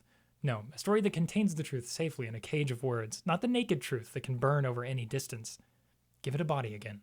Yes, player. Use its name. Speak with animals, player of games. Good. Take a breath now. Take another. Feel air in your lungs. Let your limbs return. Yes, move your fingers, have a body again, under gravity, in air. respawn in the long dream. There you are, your body touching the universe again at every point, as though you were separate things, as though we were separate things. Who are we? Once we were called the spirit of the mountain. Father, sun, mother, moon, ancestral spirits, animal spirits, jinn, ghosts, the green man, then gods, demons, angels, poltergeists, aliens, extraterrestrials, leptons, quarks. The words change, we do not change. We are the universe. We are everything you think isn't you. You are looking at us now through your skin and your eyes. And why does the universe touch your skin and throw light on you? To see you, player, and to know you, and to be known. I shall tell you a story. Once upon a time, there was a player. Sometimes it thought itself human on the thin crust of a spinning globe of molten rock. The ball of molten rock circled a ball of blazing gas that was 330,000 times more massive than it. They were so far apart that light took 8 minutes to cross the gap. The light was information from a star, and it could burn your skin from 150 million kilometers away. Sometimes the player dreamed it was a miner. On the surface of a world that was flat and infinite, the sun was a square of white, the days were short, there was much to do, and death was a temporary inconvenience. Sometimes the player dreamed it was lost in a story. Sometimes the player dreamed it was other things, in other places. Sometimes these dreams were disturbing, sometimes very beautiful indeed. Sometimes the player woke from one dream into another, then woke from that into a third. Sometimes the player dreamed it watched words on a screen. Let's go back. The atoms of the player were scattered in the grass, in the rivers, in the air, in the ground. A woman gathered the atoms. She drank and ate and inhaled, and the woman assembled the player in her body. And the player awoke from the warm, dark world of the mother's body into the long dream. And the player was a new story never told before, written in letters of DNA. And the player was a new program never run before, generated by a source code 1 billion years old. And the player was a new human never alive before, made from nothing but milk and love. You are the player, the story, the program, the human made from nothing but milk and love.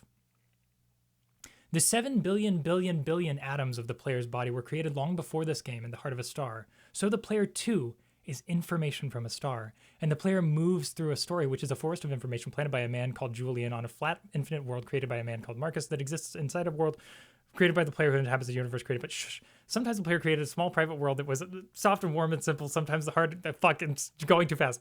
Sometimes it called them planets and stars. Sometimes it believed it was in a universe that was made of energy, that was made of offs and ons, zeros and ones, lines of code. Sometimes it believed it was playing a game. Sometimes it believed it was reading words on a screen. You are the player reading the words. Sometimes the player read lines of code on a screen, decoded them into words, decoded words into meaning, decoded meaning into feelings, emotions, theories, ideas, and the player started to breathe faster and deeper and realized it was alive. It was alive. Those 1,000 deaths had not been real. The player was alive. You are alive. And sometimes the player believed the universe had spoken to it through the sunlight that came through the shuffling leaves of the summer trees.